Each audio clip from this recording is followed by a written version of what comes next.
Hi, welcome back guys. This is your friend, Lettuce Head Fanfics. Back with amazing fanfiction. This is the series of What If Deku Had a Mystery Mentor? Please give this video a like and subscribe to the channel if you want more videos like this. Now let's get into the fanfic. Stars. They sparkled brightly in the night sky over Mizudafu, giving the people of the city a beautiful sight to look up to after a hard day of work. Despite being so late, heroes can be faintly heard as they tried to handle different situations that have been occurring throughout the whole city. It was a time where heroes worked the best they could in order to provide a safe and stable environment for citizens. Saving people from villains, natural disasters, and all other types of dangers was what they did, all while making a living out of it. It's been this way ever since society adapted to living with the sudden appearance of quirks in the world. New laws, new careers, and new people were created from the evolution of quirks, but of course, there were those that abused their new forms for selfish actions that heroes had to stop. Villains performing destructive deeds, heroes coming to stop them while saving civilians. This was the stable pattern the world had to live on. However, little did anyone know that their world would be changed forever, for better or for worse. A flash of white ignited the dark sky like lightning. Several people on the city streets cried out in shock, and some even crouched down out of panic. The few heroes on the scene looked up into the sky but found no sight out anything else out of the ordinary. After nearly a minute of inactivity, the simple-minded people of the city shrugged the sudden white flash as nothing more than a hero using a quirk. No one was worried about that flash, as nothing had come afterward for them to be worried about. But no one had any clue that as the white flash occurred, a white portal had also emerged over the top of a rather large building, completely out of sight from the people before. The portal surfaced 7 feet over the top of the building, making small eerie noises as it appeared. These noises went on for a few seconds before the portal expanded larger and a human being fell out of it, landing onto the roof of the building in a crouching position. The person stood up straight on his feet and the moonlight shined down on him to reveal his full appearance. He looked to be at a rather young age, with his face containing no wrinkles and having a height of about 5 feet 7 inches. He wore a dark black business suit with golden buttons on it and a white collar shirt underneath it. He had black wingtip shoes and black socks to go along with it. But what really stood out about this person were the cold, emotionless red eyes that shined in the night along with the long, flowing black hair that went down to his shoulders. His pale skin reflected the bright moonlight as he brushed himself off while keeping a note of the state of his body after his travel. Seeing nothing was wrong, he looked around at the area he was at and discovered that he was within a city, indicated by the tall buildings ahead and the vehicles driving down the streets below. He straightened out a blood-red tie on his collar. Before then lifting his right arm up and pulling his sleeve down to reveal an advanced-looking watch on his wrist. The watch didn't appear to have any buttons on it, but instead had a screen with different options on it. He pressed one of the options and the watch projected a holographic blue map in front of him of the city he was in. Along with his current location being indicated by a circular red, someone else's location was also being indicated by a beeping green square in the corner of the map. He waved a hand and zoomed out the map more and more until he saw exactly where the beeping green square was. He estimated the distance from his current location to the destination in mind, before then minimizing the map and preparing to leave. He lowered his arms and marched towards the edge of the building with the intent of jumping, but he didn't make it far before he heard someone land behind him a few yards away. "Stop right there." He stopped in place. A flash of light, a white portal, and then a person all suddenly appearing under the same area? "It's somewhat too much to be a coincidence, don't you think?" the voice behind him asked in a heroic manner.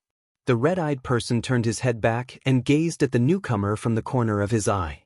It was a man behind him, but his eyebrow raised upon seeing something particularly strange about the man that arrived. His arms, head, belt, shoes, and even knee pads appeared to all be made out of wood. Not only this, but a few wooden branches were slowly sprouting out of the man's right arm, looking as if they can sprout out even more at any moment. Although the teen felt curious about the wooden man, he wasn't intimidated by him. "Who are you?" he finally spoke. His voice was soft, yet there was no detection of any emotion in it as he fully turned his body to face the wooden man. The hero felt a small sting to his pride. He doesn't know me at all? I know it may be too much to ask, but I'm sure that my career as a hero would have made me well known by now. He thought to himself in some depression.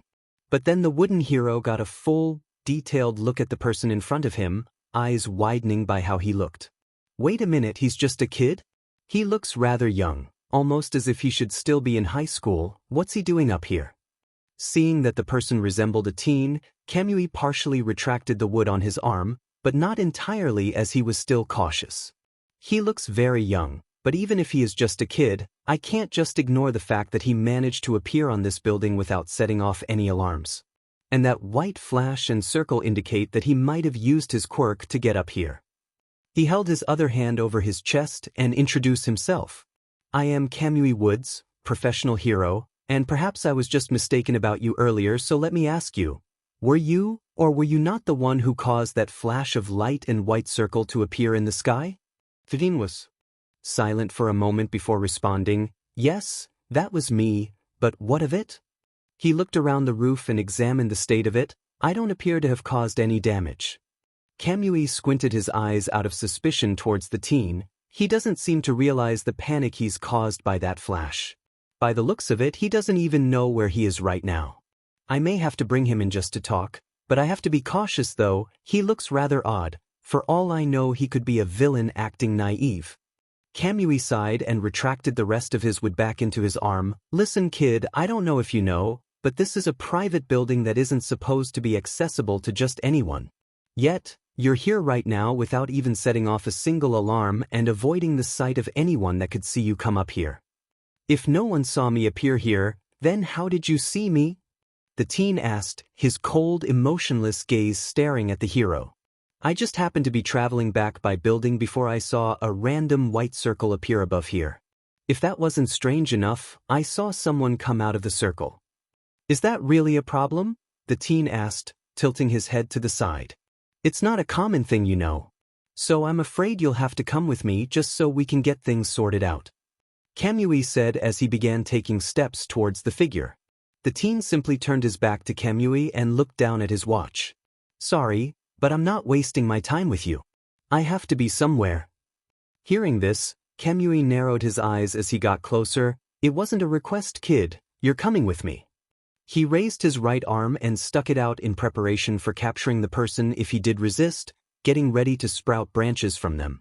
However, right as he was getting near, the teen spun his head back to Kamui and his eyes flashed in an intimidating blood red. Kamui froze and his eyes widened from the look the person had in those eyes. That cold expression, it was the threatening look of someone who could kill in a single moment. Kamui felt his soul being stared upon. He felt it threatened.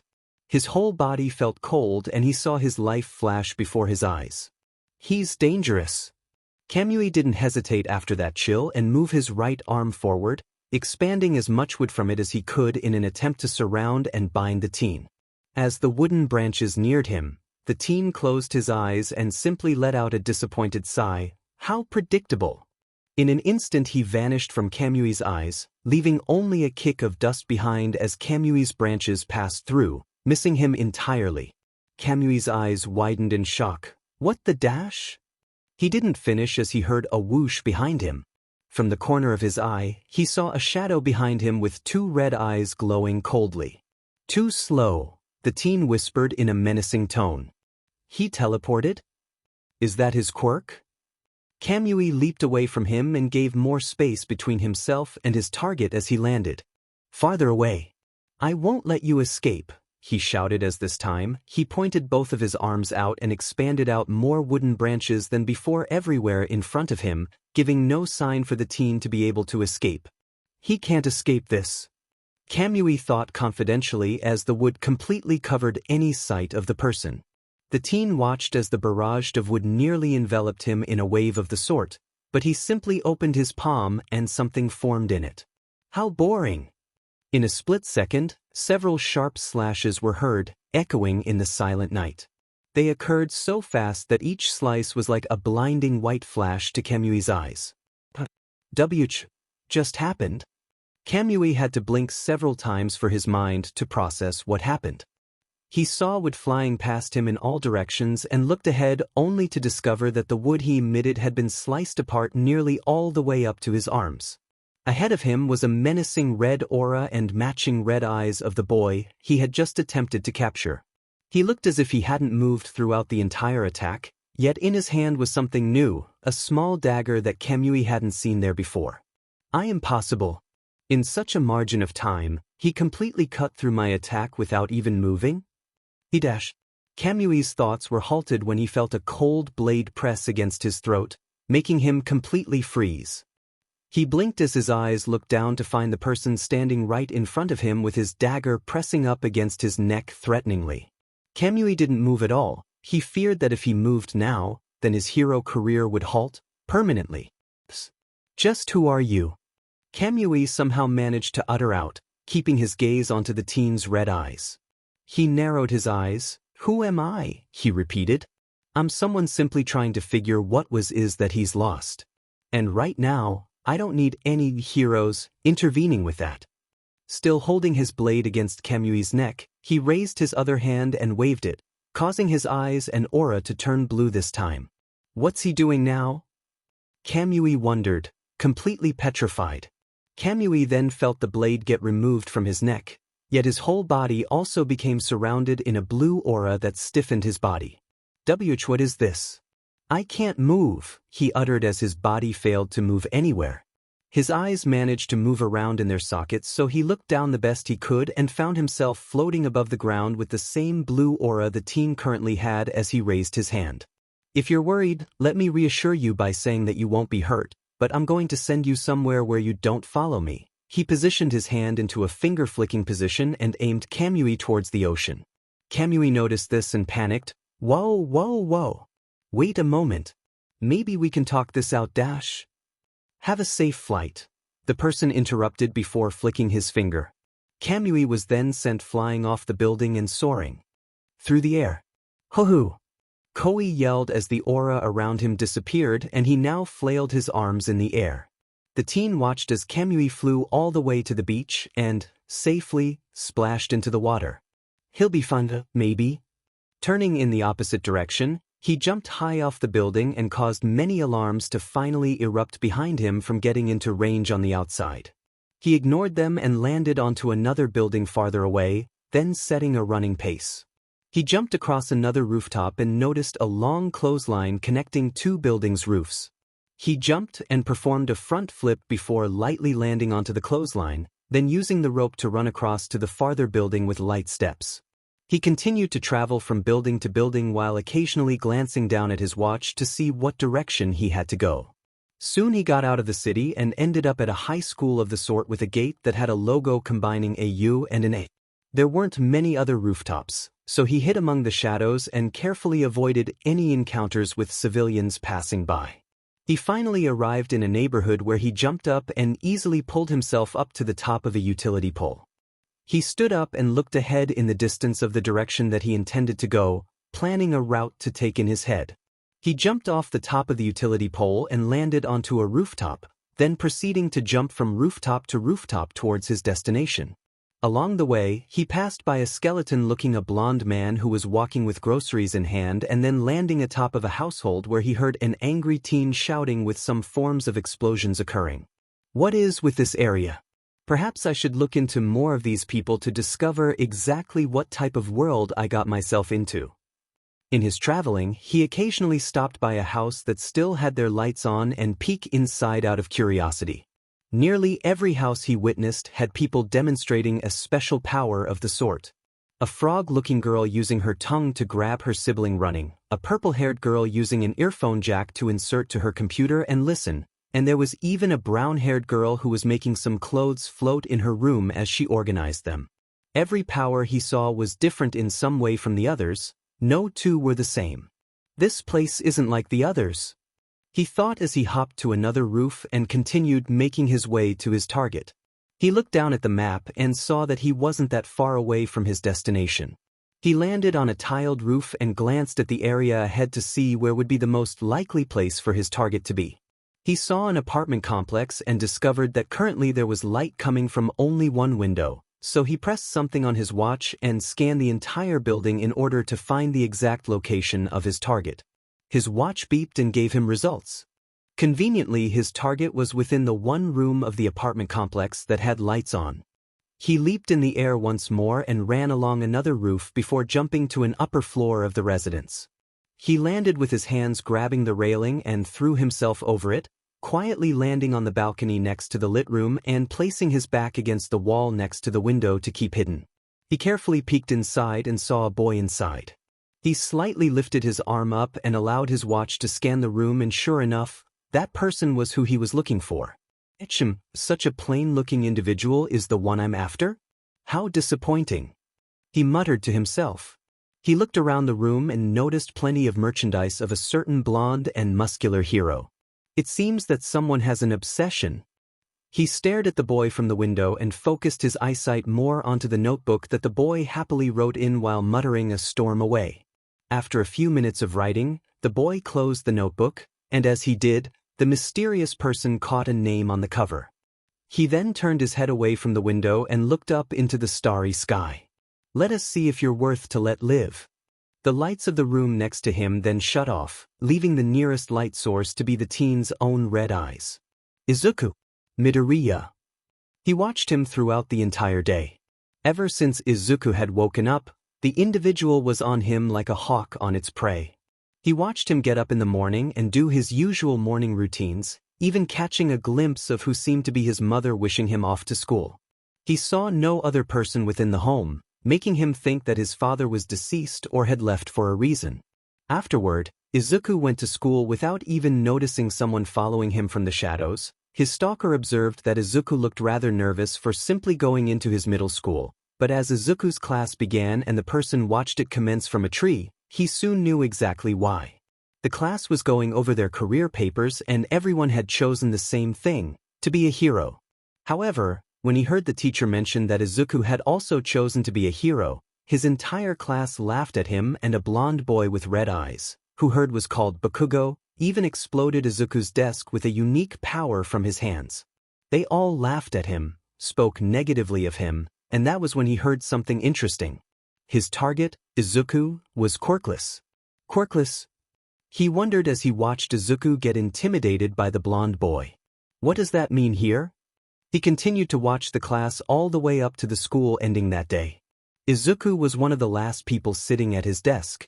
However, just when he had nearly finished packing up, Bakugo once again tormented him, this time by exploding Izuku's notebook and flinging it out of the window with a look of enjoyment. It seems that he's a source of bullying. Could it be because he's quirkless that people are deciding to pick on him? So this is their form of discrimination here. How foolish. There was then one line from Bakugo he picked up. If you want to be a hero that badly, there's a quick way to do it. Believe that you'll be born with a quirk in your next life and take a last chance dive off the roof. He squinted his eyes. He just encouraged a suicide. He continued watching Izuku as he went outside and picked up his notebook with tears in his eyes. Such pain for someone who's just in middle school to be facing. It appears that due to lacking one thing that everyone else has, he's treated as worthless. If this keeps going on He watched as Izuku gripped his notebook in anger, tears waterfalling from his eyes. Then he actually may end up becoming dangerous. After all, many of those who've suffered can always find a way to turn it around and show everyone else what they can really do. But will it be for the good or for the bad? Izuku ran off with his notebook in hand, heading towards the school gate exit in frustration. The person got up from his spot in a tree and climbed it to the top, then leaping onto the school building. He examined the path Izuku was taking and noticed Bakugo walking in the direction of the city that he had just been at the previous night. That person, Katsuki Bakugo. He's a source of stress and pain towards Izuku Midoriya. He even calls him by a nickname, Deku. A dagger formed within his palm. Perhaps if I removed such an evil person from the equation, then it would make this world and Izuku's mental state better. However, just as he was about to launch toward Bakugo, he noticed that Izuku was getting rather far since he was running. I'll have to take care of this, Bakugo, later. He then jumped off the school building and continued to follow Izuku in secret. He followed him to a tunnel where Izuku halted his walking at the entrance of it. At that point, he looked less angry and more depressed, looking down at the ground and tightly gripping the notebook in his hand. Izuku seemed to have had a pep talk for himself, because the next moment, the boy held his head high and grit his teeth in a determined manner, then cheerfully marching into the tunnel. Even though his confidence was just put down just a while ago, he can still find the ability to encourage himself to keep going? How long can he keep that up though? He jumped beside the tunnel and placed his back against the side of the entrance to keep himself hidden. He peeked his head and watched Izuku walk through the short tunnel with a weird laugh before something came through the holes of the sewer plate. He squinted his eyes as a sludge-like substance with evil eyes came out and grabbed Izuku, pulling him into its body. He sighed. I guess he'll have to get himself out of the situation by using whatever special power he has. But as he watched, Izuku struggled and struggled to get out of the slime with only his hands. There was no fire, no transformation, no sign of any type of change to him. Is he not going to use his power? He kept watching as the sludge villain covered Izuku in his body and had begun to shove slime in his mouth, suffocating the poor boy. What is he waiting for? He wondered out of curiosity. There was a point where the teen caught sight of Izuku's tear-filled eyes and saw that he was beginning to lose consciousness. That was when his eyes widened in a final realization. Could it be that he doesn't have power at all? He saw Izuku's arms go limp.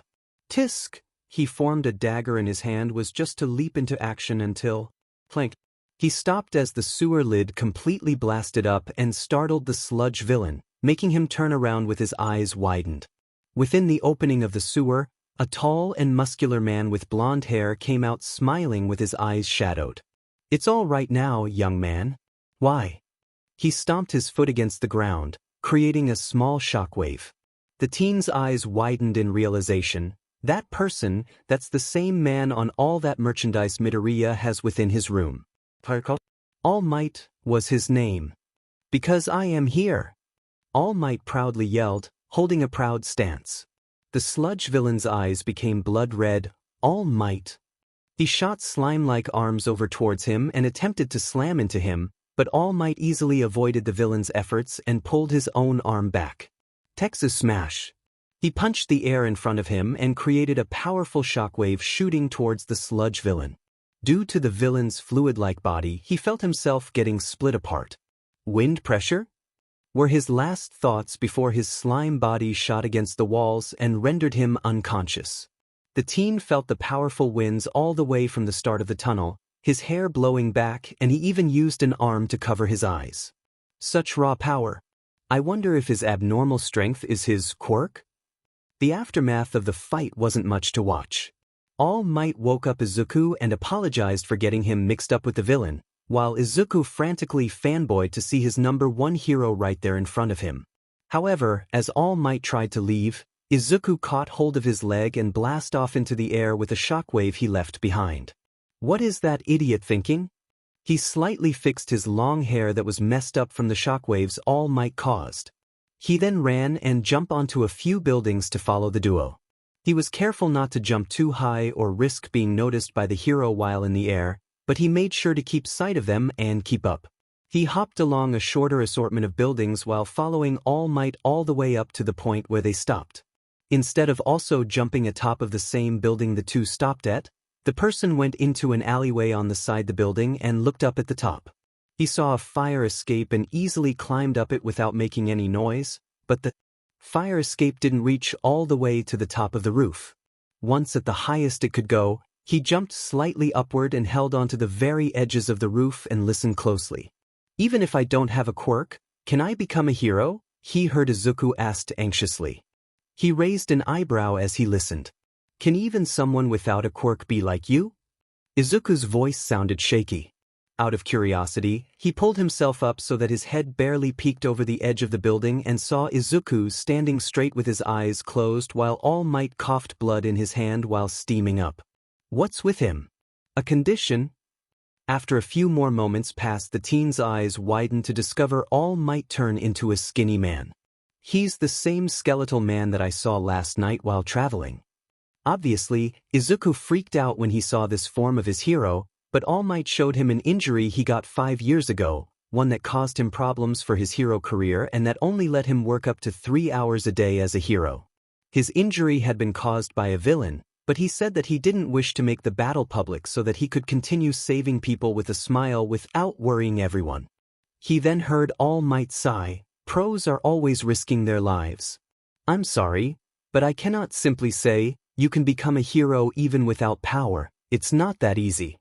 Izuku looked mortified. He tilted his head and looked down at the ground with widened eyes.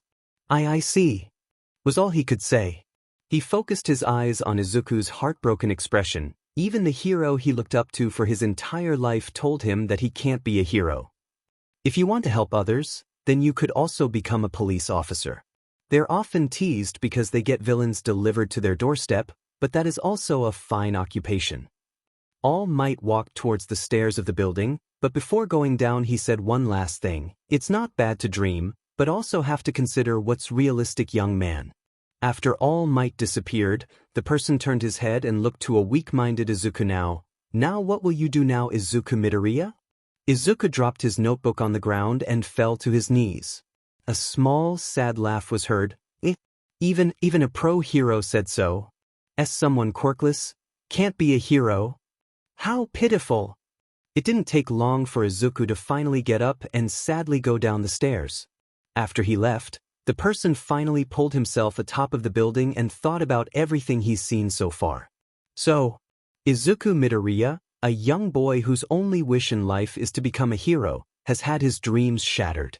Due to being quirkless, his dreams seemed more like a fantasy in the eyes of everyone he has ever met. Bullied and discriminated by anyone around him, no sign of any friends whatsoever, and being told repeatedly that he couldn't fulfill his dream had given a beating on his self-confidence. But now the question I'm wondering about him is he down over the edge of the building at Izuku walking with his down in depression. What path will you take now, Izuku Midoriya? Let's find out. Izuku Midoriya walked down the city sidewalk looking into his burnt notebook in depression. So many things that people had said before went through his mind once more, especially after his encounter with All Might. He still can't face reality, even though he's already in his 3rd in junior high. It's time for you to think seriously about your future. You have to consider what's realistic. He closed his notebook and let out a sad sigh. Even a pro hero said it. He felt water blurring his vision and he wiped his eyes. Don't cry. You knew, didn't you? The world darkened around his mind. You knew. That's why you were trying so desperately. You were averting your eyes, not looking at reality. His idol, no, his hero, had told him that he couldn't become a hero without a quirk, crushing a part of Izuku's spirit that he had been trying to keep together for so long. He sighed. Can I really not be a hero? This question echoed through Izuku's mind as he passed by a small, dark alleyway. But just as he nearly passed it, a hand reached out from the darkness and covered Izuku's mouth with another hand grabbing his arm. Emimpish? Izuku's eyes widened and he didn't even get a chance to scream as he was suddenly pulled into the alleyway and was slammed by the front against the wall. A hand pinned his arm behind his back and Izuku felt a cold blade of the sort get placed on the back of his neck, making his blood turn cold. The only thing he could see in the corner of his eye was some long black hair. He was too afraid to even try looking back more with a blade behind his neck. You scream, you die. A cold voice threatened behind him. Izuku went pale and didn't even attempt to struggle out of fear. He simply managed to perform the smallest of nods and complied. But you may not have noticed, but I've been watching you for a while, the voice said behind him. Izuku blinked in shock. W watching me? Wait, if he's been watching me for so long, then does that mean ? The person interrupted his thoughts. Such a secret, but important conversation to conveniently come upon. I'm sure that many people wouldn't like to know that such a hero has been keeping secrets like that from them. Izuku felt his stomach drop. Itchy nose. He heard everything. Did I just release All Might's secret to the world? Izuku felt horrified, disappointed, ashamed. So many bad feelings of guilt just plagued his mind at that thought. Now I don't get exactly what's going on, but currently I don't have anything against that hero. Rather, I have business with you instead. Why me? All I wish for you to do is to answer one question I have. Answer it truthfully and you'll be alright. After all, Izuku felt the blade pressed up more behind his neck. Depending on your answer, you may not end up unharmed. Understand? Izuku felt absolutely terrified. He was basically shivering down to his spine and sweat frantically went down the side of his head. What did I do? What does he want to ask me? Why is my luck so bad today? I'm going to remove my hand from your mouth.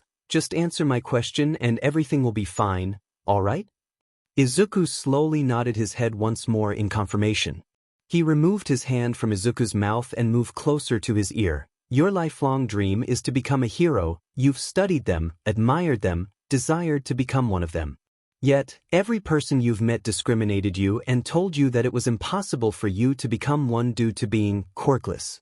Yet, you've been holding on to that dream for so long with hopes of somehow being able to become one. A boy without power trying to become a hero. It wasn't until your lifelong hero, All Might, finally told you that you finally realized that your dream wasn't achievable. Hearing all of this once more, Izuku had gone from being scared to partially depressed. I know that. But where is he going with this? So now that you've realized how futile it is to become a hero, let me ask you, Izuku Midoriya his eyes glared in a serious matter, what path will you be taking now? Izuku repeated that question in his mind. What path will I be taking?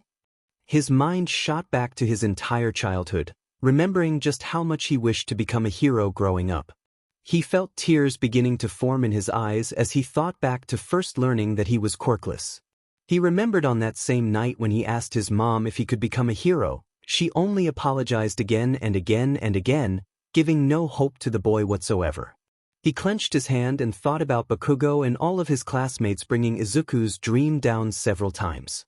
He felt angry. He wanted to do something, to say something, but he knew that whatever he said wouldn't matter. All Might saying he couldn't become a hero, he had felt a part of his spirit break at that moment. He was heartbroken, betrayed, miserable, but despite all of this, he still knew what he wanted to do. There were drops of water falling onto the floor. I still want to become a hero no matter what.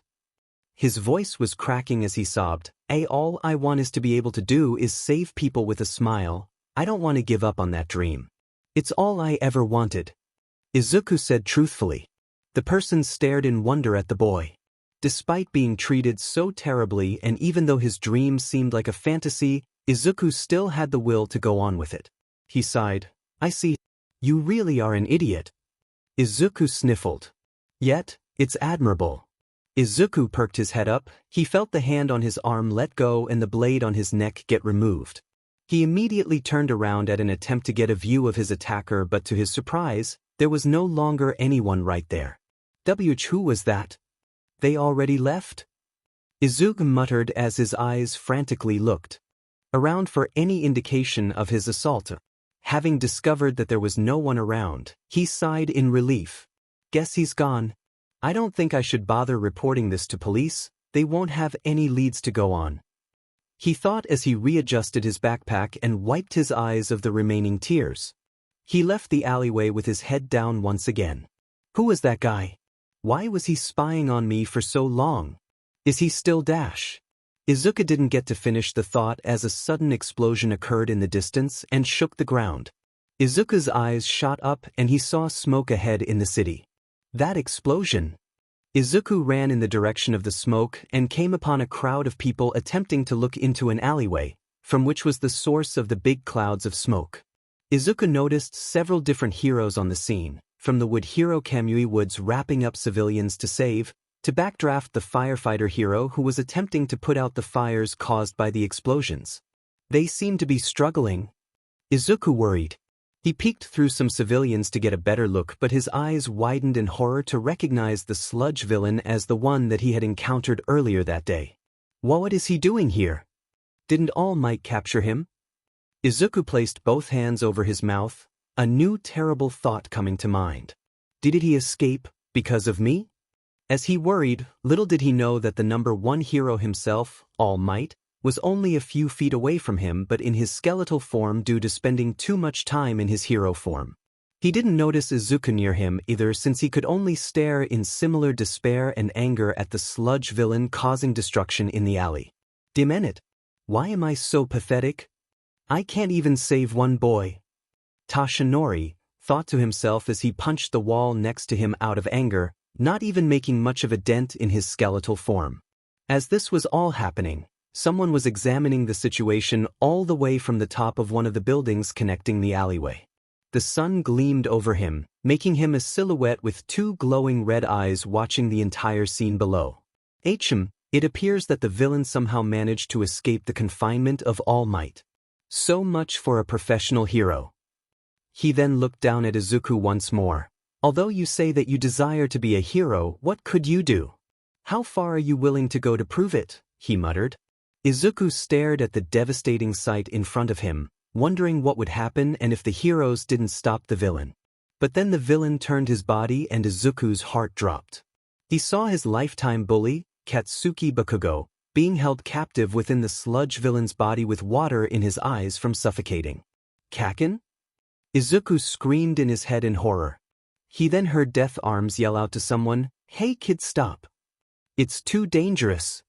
Izuku wondered who Death Arms was calling out to before realizing that he was currently running toward the sludge villain as if his legs had minds of their own. What the hell am I doing? He screamed in his head as he ran up to the villain. The teen watching from the roof and squinted his eyes at the sight of Izuku running despite not having any powers. In the crowd stood Tashinori, surprised, speechless, and stunned from what he saw. Out of anyone that could have run towards such a dangerous scene, the quirkless boy that he encountered earlier was the one to do it. Izuku, on the other hand, was completely freaking out. Crap, crap, crap. I ran in here, but what do I do? I'll just get killed. Think, Izuku, think. His mind flipped towards 3 sections of the notebook in his mind. I gotta obscure his sight. He gripped onto a strap of his backpack and flung it upward towards the villain's eyes. The sludge villain saw Izuku running towards him and felt fueled with anger. You! The sludge villain screeched. However, before he could react and go for Izuku, he got hit in the eye by some of Izuku's school materials flying from his open backpack. Arf! The sludge villain yelled as he closed his eyes and winced from the sudden pain. Tashinori could only watch in terror. This kid is gonna get himself killed. His eyes then widened as he recalled his own experiences before becoming a hero. He remembered the stories of the best heroes and compared the similarities to what Izuku was currently doing. Remembering what it meant to be a hero once more, Tashinori felt himself getting more determined than ever and began buffing back into his muscular form. Luckily, everyone was too focused on Izuku running to the villain than to notice him. I can't sit here and watch. In the meantime, Izuku leaped to the sludge villain and went right to attempting to free Bakugo by scooping up chunks of sludge and throwing them aside, sadly not succeeding. During that time, Bakugo managed to free his mouth from the sludge and glared at Izuku with rage in his eyes. DKU? What the hell? Why are you effing here? He yelled at him. Izuku had tears in his eyes as he looked at Bakugo with a sad smile. Well, you just look like you were asking for help, he said in a cracking voice. The person above had a realization, so he's one of those types of people. The kind who would be willing to endanger his own life for the sake of even one other person. A true hero. Pathetic. Pathetic. Tashinori shouted to himself, turning back into All Might. By this point, the villain had recovered from the pain in his eyes and looked down at Izuku with blood-red eyes, his pupils shrinking in pure anger. You BSTRD. I'll kill you, yelled out the villain as a large, sludge hand came out and overshadowed Izuku and Bakugo, mere seconds from overtaking them entirely. The teen on the roof stood up and nearly jumped down to stop the attack. However, from the corner of his eyes the blonde muscular man that he had seen before jumped towards Izuku at vanishing speeds, actually surprising him a bit. He's fast. The villain's hand collided with something, causing another explosion to occur. Many of the crowd gasped in shock, thinking the worst had happened. Izuku shielded his eyes from the smoke, but when he opened them, he was shocked to see his hero, All Might, right in front of him with his hand in the sludge and protecting both him and Bakugo. I really am pathetic. Even though I admonished you, I wasn't putting what I said into practice. He raised his fist back and forcefully pulled off the slime that was on him. I found him, Nana. I finally found him. All Might. The sludge villain shouted in rage as he prepared for another attack to swallow All Might whole. But All Might had already begun moving his fist forward as his eyes shined an inspired blue. Detroit.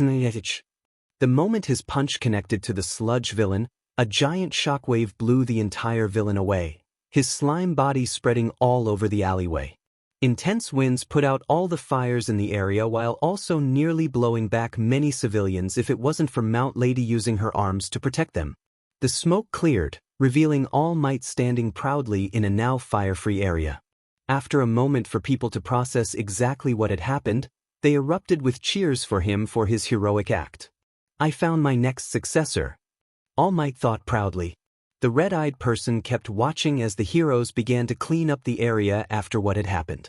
He recognized the same wood hero that he encountered the previous night, but also took into account the many other heroes around. Interesting.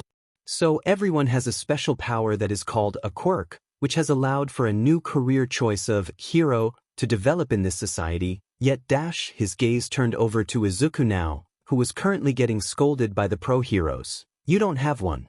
Why is that? He watched as Izuku bowed apologetically in front of the heroes and then ran off in the direction of his house. Izuku Midoriya, you are definitely worth to let live for the sake of others. It will be difficult for me to make you into something greater, but I will try to make it so that you can succeed in your dream while also helping me achieve my own goal. He spoke out. The sky was beginning to glow orange as the sun was setting. People moved along the street away and away from the crime scene. The person noticed Bakugo look around to discover that Izuku had left and shrugged off the heroes as he ran after the boy with an enraged look on his face. Could he really be angry at Midoriya for trying to save him? How vexing. He then noticed All Might looking around in shock to see that the broccoli-haired boy he chose was no longer around. He apologized to the media and then blasted off at fast speeds into the sky, jumping from rooftop to rooftop. That hero. He's indeed powerful, even if he has the major drawback of the limit on his power. However, noticed that look in his eyes before he saved those two from that monster.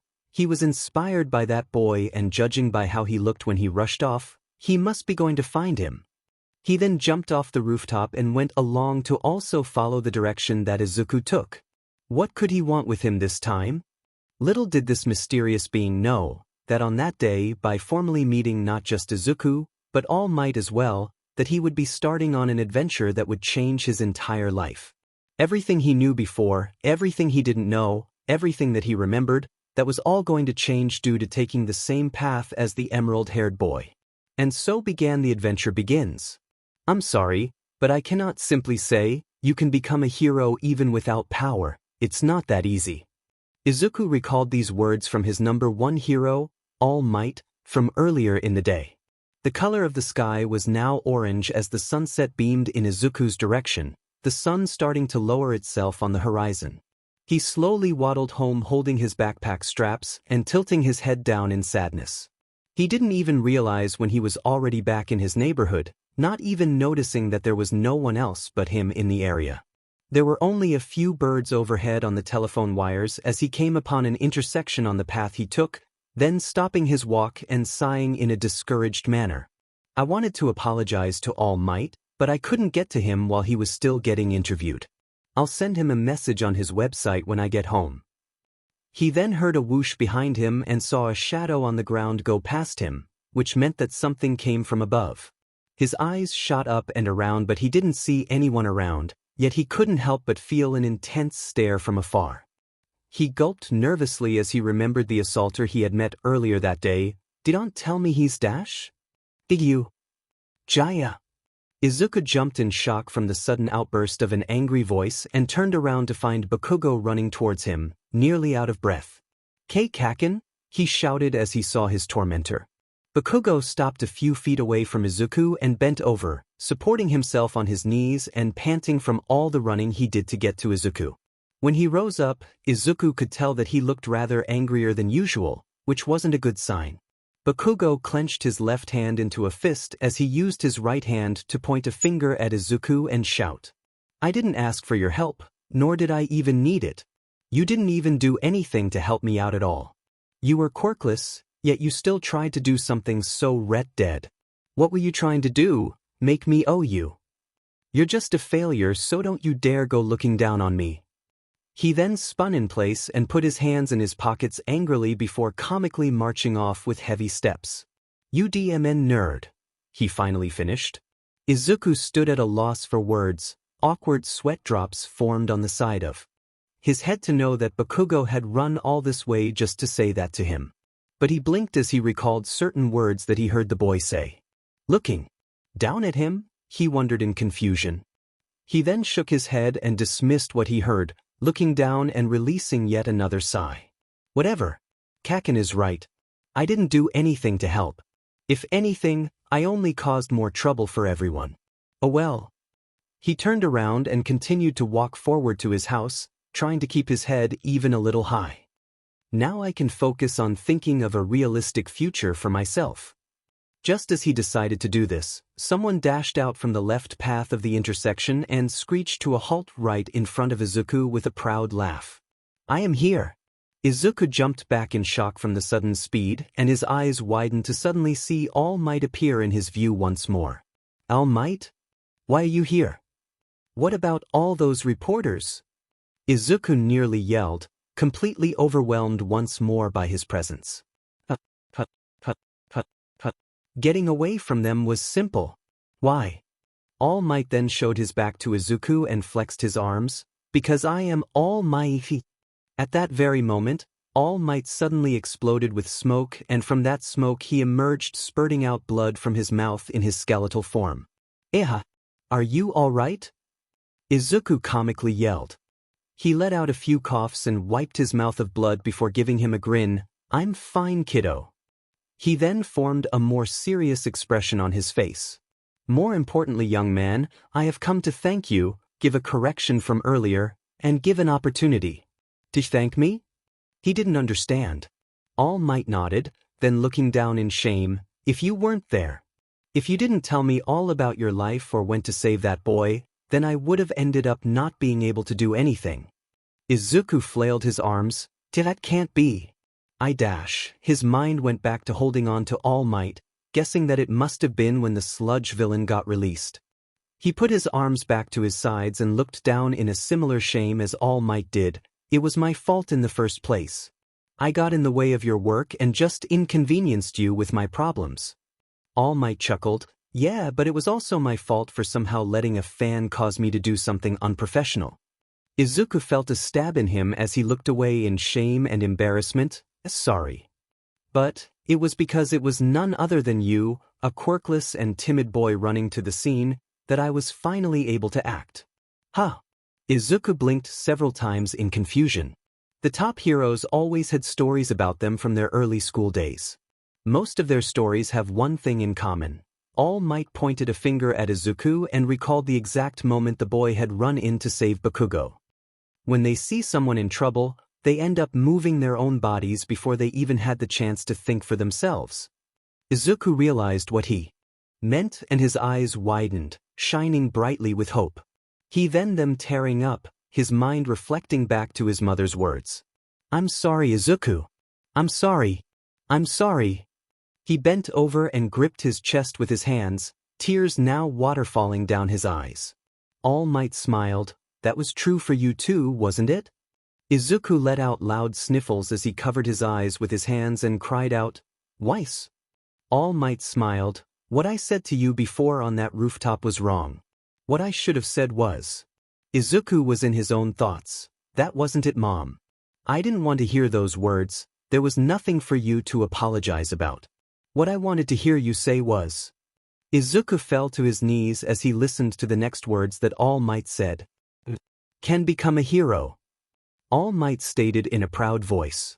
At that point, Izuku was bawling his eyes out. Despite the many tears that went down his eyes, he wasn't sad, it was the complete opposite. He was finally relieved, relieved that one person, the most important person, was the one to tell him that he could follow his dream. Those were the most important words that Izuku had ever hoped to even hear in his life, lifting his spirits all the way up to their maximum hope. There was nothing else that could surprise or make him feel any different than right now. All Might held his hands outward majestically. "You are worthy of inheriting my power." Izuku stopped crying and lifted his head up to All Might, tears still lingering in his eyes, then tilting it to the side in confusion. All Might stared at Izuku with a proud face, waiting for the boy to react. Izuku's mind went to pieces. What dash? Who dash? How dash? He then coughed into his hand and regained his composure. Mind repeating that? He asked in a new, calm voice. He did a whole retake. All Might's sweat dropped. What's with that reaction? It's exactly as I said. He walked closer and planted a hand on Izuku's shoulder. You need to choose if you will inherit my power or not. Izuku felt complete disbelief. But that shouldn't be possible. That's because you don't know about my power. All Might responded as he pat his shoulder. Power? Izuku questioned. All Might let out a sigh. I can't let this be known, because the symbol of peace has to be a natural-born hero in the eyes of the public. But young man, the truth is, he opened his arms up and looked up, my quirk was passed on to me like a sacred torch. Passed on? That is the quirk I inherited. All Might yelled out, then holding his hand right in front of him. I was crowned with one for all. One for all. Izuku repeated in confusion. All Might closed his hand into a fist. That's right. One person cultivates the power and passes it on to another person, who also cultivates it and passes it on. It's the very power that mixes with the voices of those who need help with a courageous heart. Izuku couldn't believe it. Why? Why do you want to give me a quirkless person, something so great? All Might grinned again. I was here looking for a successor. But when you ran in that dangerous scene by yourself, I knew that you were more heroic than anyone else there. Therefore, I know it would be all right for you to inherit it. So what do you say? At that point, Izuku was still on his knees with his hands atop of his legs, still processing exactly what he was hearing from his hero. He said so much to encourage me. He even told me his secret. He made a decision and slowly got back to his feet, his head still looking down. Before he even had a chance to answer, a cold voice was heard to the side. So that's what you wanted with him. Both Izuku's and All Might's eyes widened in shock as they both snapped their heads in the direction of the voice. Both their eyes came upon the slanted roof tile of a building where a pale, red-eyed person sat with one leg atop of the roof with his arms supported on it with the other leg hanging off the edge. It was the same person that had arrived just the previous night and had been watching Izuku for nearly the entire day. Not that Izuku recognized his look due to not seeing him in their one encounter. But he recognized his voice. Izuku's eyes widened in fear as he remembered the cold feeling of a blade on the back of his neck, knowing this person was the one who did it. Why, you were the one that pulled me into that alleyway and put a knife behind my neck. Izuku shouted as he pointed at him. All Might turned to Izuku with a look of shock. What? How perceptive of you to recognize me by my voice, the person said as he slowly got to his feet. All Might felt an intimidating aura emerging from the person's cold red eyes and cold expression. He instinctively took a step back with a chill going down his spine as only one thing went through his mind. They were in danger. He got in front of Izuku to shield him and kept his eyes to the person as he whispered. Listen, what was your name again, kid? He whispered. He's asking now? Izuku thought in shock, but still kept his eyes on the newcomer. Izuku Midoriya, he uttered in a whisper as well. Well, Midoriya, if I try going back to muscle form now, then I'm sure I'll only be able to maintain it for at least a few seconds due to all that happened today. He doesn't know that, so during that time, take the chance to escape dash. I don't recommend trying to push yourself. You've already reached the limit of your capacity, and I'm sure forcing your body to go back to muscle form would just cause damage to yourself, as you said before to Midoriya, the person stated. All Might's eyes widened. He knows about the limit on my quirk. Don't tell me. He was watching us ever since Midoriya and I landed on the building. But how? He watched as the individual jumped down from the roof and walked towards the two. All Might, what do we do? Do you think you'll be able to fight him? Izuku whispered to him in concern. I don't know what this person is capable of, but I can tell that he isn't some ordinary person. I don't know what are his intentions yet, but I have to be ready. Don't misunderstand, I have no intention of causing any harm to either of you. The person announced as he neared them. All Might and Izuku stopped in place as they wondered what he meant. But in that alleyway dash. I'll explain that momentarily, but before that, I just want to make something clear. He crossed his arms. I am no villain, despite how I may look. All Might was still clearly suspicious of him. I don't have a reason to hurt either of you. Rather, I actually wish to help you too. Huh. All Might and Izuku were both perplexed, wondering what the boy was talking about. Now, on to introductions. My name is Dash. Growl. What now? Izuku uttered in shock. His head frantically looked left and right to figure out the source of the sound. All Might immediately knew where the sound came from and looked down at the stomach of the person. Gruel. Izuku then looked as well and understood. The person looked down at his own stomach, not looking even the slightest bit embarrassed by his hunger. I don't suppose we can talk over dinner, can we? All Might and Izuku both sweat dropped. What's with this guy? Izuku and All Might awkwardly sat on one side of the table with trays of food in front of them, watching their new red-eyed character centering his attention to a burger as he ate it. They didn't know what to make of him now. One moment, it felt like a life-or-death situation, then the next, they had somehow decided to take him to a fast food place to talk. The boy still had his emotionless look in his eyes despite seeming to energetically eat his burger, taking bite after bite. Izuku slightly tilted his head near All Might's ear. All Might, why did we decide to come here again? He whispered. It's not like we had much of a choice. He somehow knows about the limit of my quirk, so I'm worried he may have been listening to us for a while. We have to make sure that One for All stays secret. Plus, I don't think we could have ran even if we tried. Some villains are unpredictable and there's no telling what this guy would do in a public place if he really was evil.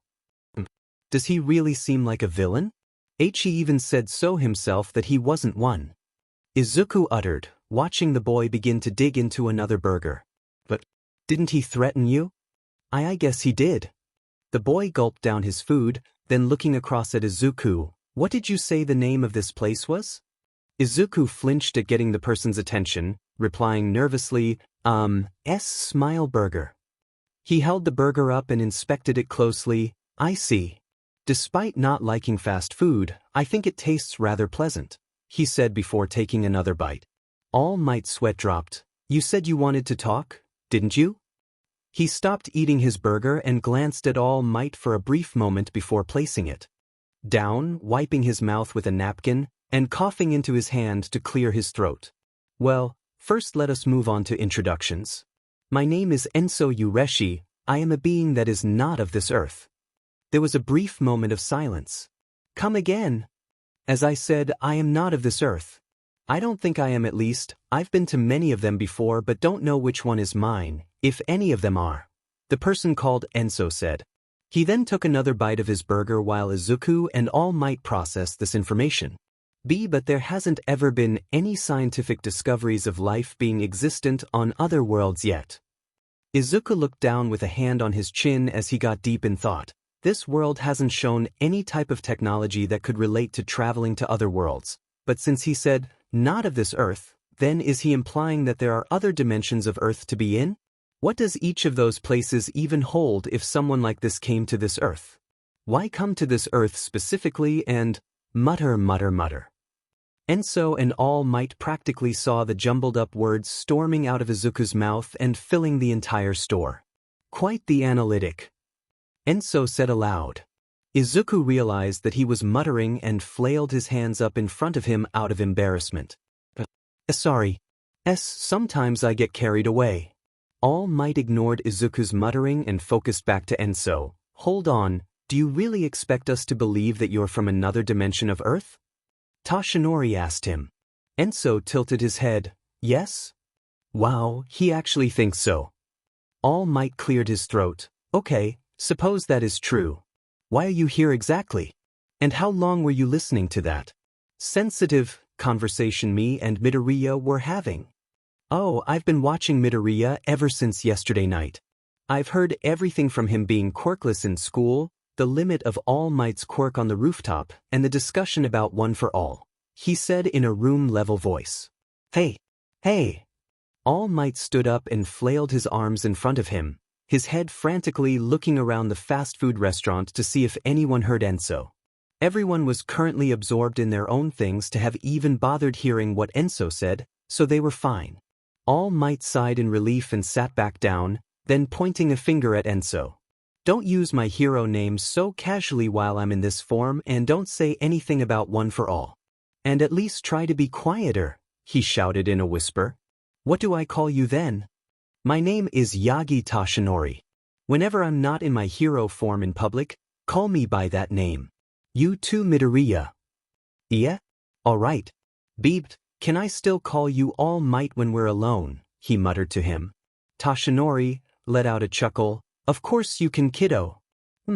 Despite just meeting today, you both seem to be getting along already. Like a father and his son. Enso said while looking from Izuku and Tashinori. Izuku finched, All Might? The father? He partially pictured the scenario of a buff All Might tossing him in the air with his signature heroic laugh. Tashinori got flustered and coughed in his hand. And back to what we were talking about. Why is it that you were following Midoriya for so long? I apologize for that, but I had to examine Midoriya from afar to judge whether or not he was worth to let live. Why you said something like that in that alleyway? About what path I will be taking? Izuku blurted out. Tashinori squinted his eyes. Hold on, you threatened to kill Midoriya? It was necessary to determine what kind of person he would be trying to become. After all, people are usually honest when they're on the brink of death. Don't worry, I won't be a danger to him. He then seriously narrowed his eyes at Izuku, unless if he becomes dangerous to mankind itself. Tashinori stood up in his seat in anger. I've had enough. I was willing to possibly overlook how you've been up until now, but threatening to take a life for a foolish reason, I don't think I can overlook that. But don't you at least wish to hear why exactly I'm investing my time for Midoriya specifically? Tashinori and Izuku were silent for a moment, before Tashinori turned his head to Midoriya. What do you think? And me? Izuku uttered, surprised that he asked him for his opinion. I think we could hear him out at least. He knows about your quirk and we don't know what he could do. Tashinori sighed before sitting back down and folding his hands together. Speak.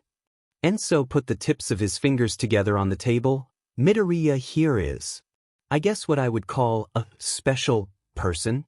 Special? Izuku wondered. Enso pressed his watch and projected his blue holographic map of the local area onto the table. On it showed a circular red dot and a beeping green square looking right next to each other. I was able to pick up your location from this watch. It specializes in finding one special individual in the world it's currently on. I don't know how it specifically works in finding the specific person, but I do know that the individual it locates will have a power of some form that could impact the world, whether for good or for evil. But I'm quirkless. I don't have any kind of power. Izuku cried out. Yes, I know this. That is why it is peculiar that you are the one my watch is reacting to. However, every time it's reacted to someone, sooner or later I discover that the person has an abnormal power. Izuku stood up from his seat with hope in his eyes. So are you saying that I might have a quirk?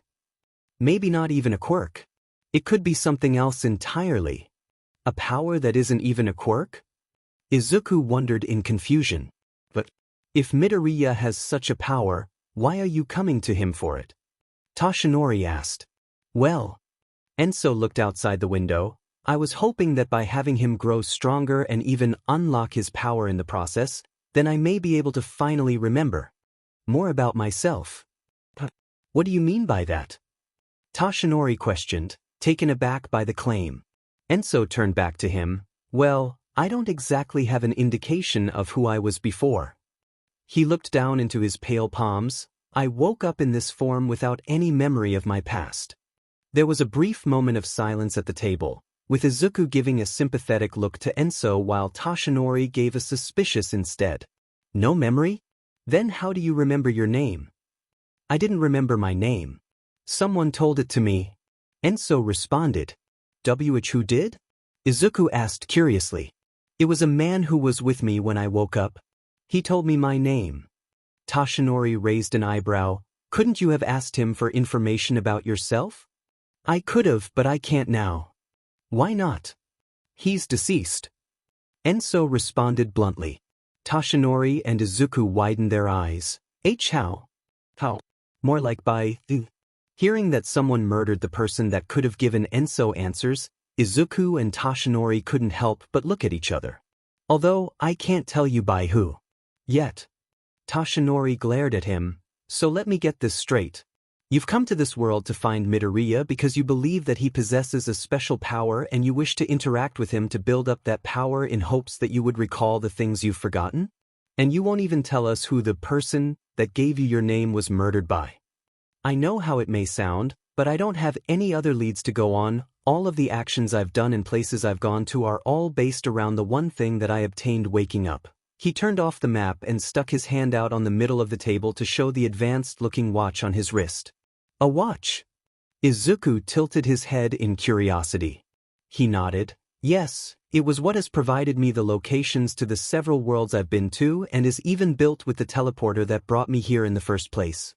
I don't know why it's showing me all these different places or different people, but I just know that it has to mean something and I have hope it'll be about something related to myself.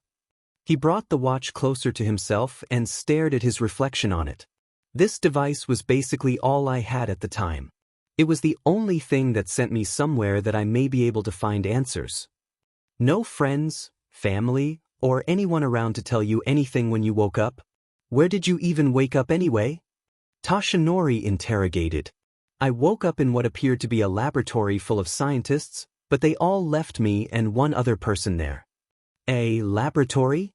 Izuku cried out. Yes, that is where I woke up, covered in wires and wearing only a hospital gown. By how he said it, it makes it sound like he was an experiment. Toshinori thought. The other person that was left with me was the same person that gave me my name. He appeared to be the lead scientist and stayed with me while everyone else evacuated. So that person is the one who's deceased. Toshinori mumbled. Wait, but why was everyone evacuating? Enso then squinted his eyes. To run from the thing that made the lead scientist deceased in the first place. But what killed him? Izuku stuttered. As I said before, I don't think I should tell you yet. Why do you think that? If you only wish to help Midoriya as you said, then shouldn't you be providing all the information you know? It's not the right time. Some things shouldn't be known until it's the right time. That applies to you too, doesn't it, Toshinori? To keep secrets from people because you don't want to instigate fear. Toshinori remembered the battle he made not released to the public and had briefly told Izuku about. The battle where his opponent had caused him his permanent scar. Fine. Don't say then. But now that you've found Midoriya and wish for him to grow stronger, what will you be doing now? Enso shrugged. I suppose the best course of action for me would to be to interact with you two anyway and offer my support. Toshinori rubbed his hand against his chin. He then glanced over to Izuku. What do you think? He whispered. Izuku took a good look at Enso, who had somehow gotten a whole other burger and was eating it. I believe him. Toshinori widened his eyes. Seriously? Izuku felt slightly embarrassed. I think this would be too far for it to be a lie. Plus, he glanced over at Enso now sipping his drink loudly from his straw. I don't really think he's truly a bad person. He could have easily done something bad to me while he watched me throughout the entire day. Especially when he pulled me into that alleyway, he easily could have killed me, yet he just wanted to find out if I would be worth helping. Yet he would have killed you right there if you had malicious intent for your future. Toshinori sweat dropped. He turned back to Enso. Did you go around threatening these special, like you did with Midoriya? Enso looked down at the table as he recalled past events. I didn't exactly threaten many others before him. Hearing him word it like that, Izuku couldn't help but feel uneasy. What do you mean by that? Enso placed the back of his hand onto the table and opened his palm. Toshinori and Izuku watched in bewilderment as a small tanto dagger faded within the palm and fully took shape. The dagger had a single-edged, slightly curved blade about 10 inches in length. It was rather flat, yet it had a sharp point on the tip and had a black color, while the handle of the dagger was a dark brown color, not clear of what material it was made of. This dagger of mine has had the blood of many people on it. Toshinori and Izuku widened their eyes, with Izuku slightly trembling by how he said the word many, like it was nothing. He then felt Toshinori grip onto his wrist tightly, calming him down, appearing to be ready to pull him away if they ever needed to make a run for it. Enso lifted the dagger up to eye level and examined his red, emotionless eyes in the reflection. I had little regard for life as I went to worlds. I've been to many places and met many people, some good, but others terrible. There were times where people would be very inconvenient to me on my path, so I would have to get rid of them, times where I've seen terrible people do inhuman actions that I didn't view them fit to live, and there were even times where I had to kill because I would be the only one willing to take the action for the greater good. But why? What gives you the right to be the judge of people's lives? Didn't you said that you were only finding the unique individuals? So why? Toshinori gritted through his teeth, trying his hardest not to start yelling in anger. This person, whether man or boy, was basically the definition of a vigilante. Not only was he angry about learning the lives Enso took, but he was also confused because Enso's motives were just to find and help the special individuals in each world. Then why did he have to kill so many people? Enso stared at Toshinori, because before, I thought that it was what I had to do. I thought my purpose was to get rid of all of those unique individuals. What? Toshinori halted his anger.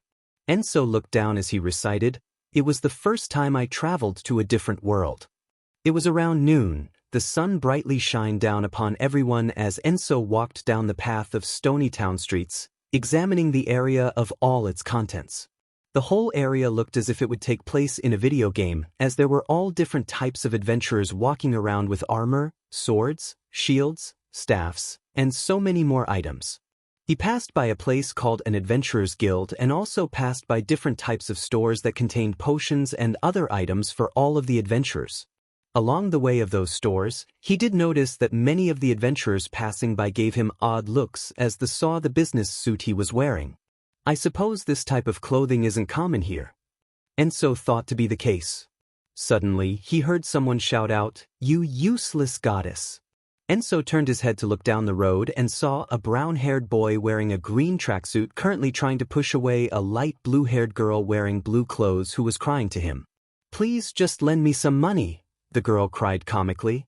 Enso watched them argue for a few moments before two other people, a mage and a knight, came out of a shop and met up with them. At that point, Enso decided to walk away. This place has some rather loud people. He kept exploring the area, going into many shops to examine the contents available, spying on some adventurers to see what they did, and even going to the Adventurer Guild itself to examine what quests they had. He did this until the sky became dark and everyone on the streets left back to their homes.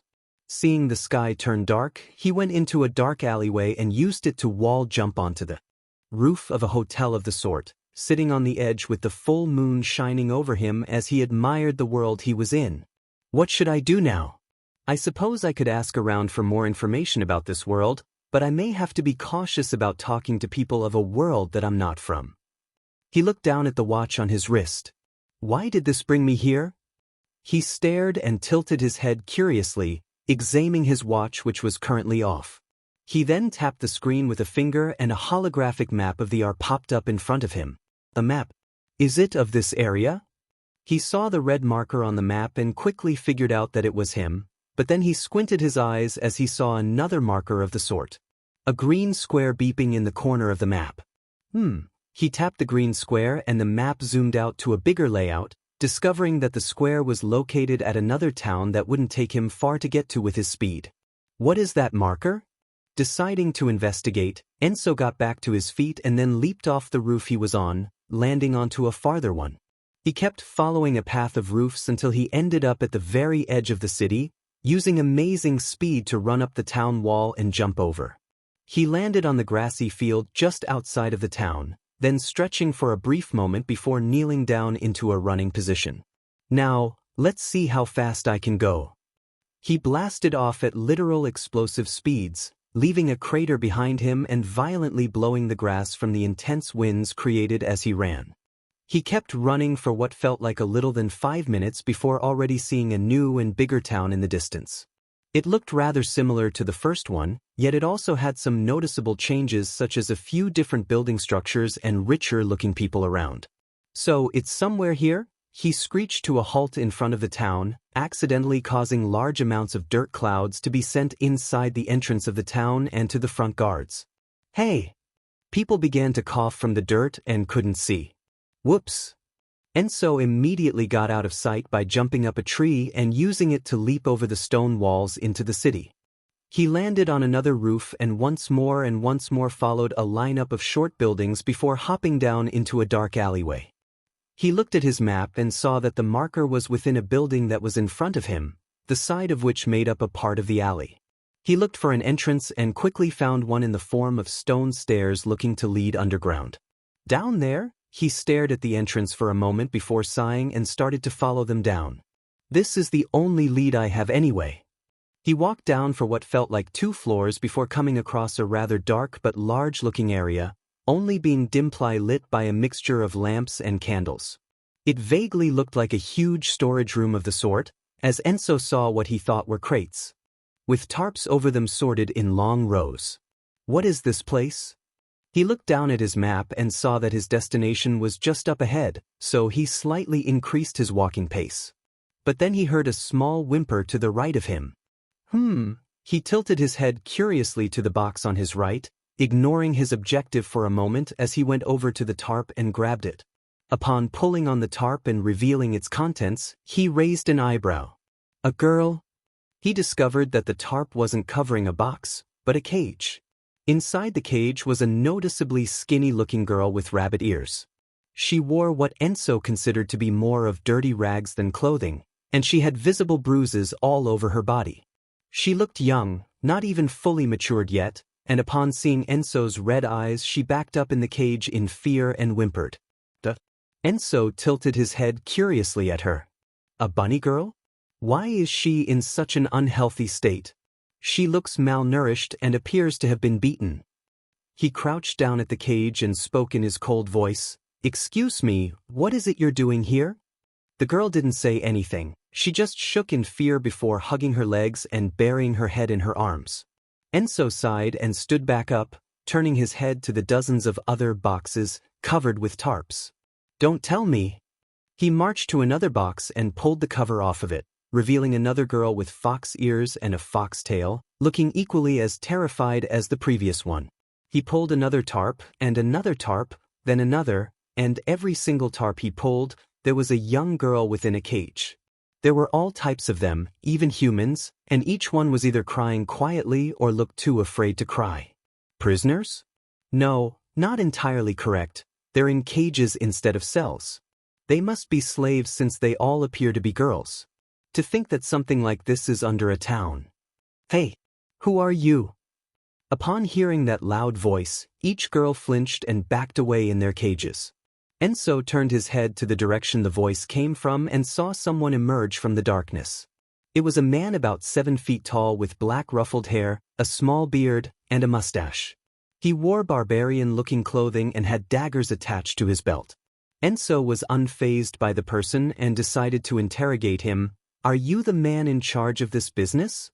The man looked furious to see Enso, but when he saw the abnormal clothing he had and the word business, he immediately assumed that he was a noble of the sort with his own and straightened himself out. He put on a smile and cleared his throat. Why, yes, I am. Are you here to look for a nice, obedient girl for yourself? He grinned. Enso ignored his question as he asked, tell me about them. The man stepped to one of the cages and pointed at the bunny girl he first saw.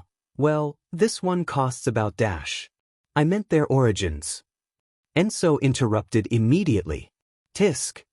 The man looked rather annoyed but answered, each of these little ladies were picked up from a variety of towns. We've picked many different types of them, so there should be at least one you'll like. Each one has been cursed with SLV collars, as you can see, so they will never disobey their master once they are assigned one. Enso looked at the first girl he saw and noticed a metal collar around her neck. He then looked around and noticed that the other girls indeed had metal collars as well. What about their families? He asked. Why the hell would you want to know about? Oh, I get it. You worried if anyone will ever come looking for M. The man said, thinking he understood him. You don't have to worry about that. Each of these slaves has had their home entirely destroyed. No one will ever come get them. No family left to find them. Why do they have bruises? Ain't it obvious? The collars around their neck only work if SLV has been assigned a master, so it won't activate if they disobey us. To fix that, and make sure they stay in line, we gotta sometimes rough them up a little bit to ensure they listen. He started laughing and banged one of the cages next to him, making the girl in it yelp. Now they're all afraid of us guys and will listen to whatever we say. Have you been feeding them correctly? Enso asked once more, his eyes shining menacingly in the dimly lit room. We try to make sure they eat just enough to live, otherwise they might have the strength to try something and escape.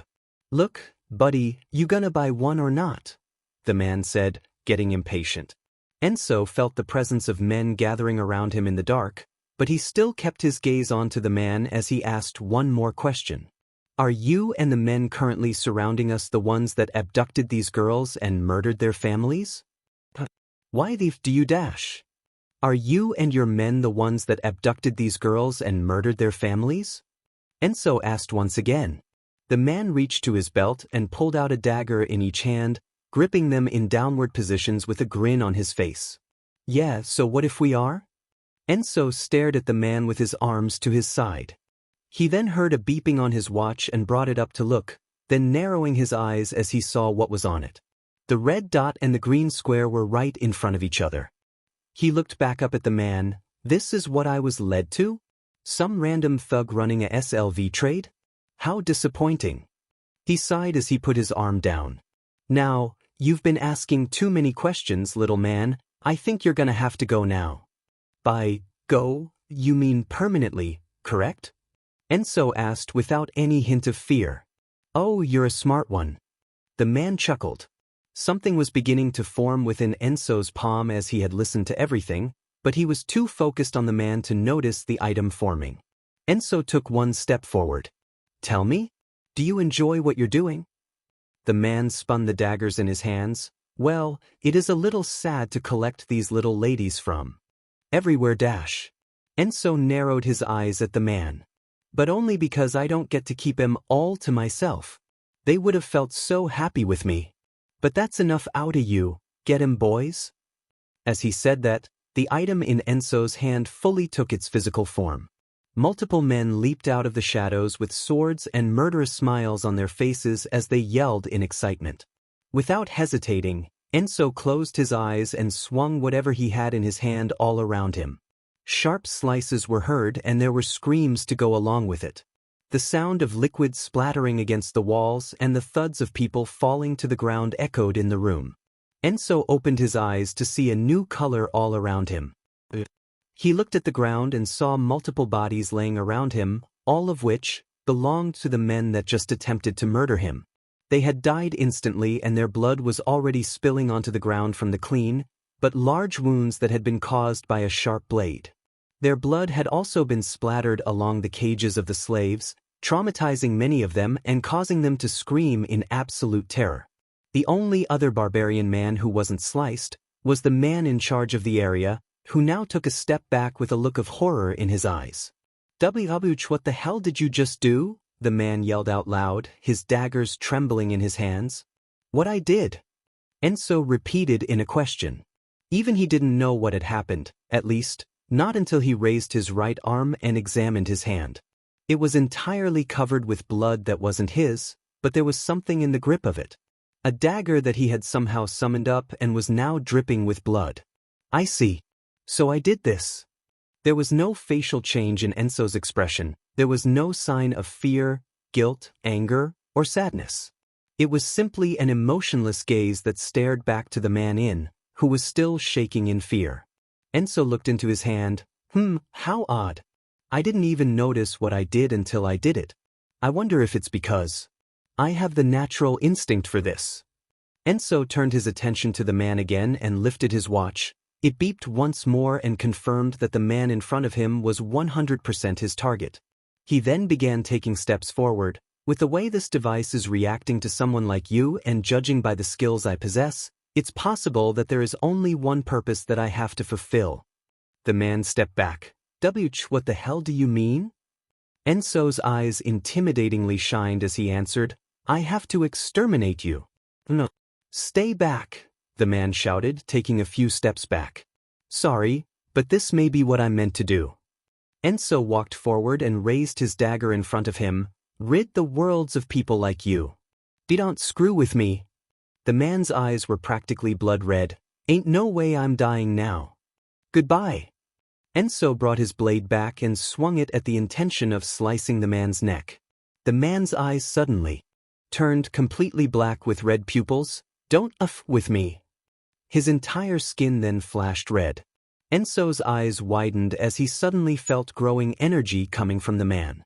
On instinct, he stopped his attack and instead jumped into the air as the man shot out a devastating red energy ball from his chest, violently piercing through the room, going all the way across to the wall. The shockwave from the blast was so powerful that the cages were sent violently flying across the room with the girls in them screaming as they tumbled away. While still in the air, Enso gripped onto his dagger and spun quickly, gaining momentum before delivering a precise blow to the man's neck. The moment he struck, the man's glowing skin faded away and he stayed standing still. Enso landed in a crouching position with his back facing the man, not even looking back as he had known where he struck. He simply listened as the man fell forward with something tumbling off his neck. That was unexpected. He looked back and saw a giant hole across from him in the wall, a hole that kept going through the underground caused by that man. Luckily, since Enso had walked down a path in the room, the man's beam missed any direct hits on any of the slaves, but many of them had still been hurt from the force of the blast, sending them crashing into other cages or the wall. Enso then heard a large explosion in the distance and the ground violently shook, most likely from that energy ball finally exploding. Items rolled across the ground and some pieces of the ceiling fell down. All the candles were put out, and many of the lanterns in the room were broken down. Since Enso was underground when the barbarian fired his attack, the underground path crumbled the buildings on top, burying many homes underneath. Such destructive power. But it didn't seem that he did that on purpose. I wonder if it was a fight or flight reflex his body did. Hold on, why do I still detect his energy? He quickly turned around with his dagger and got into a defensive position, only to discover that the man's body was still on the ground, but with a faint red aura emitting off it. Enso cautiously stepped over and crouched down over the man's corpse, reaching his hand and gently touching his back. He instantly got a reaction in the form of the red aura the man had now seeping into Enso instead. Enso shot back up to his feet as he saw the red aura go around his arm and travel throughout the rest of his body. He felt pain go through his arms to every other part of his body, forcing him to fall to his knees with his eyes widening as a red aura now surrounded himself as well. He felt his vision fading away, making his sight completely back before something else replaced it. He saw a faint vision of what appeared to be a large, corpse-like skeletal person being held in chains, screaming as the chains electrocuted him with purple electricity. His eyes then snapped open and found himself laying on the ground, although not within the puddles of blood. He sat up and rubbed his head with a newfound confusion in his eyes. What was that? A vision? That person. He was the same one I saw when I awoke back there. He then felt a warmth in his palm and looked down to see that a red energy ball was in his hand. This is... He slowly stood back up and stared at the red energy ball within his hand. It was the same type of appearance that the barbarian had released just a few moments ago before his demise. Enso stuck his hand out with his palm still holding the energy ball before then blasting it upward. It pierced through above and continued going up all the way to the sky, then exploding above like a firework and shining brightly with red light down on him. He then brought his hand down and looked down at it. Curiously, could it be that I actually absorbed his power?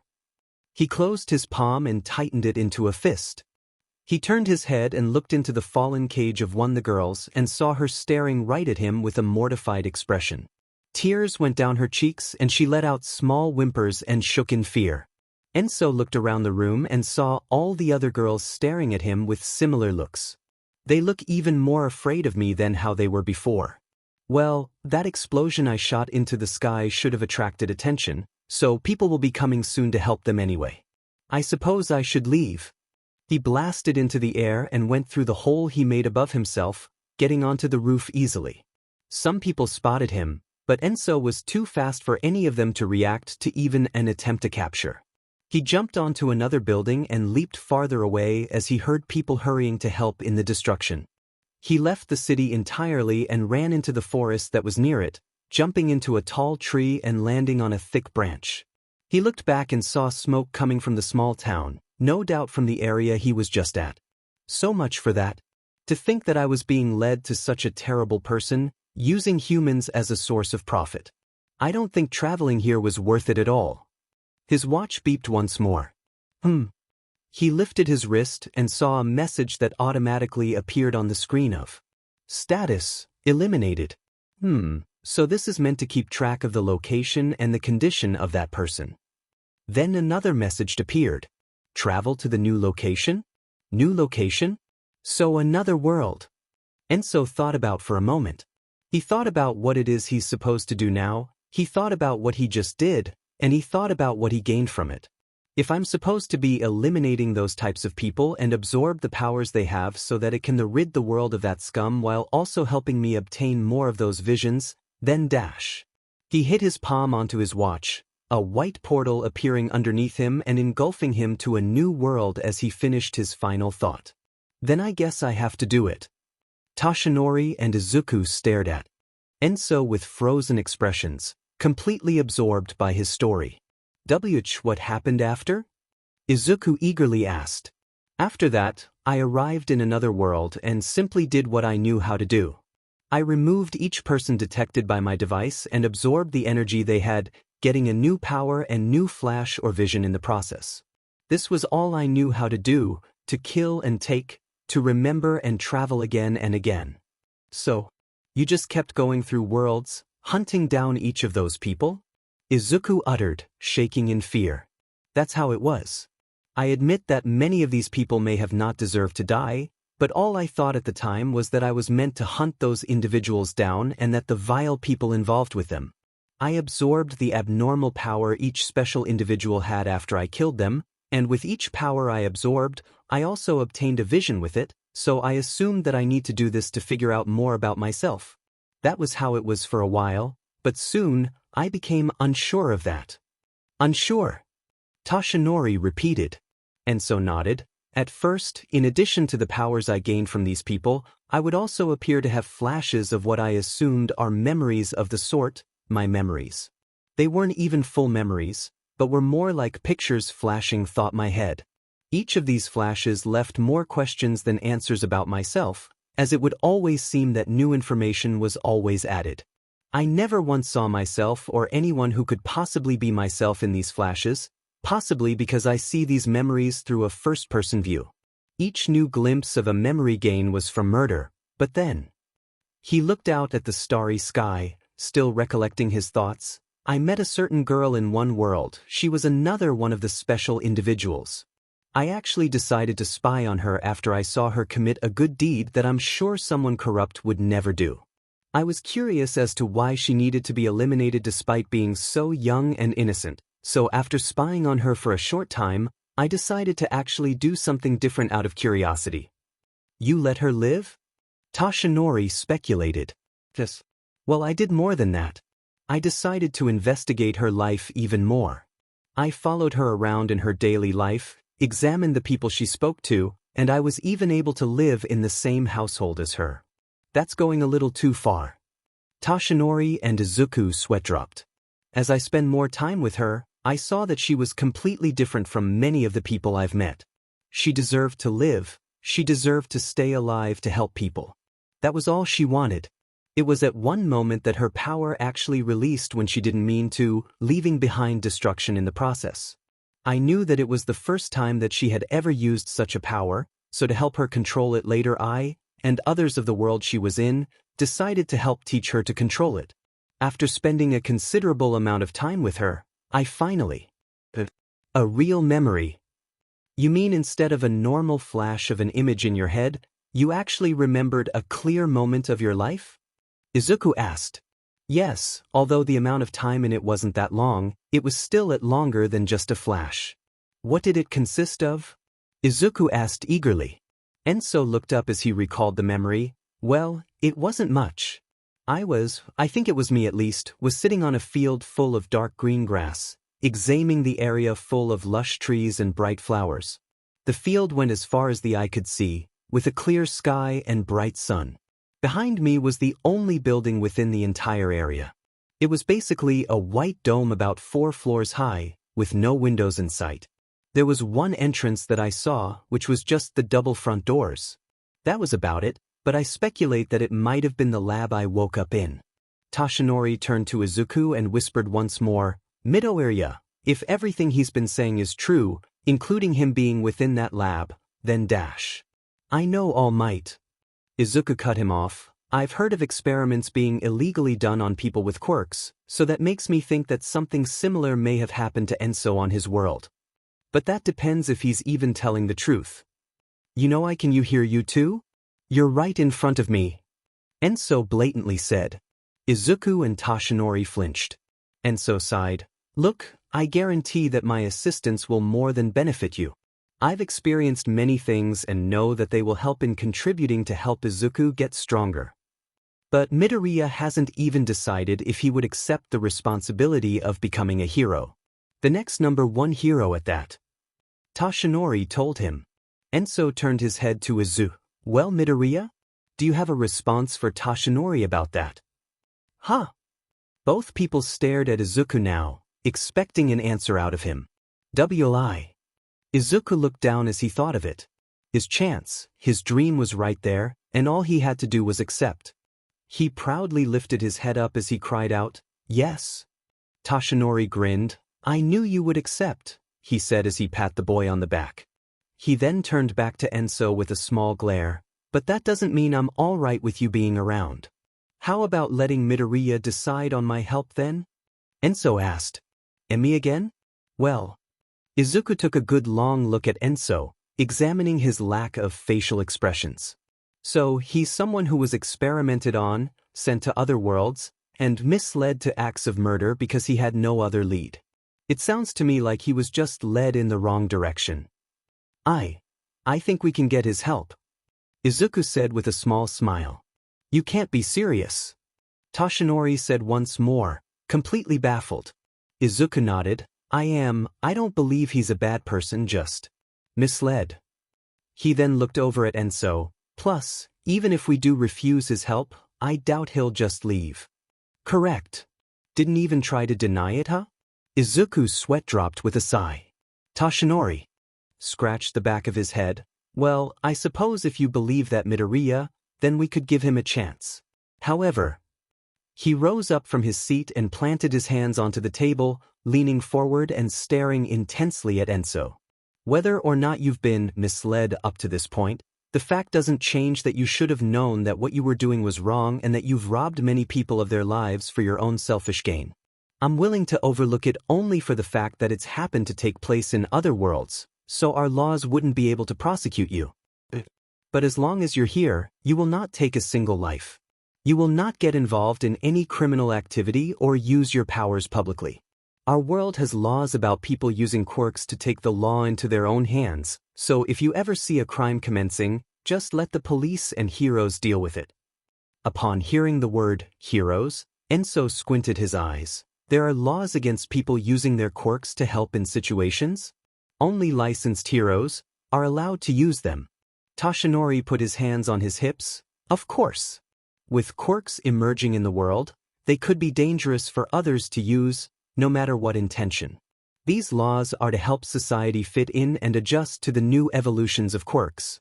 Yet, you're proud of Midoriya going into that crime scene all alone? Tashinori flinched. That was different. Sure it was. Enso sighed. But I understand, I'll do my best to avoid any conflict. But if there's a scenario where I have to step in for the sake of Midoriya's life, then I won't hesitate. After all, Tashinori, wouldn't you do the same for him? But I'm already a licensed hero, you don't have the right to jump in. So I don't have a license to help people, that's what you're saying? Tashinori looked down at the table. If that's how you want to word it, so be it, but yes, you can't use your powers in public like that. What a troublesome place, but fine. I'll play by your rules. Enso muttered. Izuku couldn't help but shake nervously. What's with this atmosphere? Now, back to the other topic at hand. So do you have a plan on how you're going to give Midoriya your quirk and train him? Enso said, getting off the previous subject. Well, you've listened to everything about. Tashinori looked side to side before slightly leaning in with a hand positioned near his mouth to whisper, one for all? As I said, I've been listening to everything. Enso confirmed. Well, that makes things easier for me then. I'm not going to give him my quirk yet, but I have a plan for his training. Enso put a hand on his chin in thought. Well, if you already do have a plan for him, then I suppose we can discuss this later. It's already late and this place shouldn't be open for too long, he said as he looked outside at the dark sky. Hearing him say that it was late, Izuku realized exactly how dark the sky got and shot to his feet in panic. I gotta get home. I'm sure my mom saw the news and is worried sick about me. Wait, Midoriya. Let me get your contact information first. I'll send you a date and location of where to meet for our first lesson in your training. All Might said as he pulled out his phone. Izuku had flowers floating around him and his eyes sparkled with a smile. All Might's number? He bowed in a 90-degree angle. I would be honored. Tashinori's sweat dropped. All Might's number? Someone cried out. Who has it? A woman shouted threateningly. Izuku and Tashinori formed looks of shock. We need to leave. Enso said calmly as he hopped off his chair. Agreed. Tashinori and Izuku joined him and ran out of the place before anyone could chase after them. After running a few blocks, they stopped back in Izuku's neighborhood panting in exhaustion. Well, Izuku and Tashinori were exhausted at least. Enso looked perfectly fine and just waited with his arms crossed for the other two to recover. Sorry, All Might. Izuku uttered in embarrassment. Tashinori stood up straight, waved it off with a smile. It's no problem, my boy, just be careful what you say in public. Now about your number. Izuku bowed once again while handing him his phone. You don't really have to make it a big deal. Tashinori chuckled. Give me your contacts as well. Enso said as he pressed his watch. Tashinori turned to him with a look of confusion. You have a phone in this world already? No, but I can adjust this watch to be compatible with your devices so that I would be able to contact you. You'll be able to contact me back as well as soon as I create my own call identity for you to contact, he said as he pressed a few things. Technology in other worlds is amazing. Izuku thought in awe. After giving contacts, Tashinori waved at Izuku. Goodbye, Midoriya, I'll be sure to send information about our training. Good night, All Might. Izuku said happily as he turned around and began to run back home. Tashinori smiled as he watched Izuku run, but then he saw the boy suddenly stop. Tashinori tilted his head in confusion, but then Izuku turned around with his head looking down and dashed back to him in a quick run. Tashinori's eyes widened. Young Midoriya, what's dash? Tashinori felt arms wrap around him and pull him into a tight embrace. He blinked and processed that the boy was now suddenly hugging him tightly, his head pressing against his chest. Thank you. Thank you, All Might, for letting me believe in my dream. Izuku mumbled with sniffles. Tashinori felt awkward at the moment, yet he found the courage to pat the boy gently on his head and smile. Just be ready to work harder than anyone else for your opportunity. Izuku looked up with happy tears in his eyes. Of course. I'll work harder than you think I could work. Yeah, just stop crying. Tashinori said with a happy sigh, rustling the boy's head and nudging him off of him. I'll make you proud, All Might. Izuku shouted proudly in the night sky. With that, he finally ran off for home, leaving Toshinori alone, feeling proud of himself. Such a fanboy, he chuckled. He turned around and happily walked down the street in the opposite direction Izuku went. He marched side by side Enso as they headed back to his house to get a good night's sleep. "Wait a minute," Toshinori said, turning his head at the realization that Enso was walking beside him. "What are you doing?" "Following you," Enso bluntly responded. "Why?" "Well, since I just arrived here yesterday, I don't have anywhere to stay. You must be living alone anyway because a hero with such an important secret wouldn't be able to keep a lover, friends, or family living with him, so I figured I could stay with you." Toshinori felt a stab in his heart and looked down with a purple depressing aura around him. "You don't know how to hold back, do you?" "Nope. But I won't stay long, just until I could find a place." Enso reassured him. Toshinori face-bombed as he sighed in defeat. "Fine. Thank you." They both walked side by side in silence, with Toshinori occasionally stealing glances at Enso. It wasn't until they got out of the small neighborhood that Enso said something. "Toshinori, there's something dangerous that will fall among this world soon." Toshinori turned to him in shock. "I can't tell you the full details yet, but just know that you'll need to be prepared to face a life-changing event. This person, no. This monster, will be something that only Midoriya may be able to face depending on what power he has and how strong he can get." "Monster?" Toshinori repeated in concern. Enso turned to him, his red eyes shining brightly to show how serious he was. "Toshinori, a villain created the scar on your chest, correct? Most likely it was from the strongest villain that you've ever faced."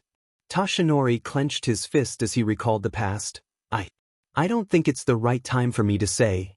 "I understand that, but answer me this, was it from the toughest villain you've ever faced?" Toshinori was quiet for a few moments before mumbling, "Yes." Enso took a few steps forward. "Well, Toshinori, I don't know exactly how strong this villain is, but..." He pointed at him. "But this monster we'll have to face in the future. It may be even worse." Izuku ran merrily along Mizudafu's streets, dressed up and ready for exercise indicated by his blue sweatpants and a white t-shirt with the words, "All Might," imprinted on it in white, bold letters. It was the start of a new beginning for Izuku. The sun hadn't even fully came out yet as it was still rising up from the horizon. His smile beamed brightly as he recalled the happiest day of his life so far. Although it had started off rough with more bullying from his class, unlucky encounters, and discouraging words said from his hero, All Might, the day soon turned around when that same hero reached out to him and presented a chance for him to become the next #1 hero. All Might is going to trust me with the most important quirk ever. I have to give it my all against anything he throws at me. Izuku grinned. He saw his destination in the distance, feeling happier the closer he got to it. As Izuku got to the corner of the street, he caught sight of something in the corner of his eye. He screeched to a halt and tilted his head to examine a small, broken-down building 2 floors high and without any trace of people in it. There were broken windows, chipped pieces of glass and stone, and even some moss growing on the side of the building. What really caught Izuku's attention about the structure was at the top of the doorway, where there stood an old sign that read, Dojo, on it. He made a mental note of the place in his head and continued on his way, getting a small idea. After crossing the street, Izuku arrived at the Dagoba Municipal Beach Park, joyfully hopping down the stairs and landing atop the sandy beach. He proudly stood tall as he looked up into the sky. I still can't believe it, I'm going to be able to become a hero using All Might's quirk. I'll never get a lucky chance like this again. He smiled. However, after taking a sniff of the area, Izuku's cheerful mood was turned irritable as he made a sour expression and looked around. He saw heaps of trash piled around the beach, mixed in with broken-down furniture, electronics, and all other sorts of other different items. Dagoba Beach was once a very beautiful and popular beach, but due to unchecked illegal dumping, the beach became littered with all types of trash, ruining the beautiful look that it used to have. People really just don't care, do they? Izuku muttered disappointingly as he glanced at all the trash. He then heard a proud laugh behind him. Young Midoriya? Izuku turned around to see All Might standing atop pickup truck with his arms crossed. He wore a black t-shirt along with gray sweatpants and was currently in his buff form. "I am here!" All Might proudly yelled. "All Might!" Izuku said with a smile. Then behind him stepped out Enso Ureshi, the same person from yesterday. "I'm here too." Izuku and All Might sweat dropped. Ureshi Izuku examined his young features. "San?" Enso tilted his head. "San? You. Then Ureshi-kun?" He tilted his way the other way. "Kun? Which one is it?" Izuku yelled in confusion. "How about addressing each other by first names instead?" Enso asked him. Izuku blinked. "I've heard that if you constantly address someone you know by just their first name, then you'll have more trust in each other. I'm pretty sure addressing each other by that is when we already have that much trust in each other." Izuku thought with a blank face. "Just call me Enso, it's the simplest thing." Izuku couldn't help but flinch when he heard him use his first name so casually. He really wants to go by first name basis? I don't think I could even convince him to change his mind. Anyway. "Alright, Enso," Izuku muttered in a low tone of voice. Enso turned to All Might. "Same to you, Yagi." That feels a little awkward to hear that from him. No use complaining though. All Might gave him a thumbs up. "I would be alright with calling you by your proud, desired name Enso. But call me by my hero name or my real name in accordance with the current form I'm in." He nodded. "Will do, All Might." Anyway." Izuku glanced at the dirty beach. "What are we doing here?" All Might put his hands onto his hips. "We are here for your training, Midoriya. I didn't tell you this when you left the other day, but you're not a proper vessel." "Eh? That's the opposite of what you told me yesterday?" Izuku shouted with comical tears in his eyes. "I'm referring to your body, Midoriya." All Might corrected as he got off the truck and walked over to him. One for all is basically the physical ability of every person it was passed to, then put together into one vessel. Enso added on to it. "By how All Might explained to me the passing of his quirk, it's clear that your body isn't ready to take in all that power." By his words Enso raised a finger and a mental image of Izuku exploding was showed. "Your limbs and body would explode." Izuku shivered as he heard this, sweating nervously. "So, I guess I have to move all the trash here to build up my muscle, right?" All Might gave Izuku a thumbs up. "Why, yes, that is correct. If you clean up all the trash at this beach, then not only will you be doing the city a huge favor, but your body should be able to take in one for all." All Might then took out a few sheets of paper and tapped them. "This here is going to be your training schedule. If you follow it exactly, then you should be able to inherit one for all before the next UA entrance exam starts." "UA exam?" Enso repeated in a question. "Ah, that's right, he isn't familiar with it." All Might turned to Enso. "Well, young Enso, the UA entrance exam will be, as it states, an exam that will test students on their abilities and will determine if they get accepted into UA High School, the #1 high school for heroics and considered to be the top hero academy in Japan." "I see. The school is named from a simple pronunciation. The school is called Dia, which sounds like U and EI, and if you put them backwards, then it would be I and U or IU, which is how you pronounce hero in Japanese. Therefore, you get UEI, high school with a hidden meaning of hero in the name to reflect what the school is about." I didn't think he would analyze the name so quickly. All Might thought, stunned by his realization. "Well, yes, that is the name of the hero school Midoriya wishes to go to." "How long is it until the UA exam then?" Enso asked. "It'll be in 10 months, so by then I have to make my body into a capable vessel," Izuku said in a determined response. Enso looked over the beach and all of its trash. Then turned to Izuku and examined his rather skinny arms and body, no signs of muscles whatsoever. "May I see that schedule you made for him, All Might?" Enso asked as he held up a hand in expectation of receiving the papers. "Of course. I came up with this schedule myself. I call it Aim to Pass, American Dream Pass," All Might proudly stated as he handed the papers to him. Enso carefully read the papers in his hands, looking at each part of the schedule and examining what each exercise would be for. After fully reading it, he glanced at how much trash was on the beach. Reaching a conclusion, he turned to All Might once more. When Izuku inherits your power, All Might, exactly how much of it will he be able to use immediately? Well, technically he would be able to use as much as his body could handle. However, he could risk injuring his body heavily if he is unable to control how much power he uses at once. Enso squinted his eyes. I see. All Might couldn't help but feel worried about the looks Enso was giving on his plan. Is something wrong? It won't be enough. Enso turned to All Might. This won't be enough to have him be fully prepared to take the exam in 10 months if he's supposed to present his physical abilities in it. All Might was actually shocked to hear this. Beeb, I'm sure he'll be able to take my quirk by then. Well, based on what you said about your power on Izuku's body, then if he follows this schedule the way as it is, he will be able to take one for all in the 10 months, but he wouldn't even be able to practice with it.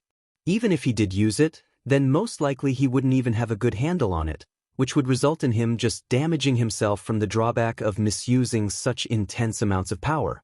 He would only just be able to finish the schedule before the exam starts. What makes you think so? Izuku asked, curious as to why Enso thinks that way. Well, one problem is, you're short. Excuse me? Izuku asked with an offended face.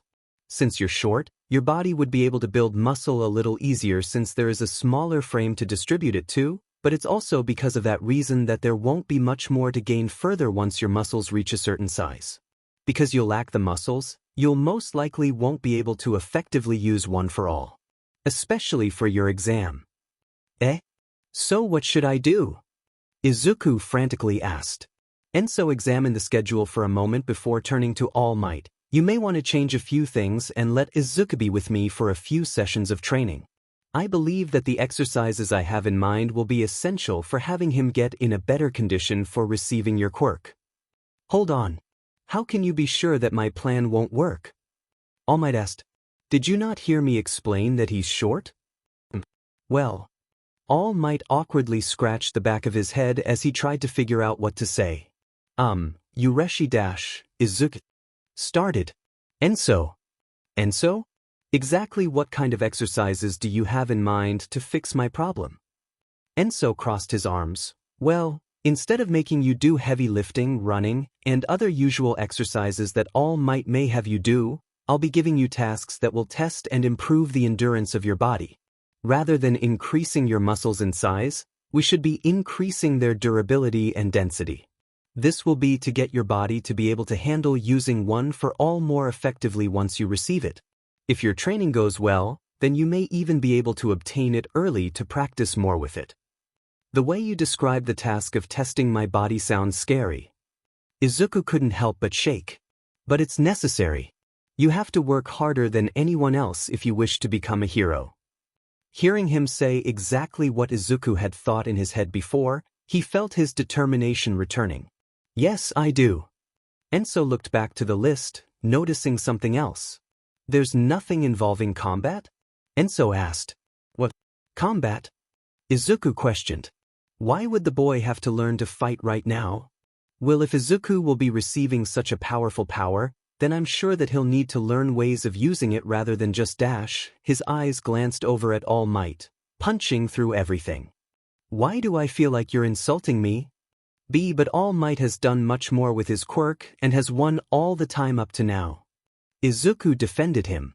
But you're not All Might. Enso bluntly told him. Izuku didn't know why, but he felt a sting. You'll need to do much more than even he ever did dash. Enso looked down as he thought about someone terrible. So you'll be able to handle anything he sends at you, he mumbled. What was that? Izuku asked, not catching that. Enso ignored him and carried on. So, under All Might's training you'll be gaining muscle mass to help your body be ready to inherit his power.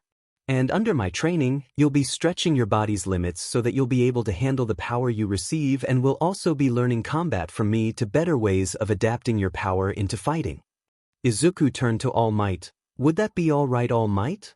Don't ask me, Midoriya, you're the one who wishes to get stronger. You just decide how you wish to do it. I'm not going to lie, My training will indeed be more painful than the heavy lifting you'll be doing here, but it will be necessary for you to get stronger. Enso warned the boy. Izuku looked down as he considered his options. More painful? I've been used to pain for so long. He remembered all the bullying he had to face throughout his entire life, the painful beatings and explosions from Bakugo and his lackeys that would happen daily, as well as the emotional pain that his experiences have caused him. He clenched his hands into fists as he decided what to do, looking up to Enso with a reassured look. I'll do it. I'll train with both of you, he proudly declared. A part of me thought so. Guess I'll have to change your schedule a bit. All Might laughed.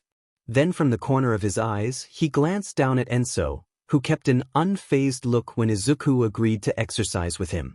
Despite just meeting him yesterday, Midoriya appears to have already placed so much of his trust in him. But Midoriya, I probably don't even need to ask this, but are you really sure you wish to do this? Young Enso said so himself that the experience will be painful and, although it may be rude, I personally don't fully trust him yet. You say that, yet you still let me stay at your place yesterday. Enso remarked. Really? Izuku uttered out in surprise. That was to ensure that I could keep an eye over him. I wouldn't want someone as mysterious as him going around in public after all. All Might coughed and regained his composure. Now back to my question, Midoriya. Are you sure about this? Izuku closed his eyes and took a deep breath, recollecting his thoughts with his judgment fueling them. He then looked up at All Might with a determined expression. If this is what can get me stronger, if this can help me progress with my path as a hero, then I'll gladly take this chance. I also hope that along the way, I can help you Ureshi dash. Enso. That I can help Enso here, remember himself. I believe that he's helping me, so I wish to help him too. All Might couldn't help but feel warmed by him. He really has too much faith in people. Young Midoriya, your determination and desire to help others is very inspiring. If you're really sure about training under young Enso here, then I have no right to stop you. I will simply approve of your decision and help you any way I can. All Might then turned and glanced down at Enso, who also looked up to All Might with his cold gaze, sending a shiver down All Might's spine. He cleared his throat and regained his composure. As for you, young Enso, I will look forward to working with you in order to help young Midoriya here become the next symbol of peace. All Might stuck his hand out for a handshake, to which Enso glanced down at it for a moment. He then reached out his own hand and shook it in agreement. Suddenly, Enso felt All Might's grip tighten, looking up to find him staring down with glowing blue eyes staring intensely at him. However, I warn you now that if you do anything that would do malicious harm to young Midoriya here, then I will not hold back to take you down, he said in a rare, threatening voice. Enso didn't look intimidated at all by All Might's threat. He simply remarked, "What a father." All Might backed up, caught off guard by the sudden statement, "Don't go spouting random things." Enso ignored him and turned to Izuku. "I'll have to look around for a place that would serve for me to stay and where we could also train in peace with a large space." Izuku then remembered what he had seen along the way to the beach. "When I was running here I saw an old building that didn't look like it was being used." "Oh, where?" Enso asked him with a piqued interest. Izuku pointed to where he had come from, just across the street over there. "It's an old dojo that looks like it has other rooms in it, so that might be a good place to look." "I see, thank you Izuku. I'll go take a look right now while you start your training with All Might. I will contact you later if I decide to stay there. We'll start training together once I set the area up to be perfectly fit for us. Goodbye." Enso walked away from the two before suddenly launching upward off the ground at quick speeds, causing sand to blast upward from the shockwave he created. Izuku and All Might had covered their eyes from the sand rising up, and when they looked again, there was no sign of Enso. Such force! All Might thought in wonder. He then turned to Izuku and grinned from ear to ear as he put his hands on his hips in a proud stance. "Remember why we're young Midoriya. It is your duty right now to clean up all the trash on the beach to help you build up your body.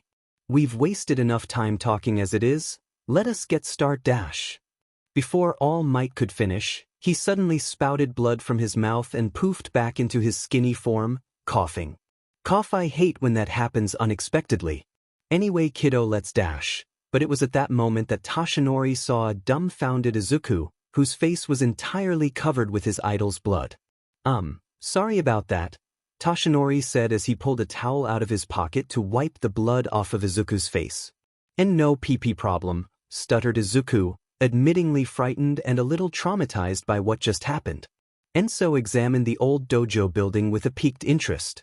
Although the building could have been in better condition for him, he immediately thought that it would be a perfect place for him to stay in terms of location. It wasn't too far from where Izuku lived and it was even close to the beach, so he could constantly check on him on the days Izuku trained with all might. He was about to walk up the wooden steps, but he saw that they were on the brink of collapsing, so instead he just jumped right into the doorway. He found the door's lock broken and was easily able to roam inside and explore the area. The place didn't even resemble a dojo as the floor, walls, and even ceiling were torn and withering away. A positive thing about the area was that it was certainly spacious and would be ideal for training in, with some fixing up that is. He caught sight of the stairs in the back right corner of the room, which he carefully went up as to not risk them suddenly breaking down on him. He went up to the second floor and discovered that it had an indoor balcony with wooden railing for people to overlook any others training below. Along the walls of the balcony were various doors, to which Enso simply stepped to each of the empty rooms and peeped into them, speculating what it was they used to be. When the area was in use, he concluded that this section would be where he would be staying, but there was, of course, clear difficulties. I need appliances and furniture for this place to function, as well as equipment and tools to fix the area. Where can I get those? Where can I get the funds at such a short amount of time for me to obtain those items? He thought about All Might. Being the #1 hero surely should be giving him exceeding amounts of funds, but I doubt he would trust me with that much. I have to find my own way of making money here. He left the building and went onto the sidewalk, turning his head and gazing in the direction of the city, around there possibly. He took a long stroll all the way to the city. The sun was nearly above him as morning fully commenced. Once in the city, he kept his eyes peeled for anything that could help him earn exceeding amounts of money. He glanced about the towering buildings and small stores for anything that could help him out. In previous worlds, he had taken tasks for money, stolen from evil groups, and at times just offered trades to people for materials or a place to stay. But this time, he couldn't immediately find anything easy that he could do for immense profit. He could only keep searching for a while. That is until one building caught his focus. He saw a rather obvious casino that stood out from the other buildings even during the daytime. It was more colorful from anything else surrounding it, and many people were walking in and out, some going in with confidence and others coming out crying. Gambling. He considered his different skills of expertise. His skill at analyzing people and emotionless look would heavily contribute to many of the games that a casino would have. Not to mention that the casinos could give large amounts of money just by winning one game depending on what it is. Perfect. He reached into his pocket and pulled out a few gold coins that had been the currency for a previous world and would be much more valuable in the current world he was in. This should be enough to start me off if I traded in somewhere. He looked up at the building with his red eyes glaring up. This shouldn't be too difficult. 3 weeks later. Izuku, you're going to be taking self-defense classes? We've never even talked about this. Wait, could it be that you have to protect yourself from someone? Inko stammered in worry. No mom, that's not it. This just combat training to help me on my path to becoming a hero. Izuku answered, flailing his arms around while trying to calm down his mother. However, this actually made Inko even more worried. A hero? You still want to become one. But you still don't even have a queer dash. Inko stopped herself from finishing her sentence as she realized how that could hurt Izuku. Izuku just gave his mother a reassuring smile with confidence and hope in his eyes.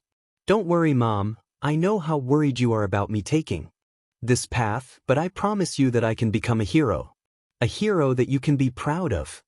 Inko didn't have the heart to straight up tell Izuku not to become a hero. It was the only thing that he had ever wanted even after learning that he didn't have a quirk. She remembered how guilty she felt when the doctor told Izuku to give up in hoping for a quirk. In addition to that, When Izuku had asked her if he could become a hero, all she did was hug him and apologize over and over again in tears. She knew that she just couldn't stop him now. Just make sure you don't do anything to hurt yourself, Inko asked of him. Izuku simply chuckled, Mom, this is combat training we're talking about, I'm going to get hurt. Just not too bad. I hope I don't get too hurt at least. Izuku thought to himself in some fear as he pictured what types of horrid things Enso would make him do. He then stepped out of the door with a bag over his shoulder. I'll be back later tonight, bye Mom. And just like that, he left, leaving his mother alone in the house once more and sighing in her own sadness. Oh Izuku. If only you knew. Izuku glanced down at his phone as he ran through the neighborhood streets, reading the text that had been sent to him by none other than Enso. It had been 3 weeks since he had last seen him. He had been training with all might on the beach and balancing his schoolwork throughout all that time, wondering what the red-eyed teen was even doing. Not hearing back from him for a while made Izuku wonder if something had happened to him, but yesterday night was when he had finally received a text from Enso telling him that he had fixed up the place that Izuku had told him about and told him to arrive the next day so they could finally start his training on his body. As Izuku put his phone away, he couldn't help but feel partially depressed. He knew that deep down his mother didn't want him to become a hero. And who could blame her? It was one of the most dangerous professions around. Additionally, the more hero deaths on the news lately and the fact that Izuku was quirkless itself, for now, were more than enough for reasons to see why Inko would be against it.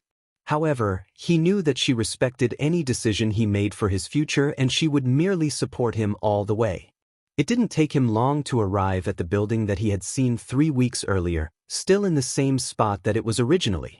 The outside still looked nearly the same as it had been when he first saw it, but the stairs to the door itself, and the windows were all fixed. Whoa, did Enso do this? He carefully walked on the few steps up to the entrance door and reached for the handle, gently turning the doorknob and finding the door unlocked. "Yo. Excuse me?" he uttered as he pushed the door inward and glanced inside. He was surprised to find simply one vast room that made up the whole 2 floors, but there was an inward wooden balcony up on the 2nd floor so that people may look down to the ones training below. The whole ground was made out of smooth, bright wood like any dojo would have. The windows had been raised up to simply let light inward and not let the people outside gaze in. There were lanterns placed all around the beams that held up the balcony and also new lights placed on the ceilings as well. The dojo had everything and more than Izuku had expected he would find. There was a line of punching bags in the corner of the room, hoops hanging from above for acrobatic practice, wooden poles about 10 feet tall for practicing to balance, and much more. Izuku stood in the room, mouth agape in awe as he looked everywhere. What? It looks so much nicer on the inside. Oh, you made it. He then heard someone say above him. Izuku's eyes shot up at the balcony to see Enso wearing something other than his suit. It was a plain black t-shirt that exposed a few scars along his pale arms, along with baggy work pants with multiple pockets that held different types of tools in them. He wore a red bandana tied around his head to cover his hair while he had been working on fixing up the place. In his hands was a hammer and a bucket, showing that before Izuku came, he was fixing something. Did you remodel the whole place? Izuku called up to him. I didn't really remodel the layout, but I did change the style to appear more fit as a dojo from the inside. But as you could tell from the outside, this place looks like it's broken down so it'll avoid suspicion from people curiously peeking in. How did you even get all this stuff? Izuku asked as his eyes noticed all the different training equipment and few tools laying around. Gambling. He bluntly said. Gambling. Enso repeated. Gambling? But dash. Legally, of course. For some reason, a part of me doubts that. Izuku's sweat dropped. Oh come on now, there's a casino down in the city. I found it quite productive in obtaining money. I didn't even know you could gamble. Izuku sighed, still finding this hard to believe. Well, when people can't tell what you're thinking whatsoever, you can win a lot. Okay, that explains how you were able to afford this stuff, but wasn't this whole place broken down? What do you think I've been doing for the last 3 weeks? By yourself? There are still many things to fix up here, But now this place is finally in a good enough condition for you to at least start your training with me. I'm still trying to fix a few things though, so I just plan on making you do certain tasks to train as I work. Now let's get started. Enso put down the items he was holding and jumped over the wooden railing of the balcony, falling down to the first floor and landing on his feet in a crouching position. He stood up and pulled the bandana off of his head, allowing his long hair to freely go down behind him as he shook his head. He then focused his gaze at Izuku and pointed over at a punching bag near the wall. Alright, to start off, I want you to keep punching that. Alright then. Izuku put his bag down and walked over to a black punching bag that was near twice his size. He started punching it softly at first, but as he set a rhythm he began to increase the power of his punches. Try not to punch the same place, switch it up. Enso told him nearly immediately. How long do I do this? Izuku asked as he kept punching. Until your hands are bleeding and you can hear cracking from them with each punch. Until they bleed? Izuku shouted in disbelief, stopping his punches for a moment and turning his head to Enso with bulging eyes. Hey, I said it would be painful, but it is necessary. We're going to break the limits that your body can handle, with your hands being first. Enso explained. Izuku thought about how painful punching the same thing over and over for so long would be, glancing down at his hands with a concerned look. He noticed the small scars that he already had on them, caused by the bullying sessions he had with Bakugo, taking many small explosions. Remembering this, Izuku balled his hands into fists and began punching away once more. He kept punching, and punching, remembering all of Bakugo's bullying, remembering the torment from his classmates, remembering the negativity everyone had towards him. His face had a sour expression and he became angrier and angrier the more he punched, picturing the punching bag as Bakugo himself. This exercise is also good to get rid of the stress he's been building up until now. Enso thought, making clear his real reason of why he decided to have Izuku start with punching as his first exercise. It felt as if hours had gone by as Izuku's punches echoed throughout the dojo. In the beginning, Enso had watched him punching, but after seeing how absorbed Izuku was in it, he trusted to leave him there and continued to remodel the building while occasionally checking in. It wasn't until he had fixed up his bedroom when he realized that the sky had begun to turn dark, then going back down to stop Izuku. He went back down the stairs and marched up to the angry boy, ready to tell him to stop, but he took a moment to examine how Izuku's knuckles were completely cut and drenched in blood, which was dripping on the floor. Izuku's shirt was completely drenched in sweat and Izuku himself was panting hard, yet he still continued to punch away even harder than ever. Izuku, that's enough. Izuku didn't even listen to him, he just continued to punch away, not even detecting Enso's presence next to him. Izuku, you're done. He still kept going. Good grief. He really had a lot pent up, didn't he? He walked over to Izuku and put his hand on his shoulder. Izuku dash. The moment his hand touched his shoulder, Izuku turned around and swung his already bloody fist towards Enso's face. Enso simply raised his other hand up and caught Izuku's attack, the blood smacking against his palm. Wake up. Izuku had his head down as he recaught his breath. When he looked up and saw Enso there, he blinked multiple times in confusion, coming back to reality. Ureshi. Enso. Working on that. Izuku mumbled. He pulled his hands back and sighed. How'd I do? Well, considering that you haven't even noticed how bloody and beaten up your hands are, I'd say you did okay. Izuku looked down at his palms and his eyes widened to see his own blood. Enso reached over and patted him on the shoulder. You're okay? Izuku felt the warmth of his hands leaking out, feeling his legs go numb and falling to his knees. I was so weak, he said, remembering his traumas once more. Enso simply reached his non-blood-covered hand down and gently rustled Izuku's hair, assuming that it would calm him down. Sorry, Izuku, but this is going to feel like hell for almost the rest of the year. Izuku then passed out on the spot from exhaustion. We're just getting started. Few months later. As time went on, so much ceaseless agony was what Izuku felt. All of this pain Izuku felt had been caused by visiting Enso nearly every day for body-breaking exercises, testing his limits in painful ways. At first, Enso's exercises had to do with Izuku breaking his muscle fibers for different parts of his body. Izuku started doing so many push-ups for so long that he could sometimes hear his arms clicking or cracking, yet he still continued to do them with a fiery motivation. From there, he started performing leg exercises in the form of squats. Going up and down so many times, even when his legs felt so heavy and refused to move, he still continued to push on. Soon he started doing all sorts of other workouts, pull-ups, sit-ups, jogging. He overdid all of these basic exercises at Enso's instruction. His body would always feel more than just sore. It made Izuku feel like he would die at any moment. However, as time went by, Izuku's body was beginning to change and he began to get used to any of the drills Enso threw at him. His mixture of lifting up heavy objects with all might and the intense things he did with Enso was clearly beginning to show on his body. His muscles had so grown big and dense that some of his shirts looked a little tight on him, and he was able to go to an even farther limit in his exercises. His new gained in muscles also had an effect at his school as well. He was receiving more glances from girls, although he doesn't notice them, and some of the boys that had usually bullied him were now actually intimidated by Izuku's form. Even Bakugo seemed to be picking on Izuku much less than before. But it didn't appear to be due to intimidation. He simply had been looking less angry recently, maybe due to preparing for his exam for UA. Of course, just when Izuku was feeling confident that he was getting used to the intense workouts, Enso decided to actually increase the difficulty of them all over again. He added extra weight to Izuku's back as he did push-ups, added weight to his legs when he jogged, and even putting weight onto his back when he was doing squats. Then one day, something new happened.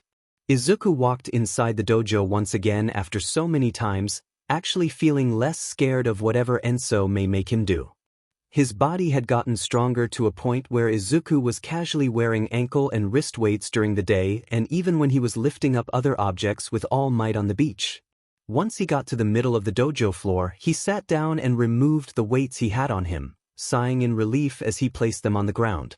Man, those things feel like they get heavier after a while, he muttered as he stood up straight and began doing some stretches with his arms. I wonder what I'll be doing this time? Actually, it'll be what we'll be doing, Izuku. Izuku wasn't surprised and looked up at the balcony to see Enso looking down at him. He was wearing his black suit once again with his hair hanging loosely behind him. We'll be doing something together? You're not working on the place today? As a matter of fact, I actually managed the remodeling just the other day. Now it's in a perfect condition for living in. Great to hear. Are you going to give me a tour later? Izuku smiled. Maybe later, but for now. Enso jumped over the balcony and came falling right over Izuku. His right fist radiated a white aura around it, and he aimed it straight down at Izuku. Juich. Izuku dove out of the way and Enso's punch landed to where he was just standing. A powerful shockwave shook the room and caused immense winds to send Izuku even farther back than when he had jumped to avoid the punch. Izuku tumbled along the ground before hitting the wall, then shooting up to his feet with a panicked look. Why did you do that? Enso stood up and held his fist in front of him, the white aura still emitting from it but with additional steam. We're starting your official combat training now. Izuku stared at the white color surrounding Enso's fist, curious to find out exactly what he just did. I've never actually seen what sort of power you have. Izuku told him in curiosity. You'll see much more of it once you actually receive one for all so we can fight higher level. Now. Enso turned his body sideways with one foot facing forward and the other turned 90 degrees. He raised his hands in front of him in a stance as he stared down Izuku. Come at me. Izuku couldn't help but not want to. I sent this a little too sudden? Things will always come suddenly in life, you have to learn to adapt. I don't think that should apply to this. Izuku felt his feet suddenly swept underneath him, causing him to trip backward with his head looking up. He didn't even process what had happened yet before feeling a palm grab onto his face and suddenly slam the back of his head onto the ground. His head felt dizzy, he felt pain in the back of his head, and his vision got completely dark. Wait, no, he realized that his vision was dark because someone had their hand over his face. He felt the hand got removed, letting the lights from above shine down on Izuku as he saw a silhouette hovering over him. It didn't him long to realize that it was Enso standing over him, due to the intense red eyes that shined down on him. "Hey Chow. Did you even dash?" Izuku grunted in pain. "Too slow," Enso bluntly told him, crossing his arms. "We have a lot to work on." "Oh boy," Izuku said in a sarcastic tone. "Get up." Izuku used his arms to support himself up and then rubbed the back of his head. "No mercy, huh?" He fully got back to his feet and watched Enso get into another fighting position, this time holding his arms and fists in front of him like a boxer would. "Could you at least tell me what kind of fighting I'll actually be learning?" "It should be obvious. I intend to teach you every kind of martial art I've experienced before." There were many martial arts that I've learned from many people while going through different worlds. I've even made some of my own fighting styles based on a mixture of some of these fighters, but for now, I'll just be teaching you the basics and maybe more of each of these martial art styles. Shouldn't you be telling me information about each of them instead of using them on me? But I prefer to demonstrate them to you as I explain them. Now allow me to display boxing on your body. I'm gonna die. Izuku couldn't help but panic. Cries of comedic pain were heard inside the dojo along with the echoing of punches and slams. Tashinori stood outside of the dojo, peeking in from the doorway at his successor and the otherworldly person. His instincts had told him that Izuku was in some sort trouble and he came to Enso's dojo, but that was when he learned that his instincts were only half right. He watched Izuku comically getting tossed around the room like a ragdoll. Tashinori sighed, but then couldn't help but form a smile. Lately young Midoriya has been cleaning more trash on the beach than I've been expecting and his body has been growing at such a good rate. Perhaps it's nearly time. I didn't think it would only take just a few months instead of the 10 I thought we needed for him to form into the perfect vessel. I suppose Enso really is being a help after all. He then saw Izuku flung at the wall with his back slamming into it, actually sticking there for a few moments before sliding down onto the ground in pain. Tashinori couldn't help but shiver. This looks just as bad as my training with G-Gran Torino. He saw Izuku's body and eyes turned comically white on the ground as his soul was visibly leaving from his open mouth. Hang in there, kid. The sun rising on the horizon was all too familiar to Enso. He had seen it so many times from getting up early every single day. In this particular case for waking up early though, he had gone to Dagoba Municipal Beach Park, wondering how much progress Izuku made cleaning up all the trash. 3 more months were left until it was time for Izuku to take the UA entrance exam. During this time, Enso had been training Izuku to learn every martial art he was able to teach the boy. With the new teachings of martial arts from Enso and his muscles already growing rather well, Izuku found picking up the garbage on the beach to be rather easier to collect to the point that he even outran All Might in his skinny form while running across the beach with a microwave. By now, Izuku knew various fighting styles, including karate, boxing, and a few others. He knew the depths of a few fighting styles, while simply knowing the basics of a few others, but Enso was still in the process of teaching him much more. Getting out of his thoughts, Enso finally came upon the beach, only to discover that it was now completely cleaned up, with the only trash in sight already set in the black pickup truck meant to take it away. He didn't see any sign of Izuku on the beautiful and completely clear beach. He looked around the beach, examining just how brightly the sand was lighting up from the sun shining on it, and he saw the sun reflecting on the beautiful water that didn't have any pollution in it. His thoughts were interrupted as he heard someone snoring loudly behind the truck. Checking it out, Enso found a sleeping Izuku with a sleep bubble coming out of his nose. He was shirtless with his back lying on the side of the truck, completely dozed off in his sleep. He had his green sweatpants along with his signature red boots and was even drooling a bit as he rested. Enso crouched down to him and examined the state of his muscles. They had clearly gotten more buff than Izuku had them before, and when Enso used his hand to feel upon Izuku's arm, he confirmed that they had also become very dense now. He heard some footsteps coming from behind him, prompting him to stand up and turn around. He saw Tashinori standing at the stairs, completely awestruck as he stared at the beach. "Oh my goodness!" he yelled as he transformed into his buff form. This sudden shout popped Izuku's sleep bubble and startled him awake, making the boy shoot up to his feet and frantically look around. "Enso?" he uttered, surprised to see him in front of him. "Please don't tell me you slept here all night." Enso immediately asked. "What dash? I woke up early and came here." "Good." He turned his head to All Might, laughing and proudly clapping his hand. "Your hero is examining your handiwork." Izuku looked past Enso and saw him, All Might. Hearing him, All Might walked over to the boy and proudly placed a hand atop Izuku's shoulder. "Young Midoriya, I must say that you've surpassed all of my expectations. You've even completed your task a few months before our intended goal. I am proud to have made you the successor for One for All." Izuku smiled in delight. "Thank you, All Might. I'm happy to make you proud, and I promise to be the best hero that anyone will ever know. I'll become the next symbol of peace." "Of course you'll become it, Midoriya. You have the fine qualities of a great hero." All Might responded as he gave him a thumbs up. "So, does that mean that Izuku can inherit One for All now?" Enso asked, interrupting their touching moment. All Might turned to him. "Why yes, he should indeed be ready." But before that dash, he placed his hands atop Enso's shoulders. "I must thank you, young Enso, for helping Midoriya develop his body and mentoring him in combat. I must admit that for these past few months I definitely still had my suspicions about you, especially when I occasionally checked up on the experiences Midoriya had with you as he trained. But soon I have noticed that the more time Midoriya has spent training with you, the more his condition improved tremendously. I now know to be more confident in you and have complete trust in you taking care of Midoriya. I apologize for not trusting you before."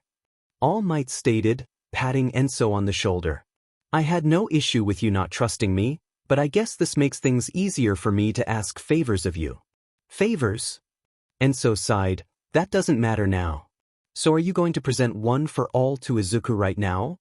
The sooner he gets it, then the sooner he'll learn how to use it." "Well, of course." All Might turned to Izuku. "Well, young Midoriya, it is finally time for you to inherit One for All." Izuku had a look of determination on his face. "I'm ready, All Might." "Good." After a dramatic pause of silence, All Might reached into his head and pulled out a strand of hair, then sticking it in front of Izuku. "Now eat this." There was a moment of awkward silence, before Izuku tilted his head with a dumbfounded expression. "Huh? That's disgusting." Enso added. All Might rubbed the back of his head with his other hand. "Well, in order for you to obtain One for All, you must ingest the current wielder's din, and hair is the least disgusting part of my body that you can eat, so, here," he said as he shoved the strand of hair to Izuku. Izuku stared at the strand of hair for a few seconds. "Well. Eat it." All Might instructed once again. Izuku then sighed. "Well, I guess that's how it is then. Well, here goes." He placed the hair in his mouth and quickly gulped it down as fast as he could. Big mistake, because he actually choked on it for a moment and that caused him to GG on it more than he normally would have. He struggled to get the hair down his throat, before finally swallowing it and then gasping for breath. That looked rather painful. Enso commented. After recovering from that experience, Izuku looked down at his arms and began to stretch them out. "I don't really feel any different." "Well, it will take some time for your body to accumulate One for All, not too long though, so in the meantime All Might turn to Enso. "Enso, would it be alright for you to give me and young Midoriya here a description of your quirk?" "Realized that you never gave us a description of it."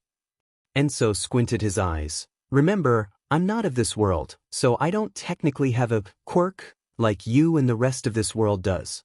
But you have powers, don't you? I've seen you move in a superhuman type way, not to mention the glowing aura I saw once." "Well, if you put it like that, then yes, I do have powers." "Then would you be so kind as to explain them to us? That should pass the time for One for All to adjust to Midoriya's body." He sighed in a bored tone. "Very well, I believe that it would take more time than now to explain everything my powers consist of, so for now I'll explain the basics of what I can do." Izuku paid serious attention so he could write this down in his notebook later. For starters, All of my human senses are sharpened compared to normal humans, but in addition to that, my speed, strength, stamina, and brain power also have all been increased. So, as if they were genetically modified. Izuku thought. Enso put a hand on his chin and thought. Now as for my powers, many of them I've obtained by absorbing the energy of the special individuals I've met in other worlds. So far, I have both telepathy and telekinesis at my disposal, but I can also release energy-based attacks such as energy ball or energy beams. In addition to these energy moves, I can even focus my energy to different parts of my body to either shield myself from blows or add force to my physical attacks. Enso then stuck out his hand and his dagger formed in it. I can also manifest this weapon whenever I desire it. It is very durable and can easily slice through most materials. The dagger disintegrated in his hand and completely vanished. I can make it disappear when I wish as well. Those are quite the abilities you have. Anything else? Well, there are many other abilities I can do by manipulating the energy I have. Manipulating it? Izuku asked curiously. Enso nodded. The energy ball and energy beams are technically part of the way I manipulate energy, but there are different ways I can manipulate it. He turned to the ocean and swiped his arm, causing a wave of white energy to be sent over the water and violently splashed it as it passed. He then lifted up his other arm and a white lance formed within it, which he launched forward with intense speed over the water a great distance away before it appeared to fade away in the water. He turned back to the two. As you can see, nearly all of the manipulations I do with this energy is just for destructive purposes. They all come in the form of new moves and abilities that I was able to absorb from others. But I was able to create a few of my own techniques using different aspects of the abilities I already have. That sounds amazing, Izuku said in excitement, thinking how powerful he was. But then he blinked in a realization at the sound of his encounters. Wait, from the previous people he met? Oh. Enso gazed away from him. I don't want them or others to learn about my weaknesses. The portrayal of oneself is important for intimidating others, so if I represent myself as stronger than any others and without much weakness, then it would be easier for me to avoid challenges and conflict. Just because I can use telekinesis and telepathy and all that energy doesn't mean that it doesn't have a limit. His eye went to All Might. Not to mention that I don't have the pure muscle strength that both All Might and Izuku have. In theory, they may be able to overpower me with pure strength alone. Although I can enhance my physical attacks and my defenses using my energy, I can't enhance my muscle strength, so my body will feel the stress of trying to overpower them in strength. All Might's pure power is beyond what I've seen before and could most likely shatter my defensive aura if I'm not careful. That's a brief summary of what I can do. Enso finished off to them. Your powers make you sound so strong. Izuku praised. Well, I suppose I sound stronger when compared to all the other powers the beings here have. Enso said unimpressively. However, I'm not proud of these powers, especially when you know how I've obtained them. Izuku felt a shiver in his spine. Enso changed the subject back to Izuku having one for all. So Izuku, do you feel any different now? Now that you mention it. Izuku jabbed the air in front of him multiple times. I do feel more pumped up now. Good Midoriya. That must mean that one for all has fully adjusted itself in your body. Now you can start 50. At that moment, All Might transformed back into his skinny form, spewing out blood comically once more. Maybe you shouldn't stay in your muscle form when it isn't necessary. Enso suggested. Tashinori coughed for a few moments before answering. Maybe. But as I was saying, we should have Midoriya test out one for all now that his body adjusted it. Here? Izuku asked as his head frantically looked around for any people who could possibly be watching. Of course not my boy. Someone where you won't get in trouble when you use it. Tashinori walked over to the pickup truck and stepped inside, then turning on the ignition. Enso, Midoriya and I will be going to drop off this garbage. WER? Izuku uttered as if he hadn't heard of this beforehand. Yes, afterward we'll be going to U.A Academy. Enso, meet us at the front gate of the academy. I will send you an address right now. I see, will do. Enso responded, then vanishing from sight. Tashinori looked down at Izuku from the truck. Well, come on, my boy. We don't have all day. Alright. Izuku quickly rushed into the truck and put on his seatbelt. And maybe cover your nose, this stuff is gonna smell for a while. Tashinori said as he handed him a nose plug. You're already green, he then uttered as he saw Izuku's shade of green and his puffed cheeks. Thank you. Izuku uttered out in disgust as he took the nose plug. About 30 minutes later, Tashinori, Enso, and Izuku walked down the empty halls of Yurei, with Izuku's eyes shooting all over the place in pure excitement. Amazing! It looks even better up close. To think that this is the school that I wish to go to, where the #1 hero, All Might, graduated with flying colors to kick off his hero career. Where he dash. Now Midoriya, let's not get fanboy mode right now, alright? Tashinori chuckled. Sorry, All Might. Izuku stuttered in embarrassment. So where are we going specifically? Enso asked him. We'll be going out in the courtyard. It's rather empty there, so I think it shall be perfect. Perfect for what, Tashinori? A happy voice called behind them. Tashinori flinched, his head robotically looking behind him. Enso and Izuku also turned around to find a short person, well, more like an animal, standing straight. He looked to have a head of a mouse with a large scar over his right eye, a tail coming behind him, and paws for hands. He wore a white dress shirt with a black waistcoat and matching black pants along with orange, laced-up sneakers. Principal Nizu. Tashinori uttered out nervously. Hello, Tashinori, what are you doing here at Yurei on such an unexpected day? Nizu asked with a happy smile. You see dash. Tashinori fidgeted with his words. That's the principal? Izuku thought, sweating nervously. Nizu glanced at Izuku and Enso. Oh, are those the two you spoke to me about before? Why, yes, they are. Tashinori pat Izuku's shoulder. This one here is my successor, Izuku Midoriya. Eh? The principal knows about One for All as well? Izuku uttered in shock. Yes, he does know about it. Tashinori reassured Izuku. Izuku bowed nervously. It's a pleasure to meet you. Likewise. Nizu responded cheerfully.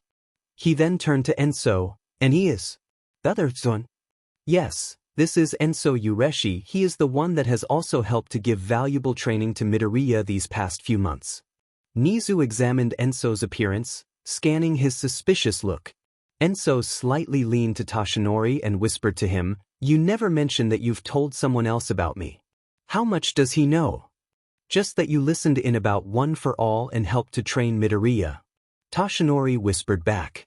Enso stared in a curious silence at Principal Nizu. He then walked forward toward the principal, surprising Izuku and Tashinori. What's he doing? Tashinori wondered. Enso stood over the principal and crouched down to one knee to be at the same eye level as him. Oh, what is it? Nizu asked with a curious smile. Enso didn't even appear to have heard his question. He simply reached his right hand and rubbed the top of Nizu's head. Jige. Tashinori turned black and white as a comedic bolt of lightning struck behind him. What are you? Enso asked as he tilted his head curiously and continued to rub Nizu's head, all the while keeping his cold expression. Izuku noticed Tashinori's reaction and shook. As well, I don't think Enso should be doing that. The principal's smile didn't change. Well, would you look at that? I've never had someone do this to me before, not even children, he chuckled. Tashinori quickly rushed over to Enso and pulled him off Nizu, then making him and himself both bow. I am sorry for his actions. Nizu laughed. It's quite all right. But do tell me, All Might, where exactly is he from? Tashinori stood back up straight and flailed his hands. He's from somewhere very far away. Somewhere far from Japan. I don't remember where exactly. So he's from somewhere that you have to keep secret? Nizu interrupted. Wah, I didn't say that. Now Tashinori, you really need to work on your wording and body language. I expected you to be a better liar with how well you were able to keep your quirk a secret from the public. A normal question about the origin of someone is usually answered with a town, country, or just any actual place name.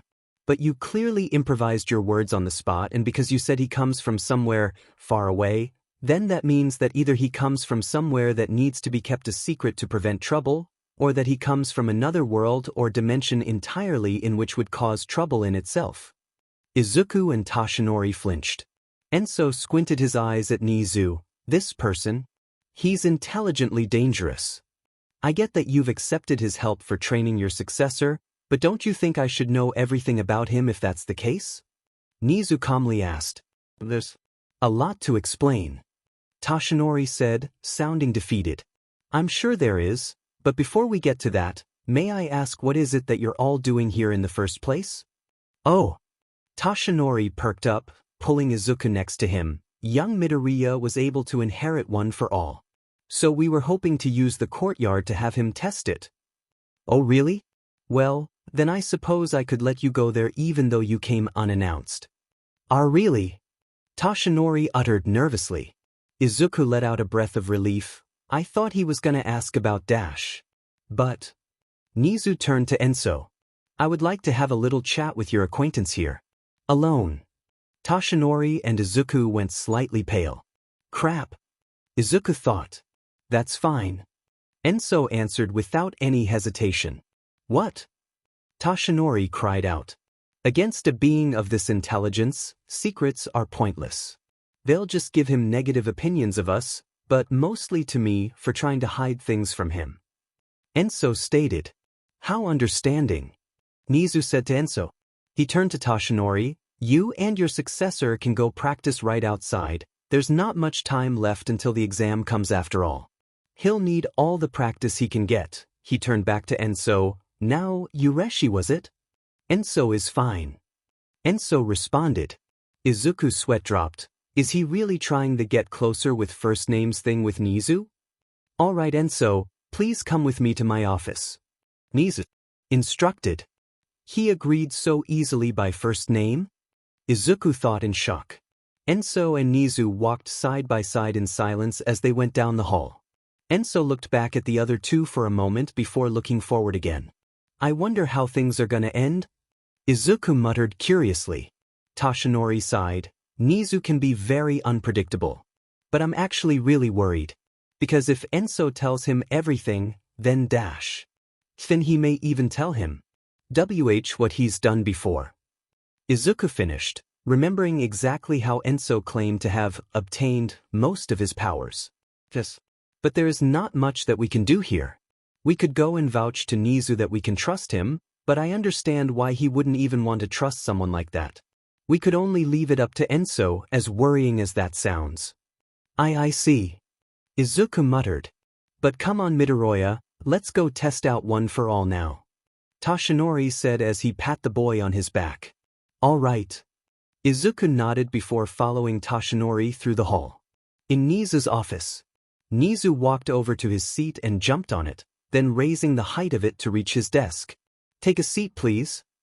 He asked politely as he waved a hand at a comfortable-looking chair in front of his desk. Enso sat down and placed his hands on his lap while focusing his gaze on Nizu. Nizu entwined his paws and placed his elbows on the desk. So, Enso, I understand that you know and are informed about One for All, correct? Correct. Toshinori did explain it to me. All right then. Nizu pulled a drawer of his desk and pulled out a notepad and pen, placing both in front of himself. I'll just ask you a series of questions about yourself. Some may even be personal, but I want you to answer them truthfully, all right? Yes, sir. Good. Nizu scribbled in his notepad for a moment before focusing once more at Enso. First question, what is your name? Enso Ureshi. Second, where are you from? Another world that's an alternate version of Earth, but I don't know if I originated from there. Well then, I actually didn't expect that. Nizu chuckled, then writing down in his notepad. You don't sound so surprised. Nizu didn't look up as he scribbled. I am a little. But not for the reason you think.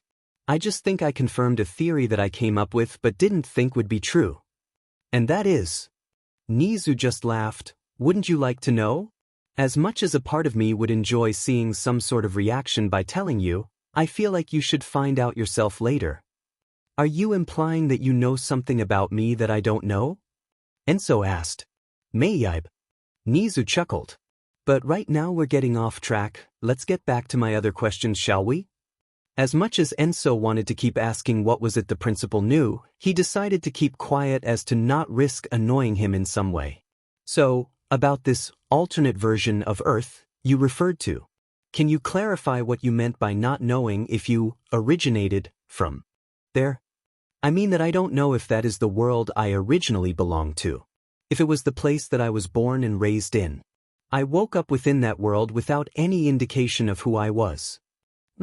So you don't have any memories relating to your childhood then?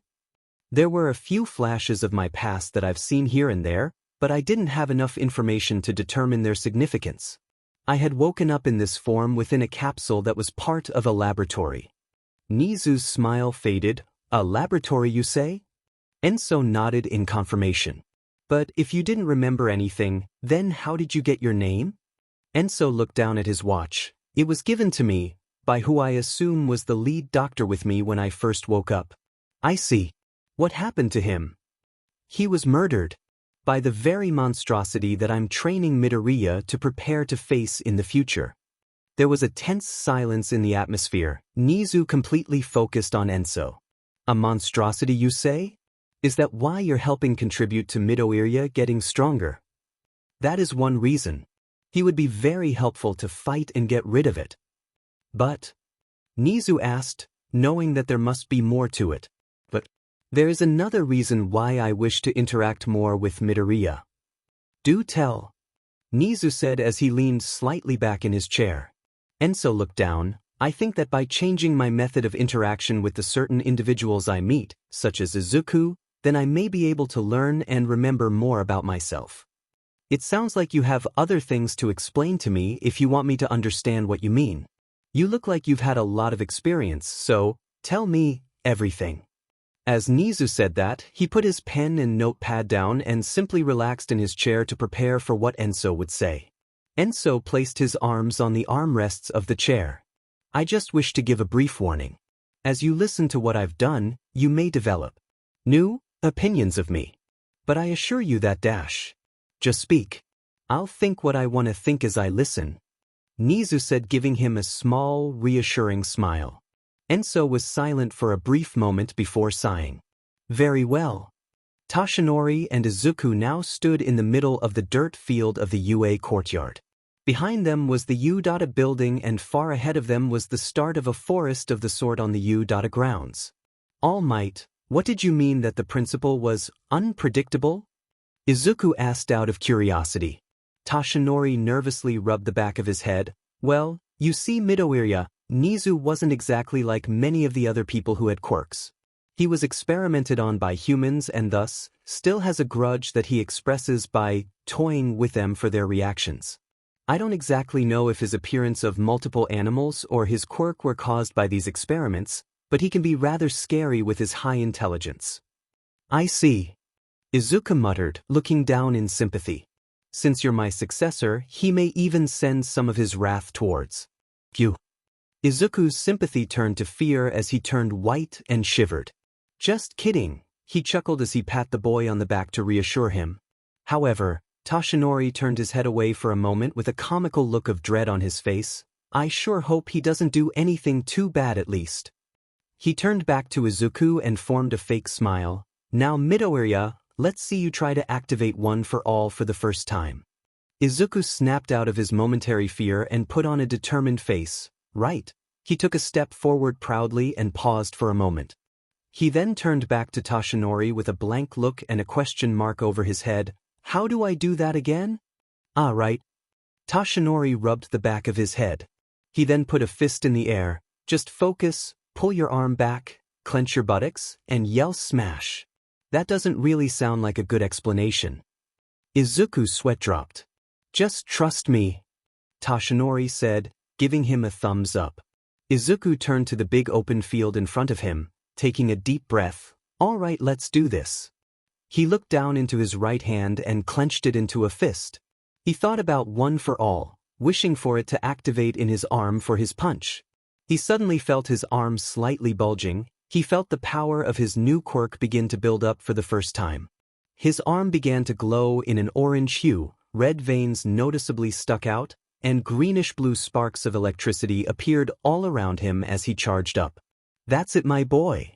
Toshinori shouted in encouragement. Izuku then swung his arm at a slightly upward angle, shouting, "Smash!" at the top of his lungs. The moment Izuku fully swung his arm, a giant burst of a shockwave was created and pierced the air in the direction he swung. The ground shook, the dirt on the floor kicked up, the wind was forced into one direction, and the trees in the forest ahead violently shook. Toshinori had to cover his eyes to keep all the flying dirt from getting into his eyes, but when he felt the winds die down and looked, he was amazed to see a clear path in the dirt of the direction Izuku punched. Toshinori grinned, "Attaboy." Izuku panted heavily after using such a powerful quirk for the first time of his life, but then he grinned at the demonstration of the power he was able to perform. He tried to lift his arm in celebration, but he felt a sharp pain in it. And he winced. He looked down at his right arm and his eyes widened, as it was now red, swollen, and completely broken.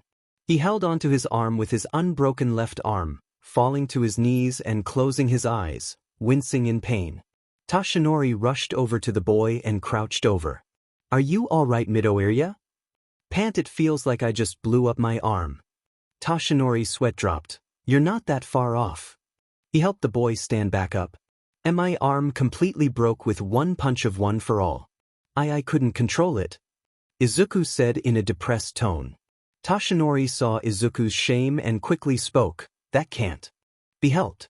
It's like asking a person who suddenly grew tall to do a trick. They wouldn't even know how to control their tail to perform the trick. It was meant to happen." Izuku suddenly blinked in a realization, turning his head to his hero with a blank face. "Wait a minute, did you know this would happen?" Toshinori flinched and rubbed the back of his own head. I may have forgotten to mention that to you. A warning would have been nice." Izuku snapped in a fit of comedic anger. "Relax. It's not that bad." Toshinori tried to calm him. "I broke my arm, All Might." Toshinori let go of Izuku and put his hands in front of him in a position of surrender. "Sorry. But at least we know the scale of power you can use." He raised a finger. "Right now, you can either use 0% of your power, or use 100% of what your body can let out." He then closed the finger into his hand and formed a fist, but once you learn how to control it, you'll be able to adjust to whatever amount of power you wish your body to use at once. "Control," Izuku repeated. "Of course. The more you train One for All, the better you'll be able to control it." Hearing that he can surely learn how to use One for All, Izuku formed a determined smile. "I'll be sure to control it, All Might. I promise," Izuku proudly stated. "Of course you will, Midoriya, I know you will." Toshinori and Izuku smiled at one another. One smile was of admiration and hope to live up to expectations of his hero, while the other's smile was proud of his pupil and was looking forward to future days to come. "Young Midoriya, the flame that I have passed on to you is still small, but in the future, it'll be exposed to many things. Wind, rain, dirt, and so many natural obstacles that will have to be overcome while getting bigger in the process. As that goes on, my flare will slowly weaken and will soon disappear completely, finishing my job along with it. Soon, Midoriya, soon you will take my place and make the world a safer place." "So, All Might," Izuku spoke. Toshinori got out of his deep thoughts. "Yes? What are we gonna do about my arm?" Izuku asked with humorous watery eyes. She might be here today," Toshinori said with a light bulb over his head. "Who? Someone else who knows about One for All," Toshinori said with a grin. "Someone else who knows? Yes. Now let's get you over there, boy," Toshinori said as he tugged Izuku's arm. "Ow!" Izuku shouted. "Oops, wrong arm." "That's about it." Enso finished explaining. He had just told Nizu the entire story that he had told Toshinori and Izuku before. He followed Izuku around, threatening him once, and learned about One for All by eavesdropping before officially introducing himself to Izuku and All Might. letting them know about the information he overheard. He then proceeded to explain that Izuku was one of many unique individuals of different worlds who supposedly possesses a power of some sort that the watch on Enso's wrist detects, making it the reason why he spied on him. The most serious part of the conversation, though, was when Enso had to explain what he had done to each of those other unique people from each previous world and why he did what he did. Killing to obtain their power, obtaining their power in order to get flashes of memories, getting those memories at a hope that he would remember himself, that was his reasoning for his actions. He didn't know what course of action Nizu would take after listening to him, but he knew that he had to explain what he could to have Nizu trust him and hope that he would understand. He kept silent and gazed at Nizu, who had the back of his chair facing Enso at this point. So, you say that's about it? Nizu asked behind his chair. Enso nodded, yes. But there's something else you haven't told me. What is this monstrosity that you're bringing to my world? Enso closed his eyes. Forgive me, but I don't believe that it's something I should be sharing yet. Especially not to Izuku. Why is that? Should I really be telling a boy who just obtained Toshinori's power that he'll have the responsibility to face not one, but two dangerous beings that could impact his entire world? Nizu's ear fluttered. Two? Toshinori is having Izuku face someone in the future, isn't he? Nizu was unnaturally silent for a moment, then asking, what makes you assume that? Someone. Or something had to have made that scar on his chest, didn't it? He heard Nizu sigh, turning his chair around to face Enso with a solemn expression. I'm not sure if he's still alive, but yes, All Might did indeed fight a villain in the past, the one who made his scar. We've been keeping it secret from the public so that it wouldn't cause any worldwide panic by knowing that such a villain nearly killing their symbol of peace. As you're keeping the secret of such a villain from the public to not cause panic, I'm not telling Izuku about this monster so I won't scare him, as it possibly could result in interfering with his progress. And why is it you can't tell me about this monster instead? Nizu asked. Enso looked down. It may be dangerous for you to know about him. There's no telling what he would do to you just for the knowledge of his existence. What kind of being would do something terrible to someone for simply knowing him? Nizu wondered. Nizu leaned back in his chair and looked up. Well, I suppose it can't be helped then. As far as I can see it, everything you've said has been true up to this point. One reason I believe so is that I can understand and relate to what you've been through. Understand? Enso repeated. Just tell me, Enso, what do you think I am? You look like a hybrid of a dog, cat, bear, and mouse. Enso bluntly responded. So it may seem. But how do you think I became this way? Because of the side effects of your quirk? Buzz. Wrong. Nizu responded. Now I don't exactly remember it myself, but I know that I must have been just one animal in my early years. But because of the mistreatment I received by humans, my entire life changed. By how this is sounding, you're going to claim that humans have experimented on you and ended up giving you the appearance you have now? Correct. Does that even include your quirk? Yes, it does include that. I've obtained my intelligence from all the tests that humans did on me. If I'm honest, I am rather grateful for them for it. So when you claim that you relate to me, you believe that I've been from a result of experimentation as well? Now, don't tell me that you've never thought about it? Enso's eyes looked down with a finger on his chin in thought. Well, of course, I've thought of it. Based on the fact that I woke up within the capsule of a lab without any recollection of myself and the lack of emotions that came along with it. Nizu turned his chair. Ever since gaining my intellect and waking up, I barely had any recollection of my animal years, including which animal I actually was in the first place. So when I look at you, I see myself in a way. Intelligent, mistreated, and misunderstood of the world and its people. Misunderstood? Enso repeated. You really think I was always this calm and polite? Especially after having experienced humans? Wouldn't you be a little hostile towards them after being through such horrid experiments?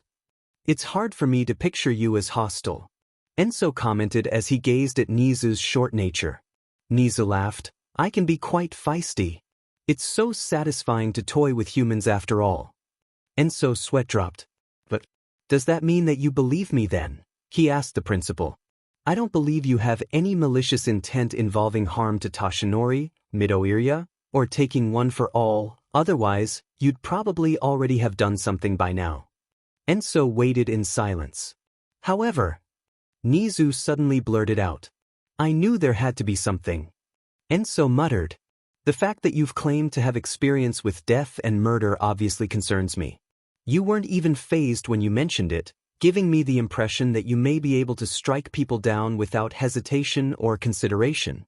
Enso kept a cold blank gaze on Nizu. So you're going to hold me accountable on this world for my actions from previous worlds? I admit that in the eyes of you and many others, what I've done must be terrible. To kill for self-gain, to have no thoughts about those affected, but what's done is done. There's no way I can take back what happened. All I can do right now is ensure you that I won't be causing any harm. Nizu leaned forward and surprisingly grinned as he clasped his hands over his desk. Oh, I know you won't. Why do I have a bad feeling about this? Enso wondered. Enso Ureshi, for me to ensure that you don't cause any trouble of any kind while you're in this world, I need to constantly know what you're doing and have you close by. So that you can be watched over. So what are you suggesting? Well, Enso. Nizu opened his drawer and pulled out a certain sheet of paper, then sliding it with his paw across the desk towards Enso. How would you like to go to school? Recovery girl was in the nurse's office organizing supplies when she suddenly heard a knock on the door. Who could that be right now? Come in, she called out. The door slid open to reveal Tashinori smiling. Yes. You are here. Recovery girl was surprised. All Might? What are you doing here when the school hasn't even started yet? Well. Tashinori shyly rubbed the back of his head as he pulled the rest of the door out of the way to reveal Izuku holding his right arm. Hello. Izuku uttered out. Oh, you found a successor already? Recovery girl remarked, already knowing exactly what was going on by his broken arm. Yes. And his body was able to take in one for all early. Today was his first day trying to use it. Yoshinori said proudly. At least that explains why his arm is broken. Recovery girl sighed. Can you fix him up for me, please? Tashinori then politely asked. All right. She hopped onto her chair and turned to Izuku while motioning him to another chair in front of her. Sit down, Sonny. Thank you. Izuku meekly went over and sat down. Recovery girl first took the time to examine exactly what condition Izuku's arm was in so she would know how long to use her quirk. It was red and swollen, so no doubt it was broken, but it was an easy fix for her. She then used her quirk on his arm. Izuku was caught off guard, but then he immediately felt the pain relieving from his arm. It feels better. Sure enough, when Recovery Girl removed her lips, Izuku's arm looked nearly healed. However, he also felt his eyes feel slightly droopy. But now I feel tired. My quirk stimulates a person's healing ability, and healing requires stamina, which is why you feel tired afterward. Keep in mind that if you keep getting major injuries, then you may not have enough stamina to heal and could end up dying. Dying? Izuku cried out in shock. I guess that means that we can't consistently have you try out one for all. Tashinori said. He was then whacked on the head. Ow! He uttered as his hands instantly went to his head. He then looked down at an angry Recovery Girl. Really though, Tashinori? You didn't even tell me that you would be having him use that quirk. What if I wasn't here? Then who would have healed him? Sorry, we'll be more careful. Tashinori apologized. You better be. Recovery Girl snapped. Izuku in the meantime was within his own thoughts of worry about using one for all. If this is what happens each time I use one for all, then I won't even be able to practice with it throughout the day. How will I be able to practice using it if I can't even practice enough for it? Maybe All Might would know how I could use it better, but if not, then what? Then, here they are, a voice said in the doorway. The three inside turned their heads and saw Nizu standing in the now open doorway of the nurse's office with Enso standing right behind him. I take it that you two being in here means that it didn't go well? Enso asked Izuku and Tashinori. I sort of broke my arm. Izuku admitted. So he couldn't handle even using the power. Enso thought with disappointment. He then noticed a short old woman sitting down in a chair next to Izuku. Who is this? Nizu waved a paw to point at Recovery Girl. This is Recovery Girl, our school nurse and another person that has knowledge about One for All. Recovery Girl was surprised to hear Nizu casually speak of One for All. Hold on, does this Sunny know about Toshinori's quirk as well? Yes, he does. And I also have some news for both of you. Nizu proudly said to Toshinori and Izuku. Izuku tilted his head to the short principal. I'll be attending you today as well. Enso immediately said as he looked away. Izuku and Toshinori cried out in surprise. You could have let me announce it more energetically. Nizu complained. Enso will be attending you. Toshinori asked, wondering if he heard that right. Well, technically not yet. Nizu says that I will have to take the exam to get in. Enso told them. I listened to his story and decided that he shall continue to help your successor grow, Toshinori, but I will have to keep a watchful eye on him due to some of the things he said. Him being in UDA will help me with that as there will always be teachers around to watch him. I see, but... Toshinori glanced back at Recovery Girl, then going to the principal and crouching down to him, but he doesn't have any previous school records or any records at all. Wouldn't the staff be suspicious? He whispered. Nizu whispered back. Don't worry, Toshinori, that shouldn't be a problem for me at all. Toshinori's sweat dropped. Why do I think that he'll do something sketchy? What are you two talking about over there? Recovery Girl asked impatiently.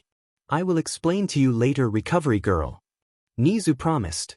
Now, Toshinori, I believe that you should be getting back to training your successor.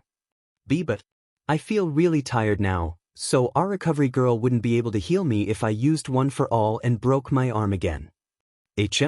How does she heal you? Enso asked. Recovery Girl's quirk lets her use the stamina of the person she's healing in order to quicken their healing process. Nizu answered. So by that logic, Izuku wouldn't be able to continuously practice with One for All unless if he got large amounts of rest after healing? Yes, that's how it should be. Recovery Girl answered him. I believe that I have a solution to that. Enso said as he reached into the right pocket of his suit. He then pulled out what appeared to be a brown dice bag, then reaching into it and pulling out a small green bean of the sort. He tossed it to Izuku. This. Izuku fumbled with it before catching it in his hand. What's this? Eat it. Enso said with a straight face. But eat it. Fine. Izuku sighed in defeat before popping the bean into his mouth and chewing. It feels like a celery stalk than a bean. It tastes like fish too. Why am I eating weird things today? Izuku thought in disgust. As he swallowed it, Enso spoke. How do you feel? Izuku immediately stood up with energy. I suddenly feel really energetic, he claimed. What kind of bean would instantly give someone that much energy? Recover Girl asked, baffled. It's something I picked up from another world. Excuse me, she said with an unamused face. Well, I guess now that you've heard that, I'll have to explain the situation to you right now instead of later, Recovery Girl.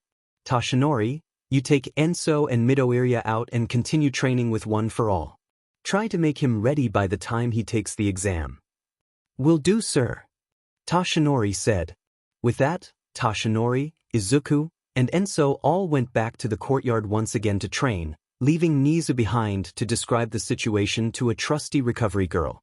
Enso, what was that you gave Midoriya exactly? Toshinori asked him curiously.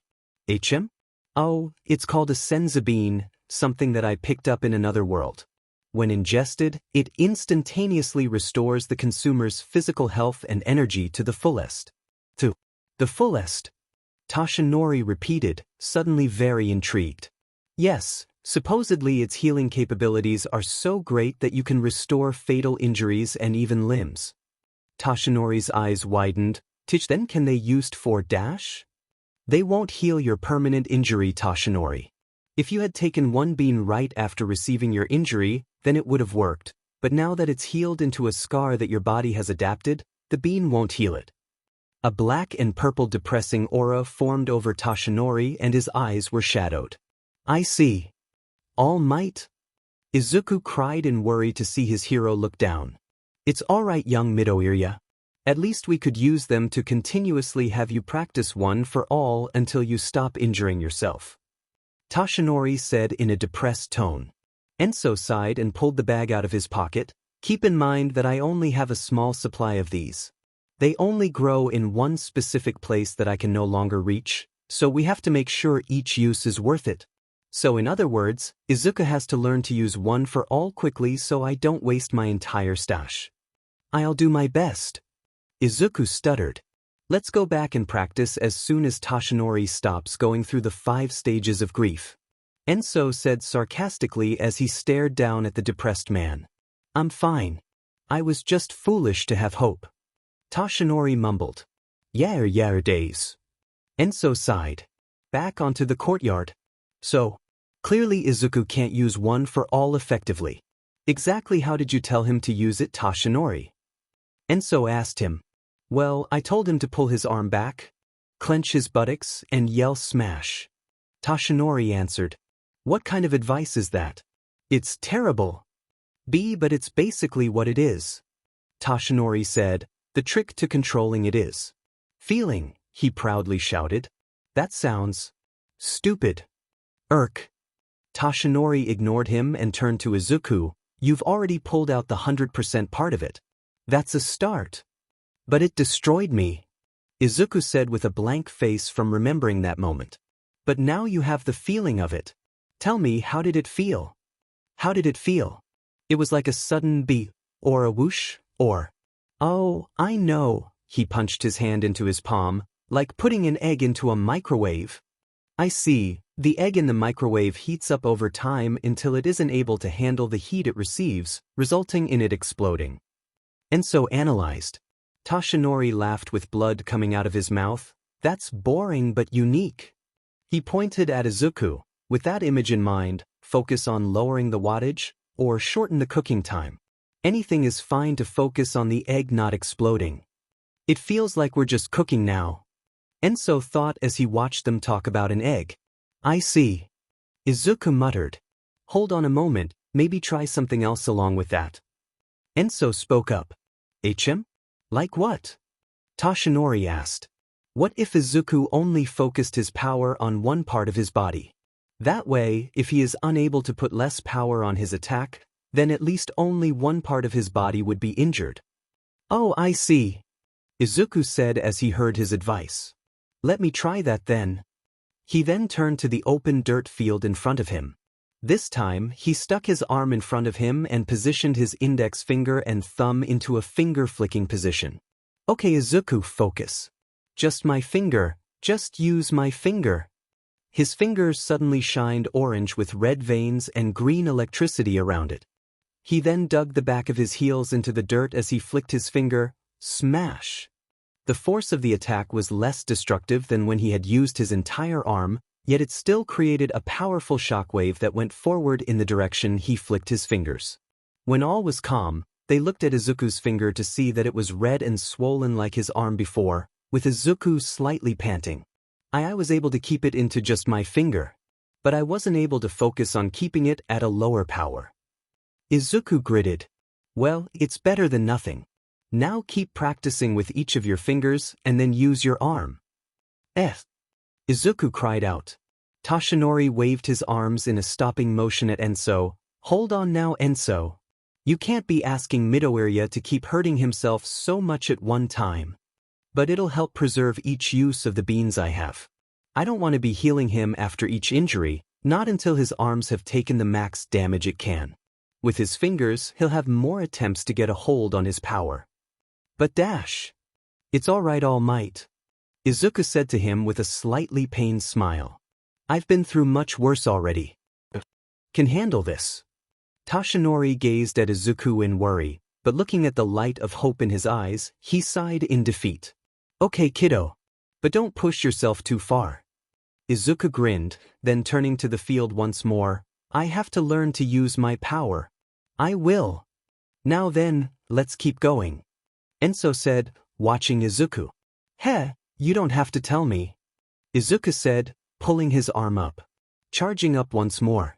Izuku groaned in frustration as he stared down at his 8 broken fingers. He turned his head and glanced over at All Might and Enso, who were both sitting down on chairs underneath an umbrella and discussing any future plans for Izuku's training. This was the second week that Izuku had been attempting to get a hold one for all, being unsuccessful in trying to use it. They were still training in U.A, but Recover Girl was not around the school this time, nor were there any other teachers. Enso glanced at Izuku and noticed his broken fingers, getting up from his chair and heading towards him. You used up all your fingers again? Izuku was panting as he felt the stinging of his fingers. He raised his hands in front of himself and examined their state, then sighing in disappointment to himself. I don't really seem to be making any progress, he shamefully admitted. Yes, and I'm worried that I'll run out of beans soon. Enso said as he checked his pouch and passed Izuku another bean, which he ingested. I think we should stop for today. Toshinori suggested as Izuku's fingers faded in red color and healed back. If you believe that, then could I take Izuku back to my place for another combat lesson instead? Enso asked. Depends if Midoriya is alright with it. Of course I am. Izuku answered, checking his fingers and not feeling any more pain. Well, then I'll see you tomorrow, Midoriya. Toshinori said as he pet the boy on the head. Once Toshinori removed his hand, Izuku looked up to him and smiled. I'll be here again. Of course you will, kiddo. Toshinori smiled. Izuku then felt himself get raised off the ground. He looked to find that Enso had picked him up and flung him onto his shoulder. Oof, you're heavy. Enso commented as he adjusted Izuku's weight on his shoulder. Wait, hold on. What are you doing? Izuku frantically asked him. What does it look like? We're gonna head over to my place. Enso answered as he started to walk away from Toshinori with Izuku over his shoulder. Wait a moment, Enso, how do you plan on taking him there? Toshinori quickly asked. Enso turned his head to him. How else? By jumping. You can't do that. The authorities would try to arrest you if they see you flying around the city. Toshinori warned him. Enso blinked. I can't? Izuku and Toshinori both sweat-dropped. 30 minutes later. To think we had to take a train. Enso said as he walked inside to the dojo area. You heard what All Might said, you would get in trouble if you keep on traveling by using your powers. But don't even use my powers to make those leaps, I use my enhanced body abilities. So it shouldn't count. But what if a hero saw you doing that? Izuku asked as he placed his bag down and stretched his arms. Then I would jump faster. Enso responded with no hesitation. Things really seem simple for you, don't they? Izuku sighed. Whatever, now that we're here. Enso turned to Izuku and put on a fighting stance. Let's get back to hand-to-hand combat. Izuku was puzzled. Didn't you say that you would be showing me more of your powers when I got one for all? That was when I assumed that you would get an actual hold of using it by the time we sparred again, but clearly you didn't have good control over it. Do you really still wish for a demonstration of my abilities when it'll mean that it will be even harder than it already is for you to fight me without power? Yes. I wish to see. Izuku immediately shouted with excitement, even pumping his fists up. Enso took note of his enthusiasm. Well, I suppose I could demonstrate part of my powers to you. Don't say I didn't warn you though, he said as he rotated his right shoulder. Yes, sir. Izuku responded as he got into a boxer's stance, moving his right foot forward and about shoulder length apart of his other foot. He slightly turned his body and had one arm forward with the other one close to cover different parts of his upper body. Enso, on the other hand, punched his palms together and gave off a white aura surrounding his entire body, with the irises of his eyes matching the white color of the aura as well. He put a dominant leg forward and moved his body slightly lower to the ground with his palms open in front of him. Izuku was partially surprised. He's in a wrestling stance of the sort. But what does the glow around his body mean? He clenched his fists tighter. The powers he told me consisted of telekinesis and telepathy, so I may have to look out for possible hallucinations or items sent flying at me. He may even lift me up, so I should be ready for that. Then there are also his energy-related projectile attacks. I'll just have to avoid those. But then, there is that dagger of his that he can form anytime. I don't know if he'll actually use it or not, but I have to be careful either way. Come at me. Enso told him. Izuku didn't full-on sprint towards Enso, but he took short and quick steps to get in close while maintaining his defensive boxer stance. Enso didn't send any projectiles at him like he had thought he would, nor did he change position as Izuku got closer towards him. It looks like Enso is planning to use a grappling form, so he's most likely waiting for me to get close enough to grab me. So that means when he goes for the grab, I should switch my attacks to kicks and knees. Once getting close enough, Izuku's prediction came true as Enso's hands attempted to reach forward for him. Now! Izuku changed his fighting style and raised his knee up at an attempt to slam it under Enso's chin. But Enso was waiting for that. He stopped his attempt to grab Izuku halfway and instead pulled his right arm back, clenching his hand into a fist just as Izuku's knee neared his chin.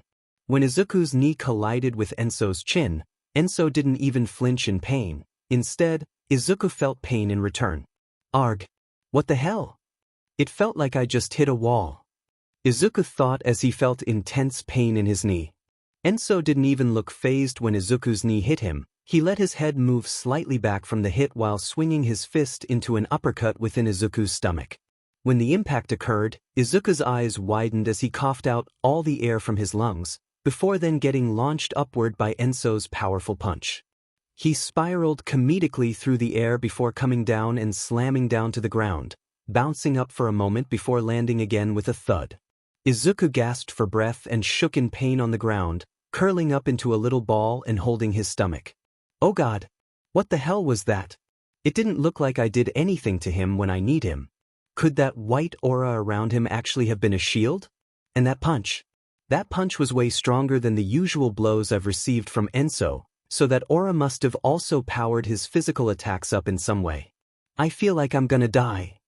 The white aura around Enso faded away as he walked towards Izuku, then stopping in front of the boy and looking down at him.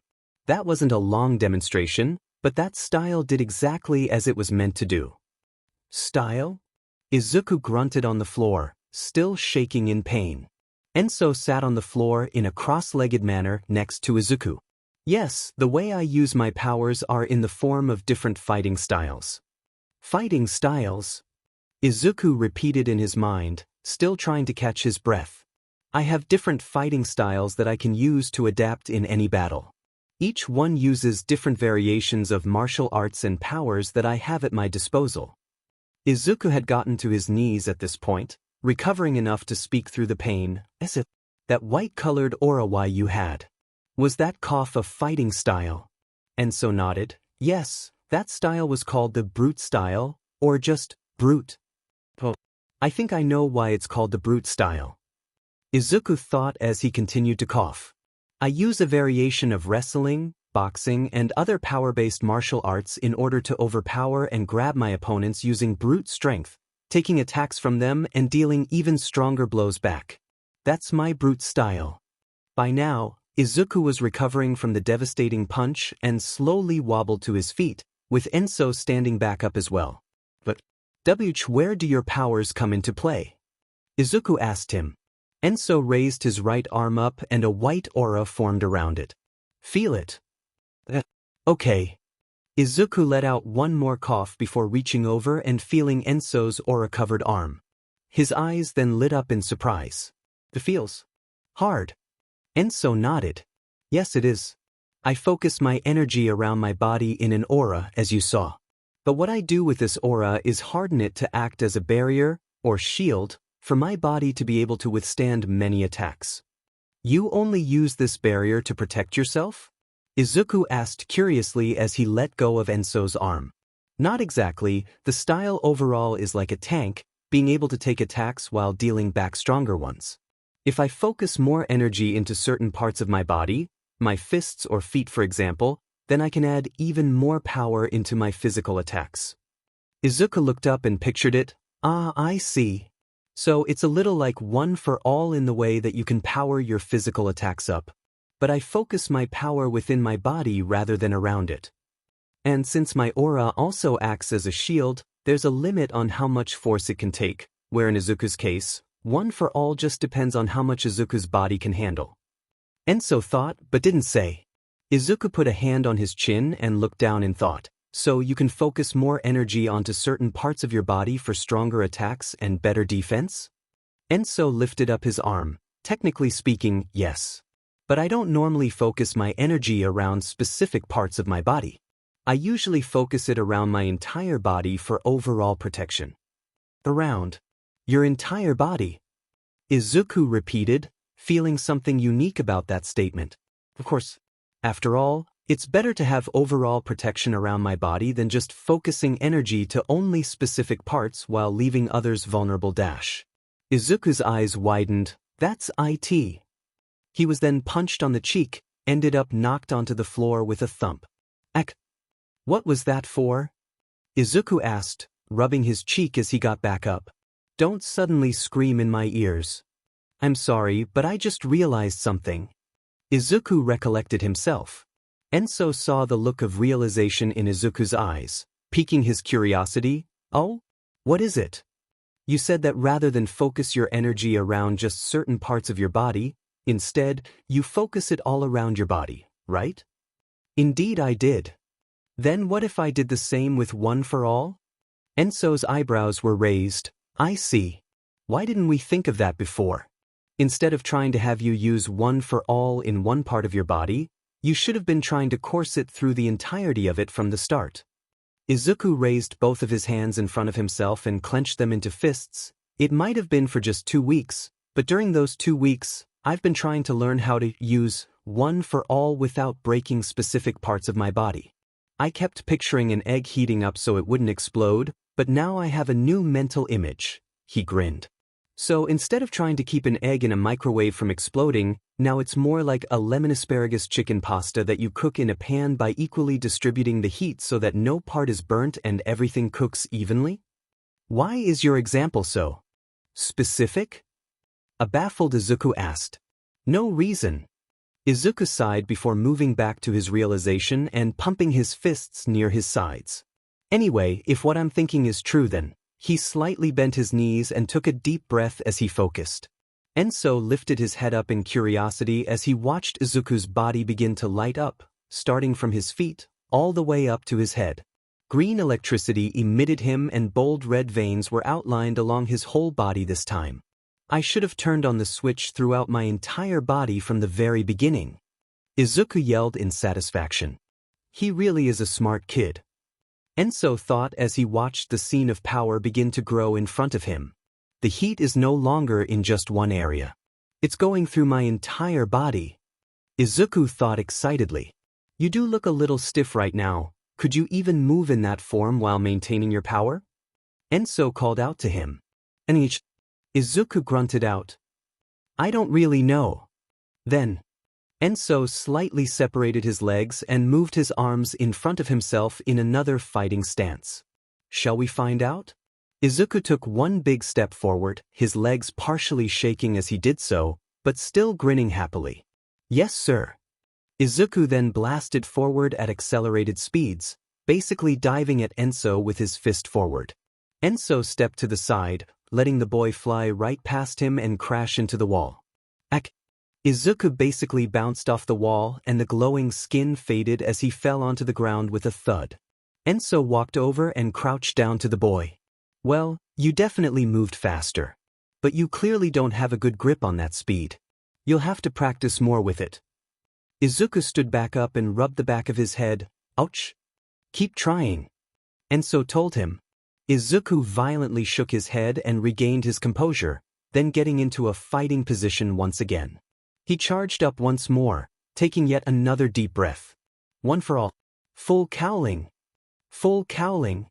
Enso repeated. Interesting. He slightly bent his knees and got into another fighting stance. Show me what you can really do, Izuku. Meanwhile, sighed that Midoriya. I can't believe he somehow dropped his phone at the school. Toshinori was walking on the neighborhood street, heading towards Enso's dojo where he knew Izuku was currently training. The Yugade exam is coming up soon. I'm actually worried if Midoriya will be able to learn how to use one for all effectively by then, he muttered to himself. He saw Enso's dojo in the distance and quickened his walking speed, then getting to the front of the building. It still looks so worn down from the outside. Tashinori went up the steps of Enso's place, going up and reaching for the doorknob when, press, bam, ha! Tashinori was taken aback by the sudden loud noises that he heard coming from inside. What in blazes? He grabbed the doorknob and opened the door, rushing inside to see what was happening. But then he stopped. At the sight in front of him, Izuku was dashing across the room, green electricity coming off of him as he moved in faster speeds than Tashinori had ever seen him move before. Enso was standing in the middle of the room, hands and feet positioned defensively. He didn't make any counterattacks against Izuku, nor did he use any powers, because for now he was still examining Izuku's new growth and letting him get adjusted to his new speed. However, at one point, Izuku stopped right in front of Enso, moving his palm forward at an attempt to slam it into his chest, yelling, "Smaeus." Enso jumped to the side and avoided the attack, noticing that even though Izuku missed, he still created gusts of winds in the direction he moved his arm in. He clearly has more force in his attacks in addition to his gained speed. Izuku immediately attempted another attack by swinging his other arm at Enso, his hand clenched into a fist with the intent of slamming his face. "You have too many openings." As Enso said this, he sidestepped and let Izuku's fist go past him, then grabbing his arm with both of his hands and forcing him up into the air. Ah! Izuku's eyes widened as he was yanked upward and flung over Enso towards the wall at high speeds. Gotta break the impact. Izuku managed to point the bottom of his feet at the wall, to which he then used to land on it. Focus power in my jumps so that I could counterattack just as fast. Izuku then pushed his feet to jump off the wall and back at Enso, not losing any previous speed and reaching his arms out to tackle him. Enso avoided Izuku by flexibly leaning back and letting him fly over him. He needs more speed.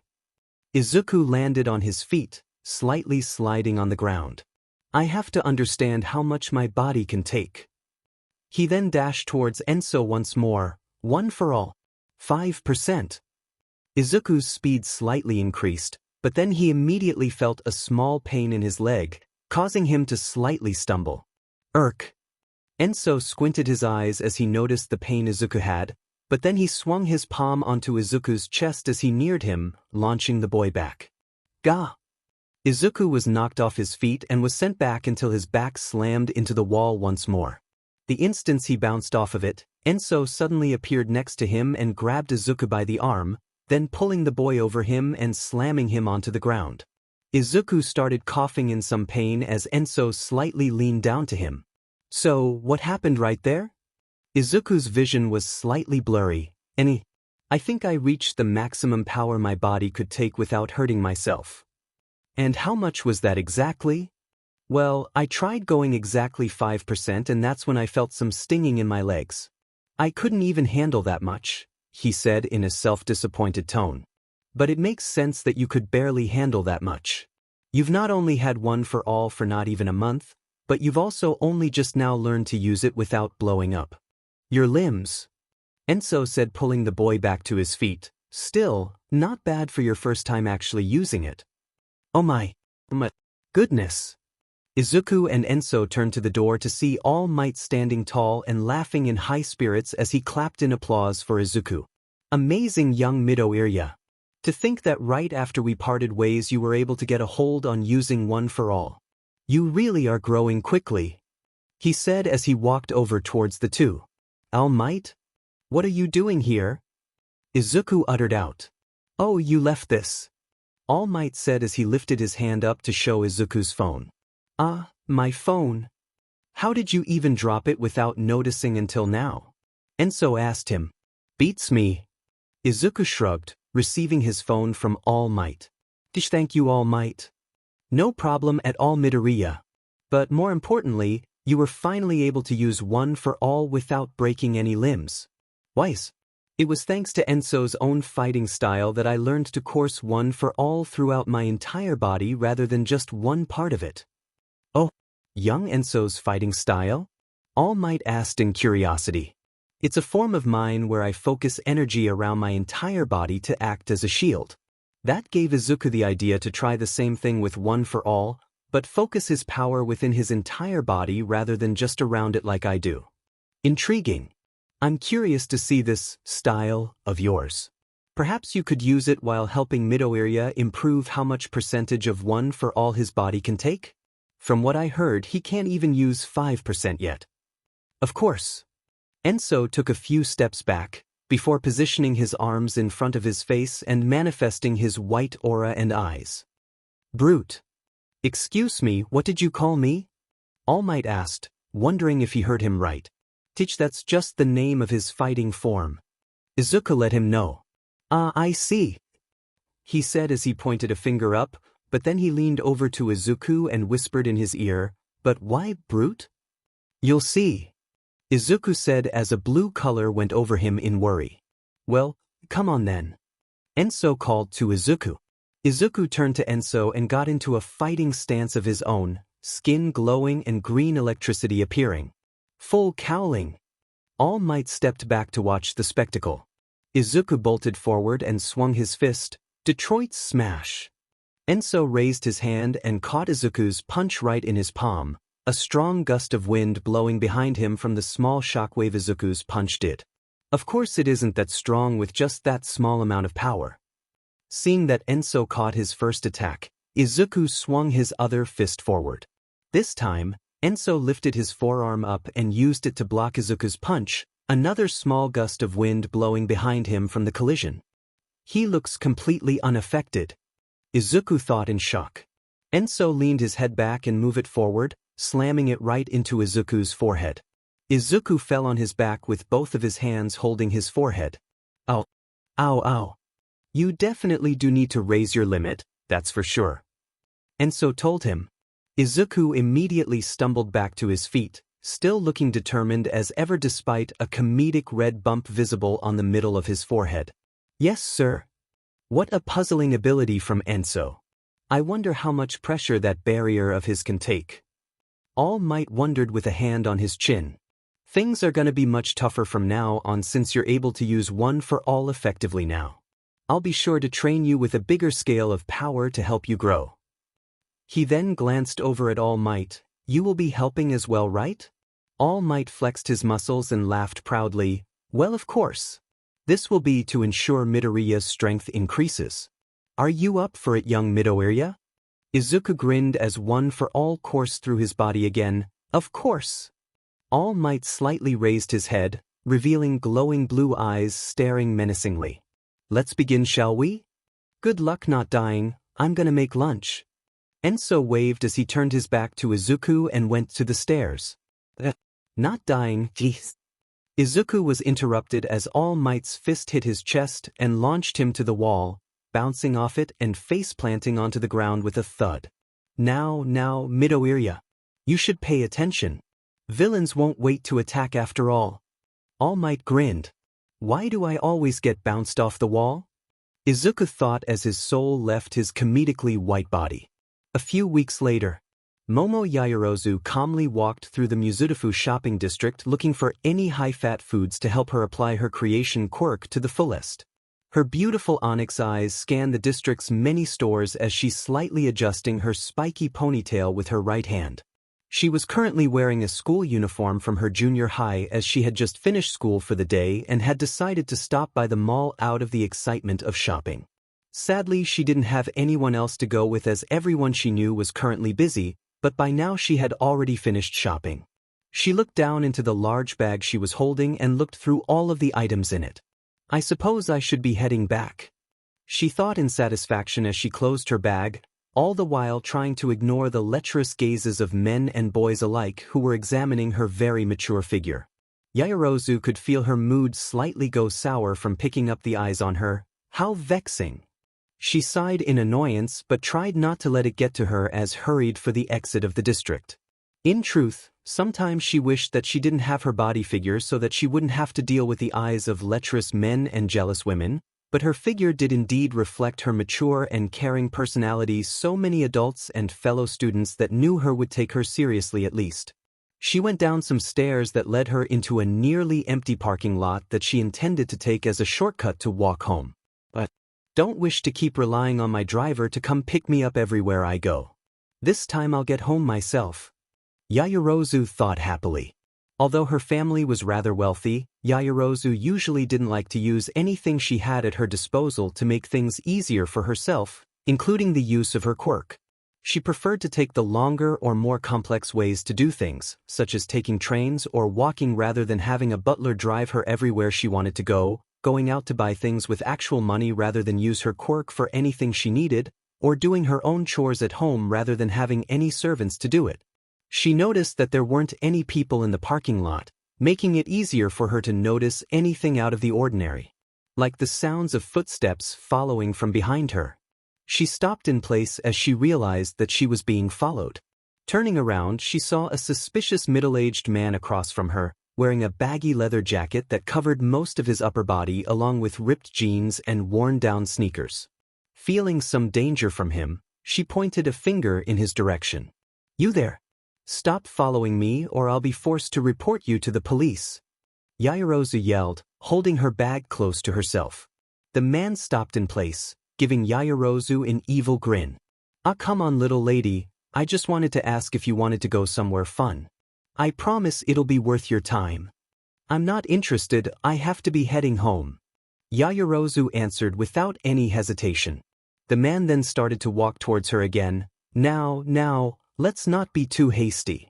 I just want to have a little chat, I'll even buy you a little something, I insist," he said, eyeing her aggressively. "I said no. I have to leave," she snapped back, then turning her back to the man and walking at a quicker pace than before. "Don't turn your back to me. I'm trying to be nice here and you're treating me like I'm not worth your time. I'm gonna have to show you how to respect others, you beach."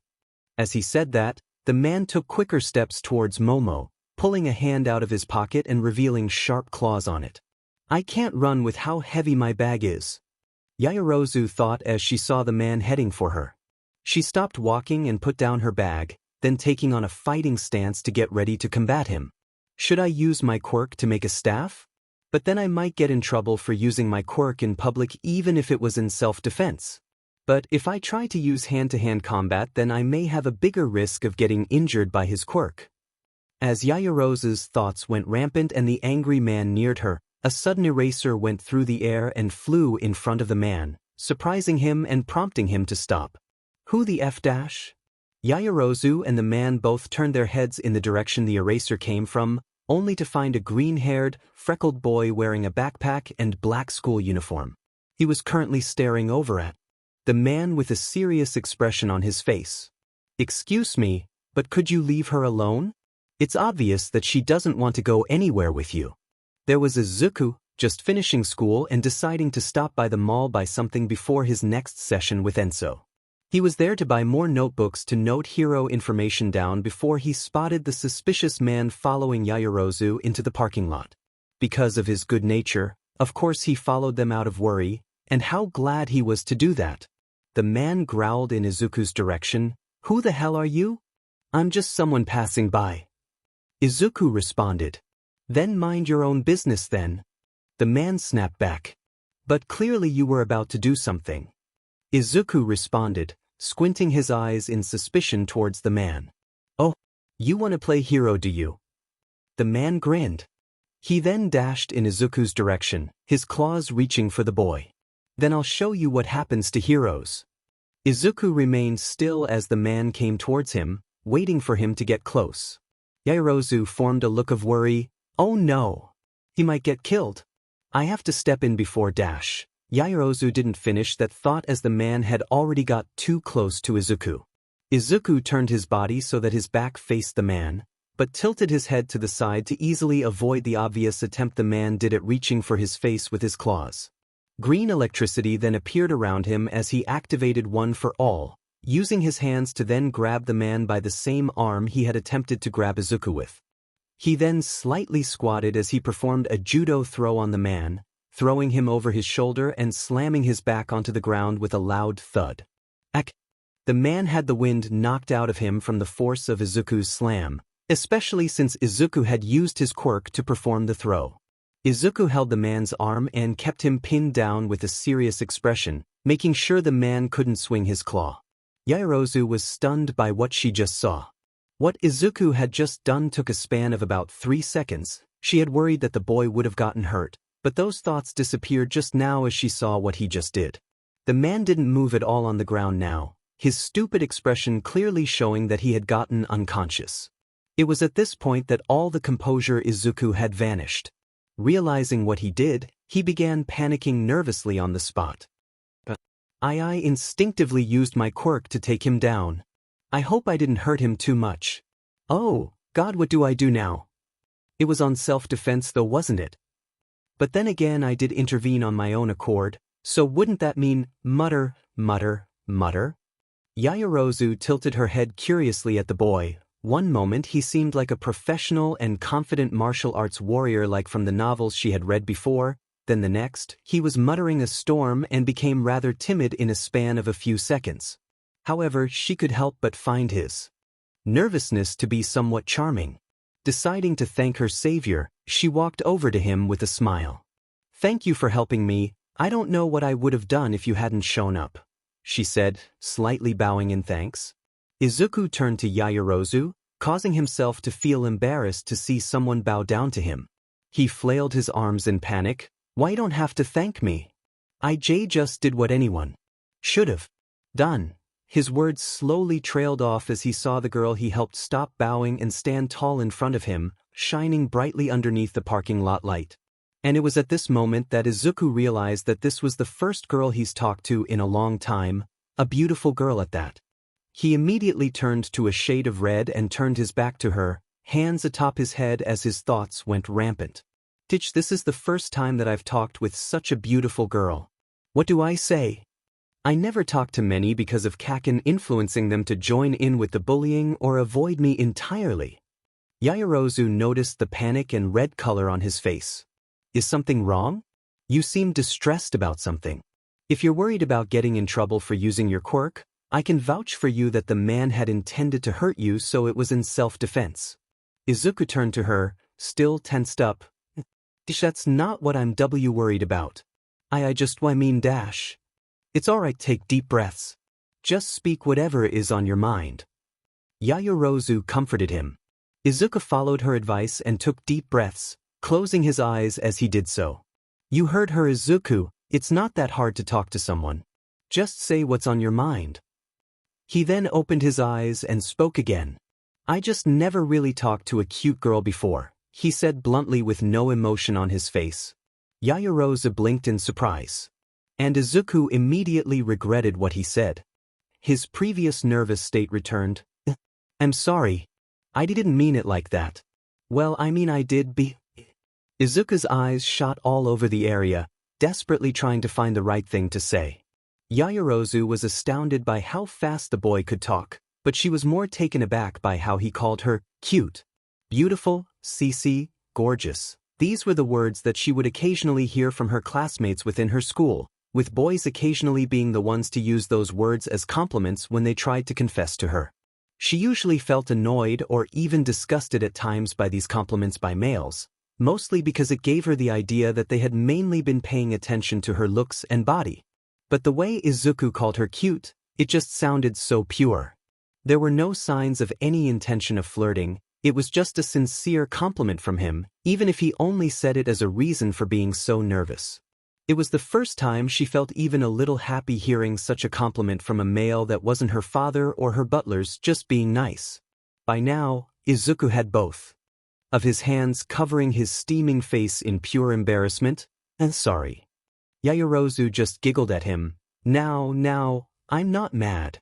If anything, I'm flattered. But I can tell you're not used to talking to people, are you? Or is it just females? Izuku lowered his arms and looked down with a sigh. I always felt nervous around people. Sorry. She smiled. You don't have to apologize. You saved me after all. I don't really think I did much. You looked like you could have dealt with him yourself anyways. He's modest too. Yaoyorozu thought. Well, for now, how about we call the police? Yaoyorozu suggested. I guess we should. Izuku meekly said. It took a few minutes for a police car to show up in the parking lot after Yaoyorozu made the call. When they arrived, 2 men arrested the man and took a few minutes to ask for Yaoyorozu's and Izuku's statements, before finally leaving back to the police station. After the police left, Izuku and Yaoyorozu got out of the parking garage together and went outside onto the sidewalk of the city. Thank you again for helping me. Oh, we never did introduce ourselves, did we? Yaoyorozu realized. Izuku blinked in realization. We didn't. I am Izuku Midoriya. Yaoyorozu stuck her hand out with a smile. I'm Momo Yaoyorozu, it's good to meet you. Izuku happily took her hand and shook it. It's good to meet you too, Momo. Huh?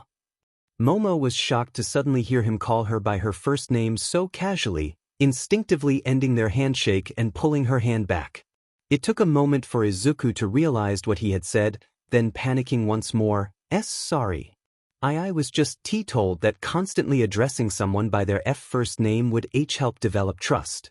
That idea just sort of stuck in my head and I just said your first name instinctively because of that, he said, turning beet red with his eyes looking down once more. He's so innocent. Yaoyorozu thought as a tint of red formed in her cheeks. She could practically see puppy dog ears on Izuku's head by how adorable and innocent he appeared. And the fact that he was shorter than her helped picture that image. Izuku took a deep breath to calm himself down, but looked rather sad now. Sorry, I must be bothering you with all of this. I'll just be on my way now. Before he could even turn around, Yaoyorozu took him by the hand. You can call me Momo if you wish. And I'll call you Izuku in return. She unconsciously spoke insistently. Hhu? Izuku nearly shouted, surprised that she easily agreed to go on the first name basis despite just meeting. The now agreed to be named Momo was equally surprised by what she said. I didn't think straight. I was just thinking about how innocent he was and went along with his words. Momo released Izuku's hand and cleared her throat, regaining her composure as she put on a more serious expression. Well, it seems that you would be much more comfortable calling me that. I wouldn't feel comfortable calling someone I just met by their first name, but I'm sure because of Enso I'll keep doing it unconsciously anyways. Izuku thought to himself. And I don't oppose of it since I know you don't have any weird intentions. Momo continued. Izuku then tilted his head with a puzzled look and a comical question mark appearing over his head. What weird intentions? Nothing. Let's be sure to get along from now on, Izuku. Momo quickly said with a smile, trying not to let his innocent mind go in that direction. Izuku felt some of his nervousness fading and was replaced with a more bubbly feeling, giving Momo a bright smile. Likewise, Momo. I made a friend. Izuku thought happily. Momo giggled at his bright expression, but then she noticed a group of men grinning over at her from the end of the sidewalk. Izuku, I hope you don't mind, but would you care to walk me home right now? Izuku saw Momo signaling him with her eyes, so he slightly turned his head and caught a glimpse of the men staring at her. I see. He then turned back to Momo and smiled. Sure. I'll walk you home. Just lead the way, he said cheerfully. Thank you, I feel safer already. Momo said. Oh, do you want me to hold your bag? It looks rather heavy. Izuku offered. Normally, Momo would have said that she could carry it herself, but in truth, she had been carrying her bag for quite a while so her arm was beginning to hurt. I would appreciate it, thank you very much. With that, they both headed off for Momo's home, walking side by side with feelings of delight to have made a new friend. Izuku, in particular, was thrilled to have made his first first female friend. He felt so happy that he didn't notice the many people staring at him in jealousy. So he also didn't notice the pair of red eyes staring at him from afar. No, not Bakugo. Enso was poking his head out of an alleyway as he watched the two walking away, sighing as he turned off his watch which he had used to locate Izuku. Good grief, I was wondering what was taking him so long to come, but it was because he met a girl? I wonder if his good nature made him rush in to save her from someone? I can't think of any other way he would have been able to make good friends with her otherwise. But I guess this works out. He put his hands in his pockets as he walked deeper into the alleyway, blending in perfectly with the shadows when he closed his eyes. He's going to need all the connections he can get. Let's hope that girl is strong and won't be an inconvenience. About 20 minutes later, Izuku was shaking and sweating nervously during the walk towards Momo's place, for he realized that he was walking with a girl to her house together. It wouldn't really be something to freak out about for most people, but for someone who lacked female interactions for most of his life, it made Izuku shake to think about it, for he didn't know what to say. Momo noticed Izuku's tense body as they made their way to the start of her neighborhood. Things felt rather awkward for the walk so far, as Momo didn't know what to say and Izuku most likely wouldn't even have the courage to say anything he had on his mind. Deciding to try and encourage the boy to speak, she started a conversation. Ahem. So Izuku, what is your quirk? You moved so fast against that man that I was hardly able to tell what you did. Izuku flinched when she asked him about his quirk. Oh, he had to choose his words carefully. And my quirk is a simple speed and strength enhancing quirk, but I can only use a little less than 5% of my power so far. That wasn't even 5%? Momo asked in surprise. Well, I only just recently learned how to actually use my quirk, so I only had a little bit of time so far to practice with it. Momo looked impressed. I see, but it's still highly impressive that you were able to move that swiftly in that parking lot with not even 5% of your power. Well, the martial arts I do helps with that movement. At this point, Izuku was feeling less nervous and more curious about Momo's own quirk. What about you, Momo? What kind of quirk do you have? Momo flinched to hear her first name. This might take a while to get used to. She proudly stood up and cleared her throat. Well, I can create any non-living items from my exposed skin using the components of my body's fat tissue. As long as I understand the elements of the item I'm creating and I have enough fat cells to make it, then I can create it. Momo replied. Izuku's eyes widened and sparkled brightly with stars replacing his pupils. Wow. That's amazing. You could make anything using your quirk? There's so much versatility and potential to use it in any kind of situation.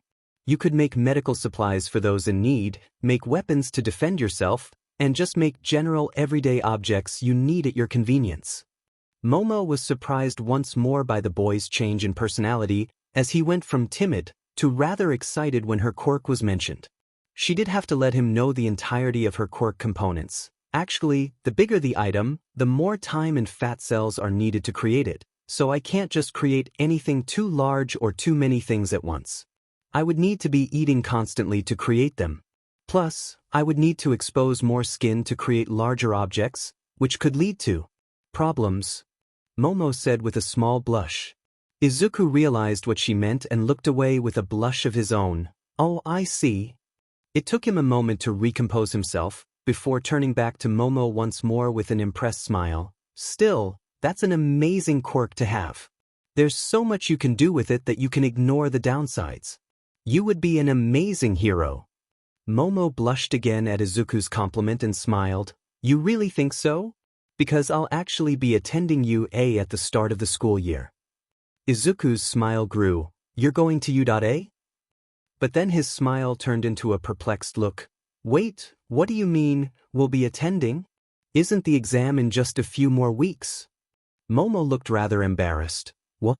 I actually got accepted through recommendation, so I don't have to take the practical exam like everyone else. Oh, so I won't be seeing you at the exam then, Izuku said with a sad tone. Momo looked rather sad as well because a part of her felt as if she had cheated her way into UA. She did feel happy when her parents told her that they managed to get her in, but she also felt as if she didn't do anything to prove herself that she could get in. And the many students in her school that commented that she must have used her money or her body to get in didn't help with her confidence. Her inner thoughts were cut off as Izuku spoke once again, but that just means that they can tell just how amazing you are. If you got recommended into UA and they accepted it, then that means they recognize your potential. Momo didn't ever think that she would be surprised by the same person so many times in one day, yet Izuku seemed to keep finding every response to catch her off guard. After hearing so much negativity from her classmates when she told them how she already got accepted to UA, Momo expected Izuku to say something similar as they did. That it was unfair that she didn't get to take the exam while others worked hard for it, that it wasn't fair that she was born with an amazing quirk, but instead, Izuku sounded proud that she got accepted and even believed that she was amazing even though he didn't see her skills yet. Her heart felt warm knowing the confidence Izuku had in her, and she gave him one of her most bubbly smiles. "Thank you, Izuku. Hearing those words means a lot more to me than you know," she said in a low tone. Seeing her smile and hearing her thanks, Izuku began feeling warm himself and slightly turned his head away with a small blush. "And no problem. I just hope I can get into U.A as well." "You're going to take the exam?" Momo asked him. "Yes. It's been my dream to attend U.A. Izuku answered with determination. Momo giggled. "Well, I wish you the best of luck on your exam. But based on what I've seen you do in that parking lot, I don't think you need luck." "Thank you. I'll do my best," Izuku responded proudly. "Good, sorry to cut our conversation short, but we're here." Izuku turned his head forward and saw two large iron gates in front of him, with two rectangular stone pillars connecting them. But the iron fences went down the neighborhood streets in the distance, passing where his eyes could see. Behind the main gate entrance was a concrete path that led into tall trees, obscuring any sight of how her place looked. And behind the long iron fences were also tall, lush trees that helped keep anyone from looking within the vicinity. Izuku shakingly pointed a finger to the gate and turned to Momo. "You, the Momo? Do you own everything behind this gate?" Izuku asked with widened eyes and shaking nervously. "Yes, my family owns this place. My home is just a short walk away inside there. But I don't want you to change my opinion of me. Just treat me like any other friend." Momo quickly asked of him. "You am okay. Here is your bag," Izuku said, nervously handing her back her bag. Momo took it and went to an intercom next to the gate, where she pressed a button, got scanned by something, and made the gate open up automatically for her. She then turned to Izuku and bowed one last time. "Well, Izuku, I guess this is where we part ways. Thank you once again for accompanying me." Izuku smiled, even if he was still a little nervous. It was no problem, Momo. It was nice meeting you and I hope we see each other in you." With that, he turned away from her and started walking down the road, although a little sad to have said goodbye. Momo felt equally sad to say goodbye, as she still wished to have at least some more discussions with the broccoli-haired boy. She then had a good idea. "Izuku." Izuku turned around to see Momo put down her bag and rush over to him. "Let's exchange contacts. I want to thank you some time for helping me today," Momo said, giving him a bubbly smile with flowers shining around her in hope. "Oh, why you don't have to thank me. I insist." "Okay then," Izuku immediately answered. He quickly exchanged phone numbers with her. "Well, I hope you prepare for your exam. I will be expecting to see you in U.A after all." With that, Momo went past the gates and they closed behind her as she waved Izuku goodbye. Izuku waved her goodbye and watched as she disappeared down the path, then let out a breath of relief. "Man, I felt so nervous. I didn't know she was rich. I don't know if the way I talked to her was too casual or not." He turned and looked down into his phone, appreciating the fourth contact he had ever gotten onto his phone. He only ever had his mother's number, but then he got 2 more contacts when he met Enso and All Might, and now he's even gotten a girl's number. Izuku then blinked in a realization. "I got a girl's number?" He then began shivering on the spot. "I just got a girl's number." His head erupted like a volcano. Although he did feel proud of himself for being able to talk to a girl and even get her number, it was still one of the most shocking things for him to do. He then received a text on his phone, making him freeze. "Momo, don't be afraid to say hi. There doesn't have to be a reason for you to contact me, we could just talk." Izuku read the text and smiled, his previous worries being shut away now. He responded back to her. "Izuku, I'll be sure to do that." He then looked up into the bright blue sky, smiling in a calm bliss. "Seems like things are really looking up for me. I hope I make more friends." His eyes then nearly bulged out of his sockets as he realized something. I forgot I was supposed to be going to his. He's gonna kill me. Hopefully not literally. Izuku then blasted down the streets, leaving behind a large trail of dust in the progress. When Momo got into her room, she laid atop of her enormous bed, smiling as she held her phone above her and admired the text Izuku had sent back to her. I hope he passes his exam. For the remaining month he had to prepare, Izuku continued to train with One for All, using the assistance of All Might and Enso to get a better hold of using his quirk. Each day after school he would immediately run all the way to Enso's living quarters, honing his skills and finding all sorts of new ways he could use One for All with either of his teachers. As the exam grew closer, Izuku learned much more about how to use his quirk. He learned how to jump from wall to wall swiftly to travel upward, he learned how to use his finger for flicking shockwaves that created strong gusts of winds, and overall learned to adjust to his speed and move better using full cowling. When Enso trained Izuku, he would constantly use the same brute style in order to take Izuku's attacks and see how much power he was putting into them, while also dealing attacks back to the boy to see if he could dodge better with One for All speed. By now, Izuku had been using One for All enough to slightly grow his maximum limit his body could take without feeling any form of pain. Now, instead of feeling pain just below 5% of his power, Izuku felt fine using exactly 5%, any more would sting him. On whatever free time he had that didn't involve training or his hobbies, Izuku would occasionally text Momo just to talk.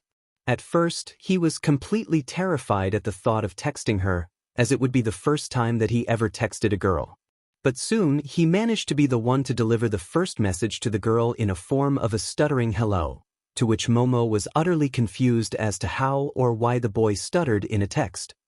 As time went on, Izuku began getting more and more comfortable texting Momo, finding many things that they could converse over. Their conversations would go from talking about heroes, asking how they think Ute would be like, to even what hobbies they had, to which Izuku would mumble a storm about the heroes he analyzes in his notebooks. However, after what felt like so long, it was finally the day of the entrance exam. The day Izuku had been preparing so long to prove himself in. It was 6:30 in the morning. The sun was just barely rising from the horizon, but Izuku got up bright and early, completely filled with excitement. The exam was in about 2 hours, so he didn't have to get up as early as he did, but the anticipation was killing him. He then heard his phone vibrate, piquing the boy's interest. Is it Momo wishing me good luck? I didn't think she would get up early, especially if it's just to wish me good luck. When Izuku checked the message he received, he found that it was actually All Might that texted him, asking for him and Enso to arrive at the beach as soon as possible. Izuku quickly put on a white t-shirt and green shorts before heading out to the beach to meet up with them. Once arriving at the beach, he saw both of their silhouettes in front of the sun, making him smile. All Might, Enso, he shouted excitingly. Enso and All Might both turned around to see Izuku running towards them. All Might started laughing as he waved his hand to him. Good morning, young Midoriya. The entrance exam is today. How are you feeling? All Might asked. I'm feeling great, All Might.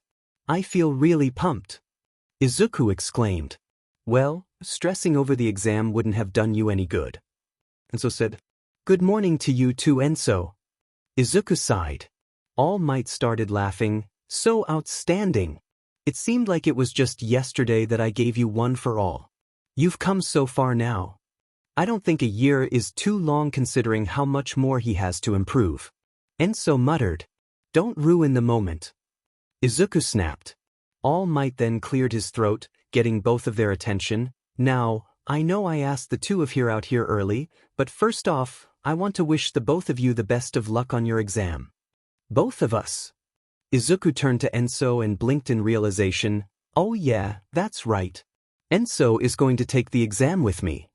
Izuku remembered. Yes, because a certain rodent is making me. Enso sighed. Nizu's paw suddenly crushed his teacup into pieces, surprising the many staff around him in the observation room they were getting ready to watch the students in. Is everything all right, Nizu? Cementos, a humanoid cement pro hero, asked him with nervous eyes as the tea from his broken cup spilled onto the ground. Nizu glanced down at his cup, then looking over at Cementos. Oh, silly me.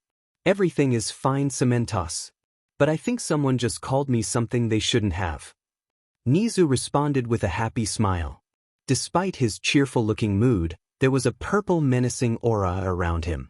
The other staff sweat dropped as they kept their distance from the principal. It's probably not a good idea to call him a rodent. All Might thought nervously. Ahem, but anyway, young Enso and Midoriya, I also called you out here to give you advice on the exam. Won't that technically be cheating? What will Nizu think?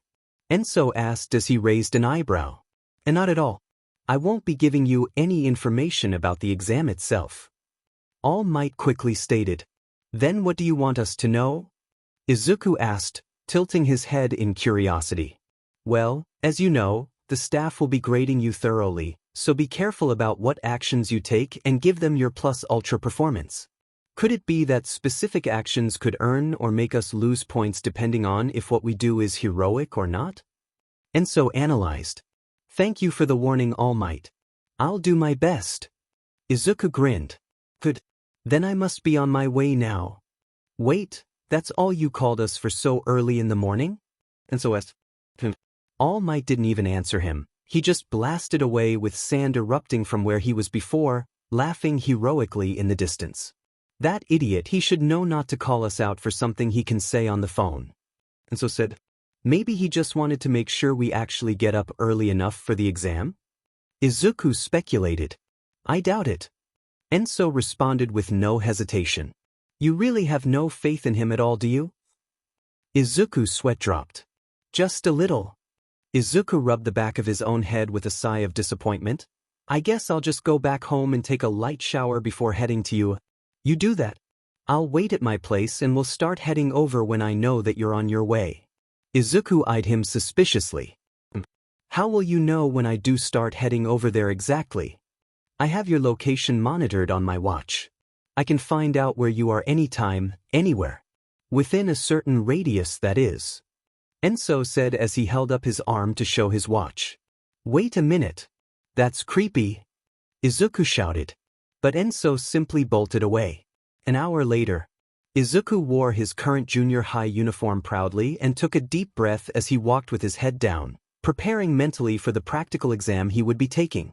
When he looked up, he found himself in awe at the gigantic gates of Udare, also watching many students walking past him inside. He admired the huge campus, feeling happy to know that he had the power to be able to take this exam and felt confident that he would pass. He then felt a vibration from his phone. HM? Is it Mom wishing me good luck? Again? Izuku wondered as he pulled out his phone and checked his messages. He was surprised to find that Momo had sent him a message. Momo, good luck on your practical exam today, Izuku. Do your best and be sure to pass with flying colors. Let me know how you did. Izuku heartwarmingly smiled as he responded. Izuku, thank you Momo, I'll do my best. Izuku put away his phone and stood tall, a determined smile showing on his face. But then he heard an angry voice behind him. Fing Deku. Eep. Izuku flinched and turned around to see Bakugo standing there with a scowl on his face. The explosive teen walked past by the boy, not saying anything else until he was a few steps ahead of him, to which he then looked back with a glare. Despite everything I've said, you still decided to come? Do you really think that a quirkless nerd like you could ever attend U.A? If I see you doing the exam, then I'll just kill you myself and be done with it. As Bakugo walked away, Izuku couldn't help but sigh. He never did tell any of his previous classmates that he had obtained a quirk, as Enso and All Might both had suggested him not to tell anyone about it. They both didn't want to risk that his classmates would pry too much about what kind of quirk Izuku had, thinking that there might be the chance that someone would compare him to All Might and connect the dots. I guess Kaken will never change. Izuku sighed in sadness. But then he shook his head side to side to get those depressing thoughts out of his head. No, Izuku. Don't be down right now. Today is a special day. Today's the day you prove to everyone that you deserve to be in U.A. He thought as he straightened his back to stand tall and proud. He only took a step forward before Izuku noticed something at the corner of his eye. There was a girl shorter than him with brown shoulder-length hair, 2 long bangs beside her face, and big round brown eyes. She had a nervous expression on her face, most likely from the fact that they were all about to take the UA exam, even fanning her face with her hands and taking deep breaths. Izuku realized that he was staring at her for too long and looked away, blushing a little at how cute she was. Ah! The girl tripped on a crack on the ground and nearly fell over. Out of reflexes, Izuku reached his hand out and grabbed the girl by her arm, pulling her back up and towards him before she could fall to the ground. However, he pulled a little too hard, which caused the girl to lean against Izuku as he caught her in his arms. The girl looked up at Izuku, her cute big brown eyes staring up at his bright green eyes, both staring curiously at each other. That is, until they both realized the position they were in and the stares they were getting from others, causing them both to heavily blush as they separated from one another. "I am sorry," Izuku shouted as he stepped back and bowed down apologetically to the girl. The brown-haired girl also blushed, replying, "Don't be. You saved me from falling down. I was so nervous that I wasn't paying any attention to where I was walking." Izuku stood up straight and calmed down a little.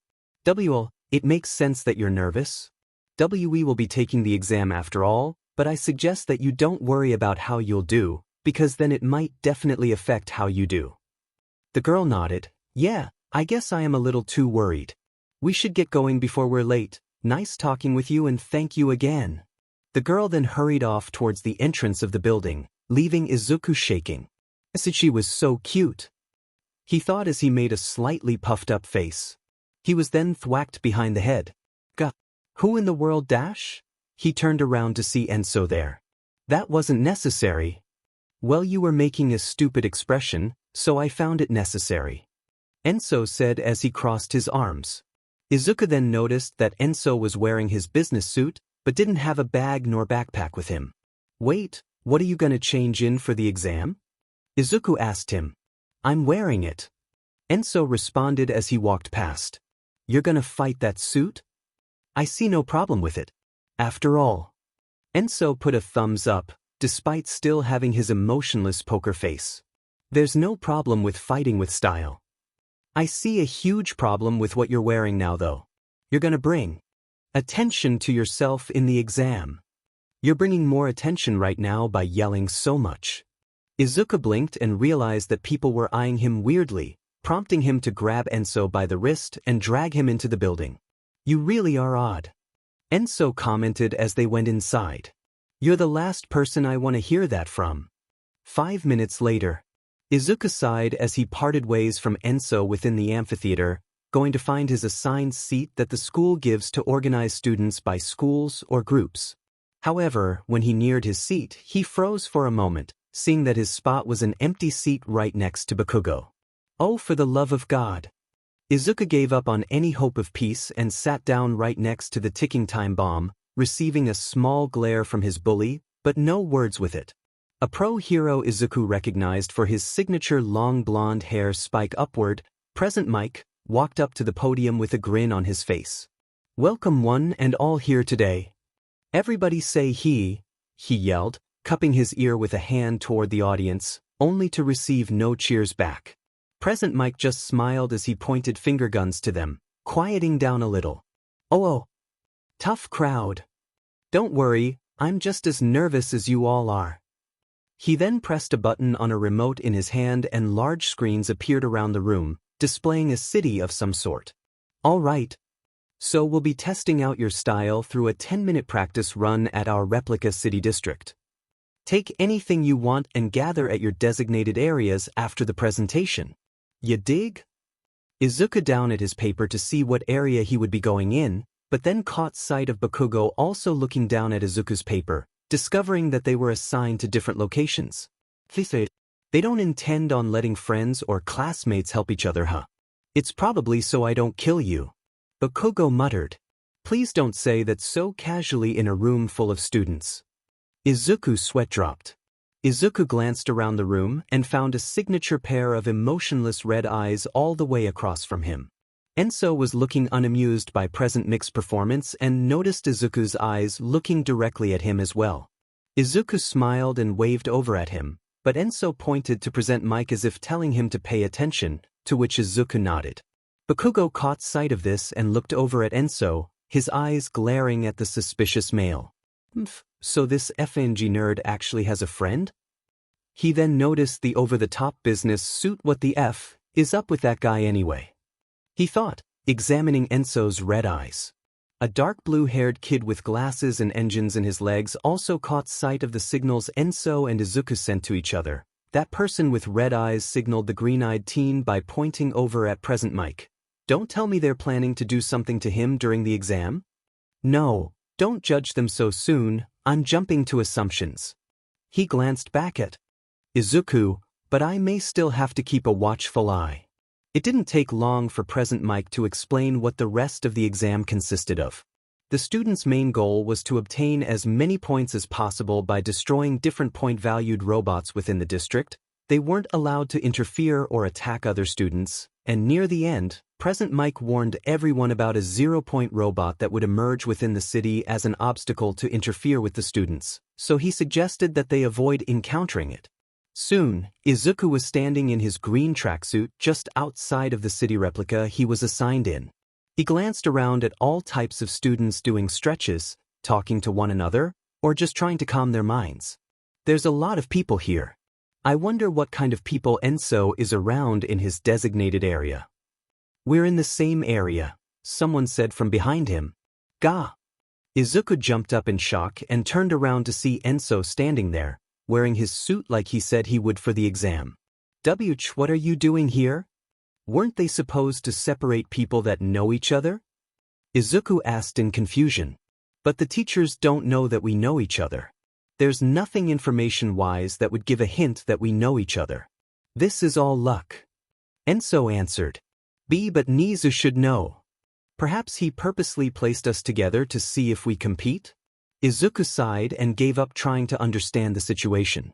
He looked around once more and actually caught sight of the brown-haired girl he met earlier, who was still looking worried but taking deep breaths. Enso looked over his shoulder. Someone you like? Izuku flinched and turned to him. It was just someone I helped when arriving for the exam. What's her name? I don't know. Then why not go ask her? I was about to before you sneaked up behind me. Enso tilted his head with a random question mark appearing on his head. Sneaked up on? Oh, never mind. Izuku felt slightly irritated by Enso, but put on a smile as he brought his attention to the girl and started walking over to her. However, someone tall stepped in front of his path, blocking him. Izuku was taken aback to see a tall boy with dark blue hair and glasses staring down at him. His calves contained the shape of automobile engines and he was rather well built as well, but the way he was looking down at Izuku was with an uncomfortable look of suspicion.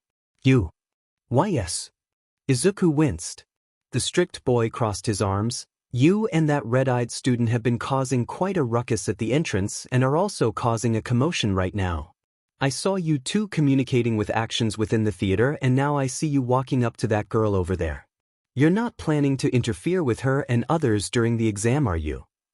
Izuku was a little intimidated by the engine teen's tall figure and serious personality, but he tried his best to answer him. No, who gave you that idea? That guy and I are friends, all right? And I'm only trying to wish that girl good luck on the exam.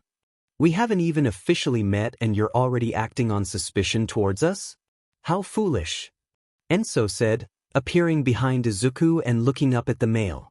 The boy squinted his eyes. Nanny? Izuku flailed his arms. Enso, don't be rude dash. Start. A sudden yell echoed down at the students. The doors of the city district replica suddenly opened, leaving many people confused and dumbfounded. Present Mike was in a tower grinning down at the students. What? You think there's ever a timer for heroes? At least one of you had the right idea. Hearing him say, at least one of you, Izuku shifted his attention to the now open doors of the replica city and saw Enso Naruto running in towards the robots. He left me behind. Izuku yelled with comedically bulging eyes. He then activated One for All and blasting after him, leaving everyone else behind. The engine boy was taken aback by Izuku's sudden green electricity and speed, but it didn't take long for him and the other students to rush in after. Even if Izuku only mastered 5% of One for All, he still moved at a remarkable speed and was significantly stronger than before. Seeing Enso going down a straight path, Izuku decided to take a path to the right as he knew that if he followed him, then he would only find the remains of robots and no points. Being one of the first people to run in, Izuku came upon a bunch of robots moving all over the place. He ran to the closest robot he saw, which was a one-pointer, and drop-kicked it right on its chest, causing it to be blown away and crash into another one-pointer for 2 points. They aren't that hard to break or toss around. Using 5% is more than enough for me. Izuku landed on his feet and then immediately jumped towards another one-pointer and landed right on top of it, using his weight and pushing down his feet to crush it underneath himself. Hearing something ring through the sky, he looked up to see 2 3-pointers firing missiles at him from the top of a building. Hold on, missiles? Whose idea was this? Nizu sneezed in the observation room once again. Izuku noted 4 missiles coming down at him, but instead of trying to dodge them, he timed their speed and waited. Once they got close enough, he jumped towards them and used one missile as a stepping stone to jump off, then jumping from one missile to another in order to reach the 3-pointer robots at the top of the building. Izuku clenched his fist as he neared them. Detroit smash! As he yelled that, he swung his fist forward and completely punched through the body one of the 3-pointers, his arms stuck inside of it. But then he used it to his advantage by dragging his arm to the right to smash apart the robot on his arm onto the other 3-pointer beside him. This is easy. Izuku then ran to the edge of the building and leaped to the building across from him. There was another 3-pointer already aiming at him on that building before Izuku came soaring down and crushed its head with his fist. He pulled his arm out of the robot and grinned. 12 points already, not bad, but I could do better. From there, Izuku continued to smash robots left and right, rushing through the city and trying to find the areas with more robots and fewer people. Izuku jumped from building to building in search for more robots, before suddenly seeing about a dozen small explosions in the distance. Whoa! What was that? Izuku jumped to the side of a building and then jumped to the ground, rolling to break his fall before standing up straight.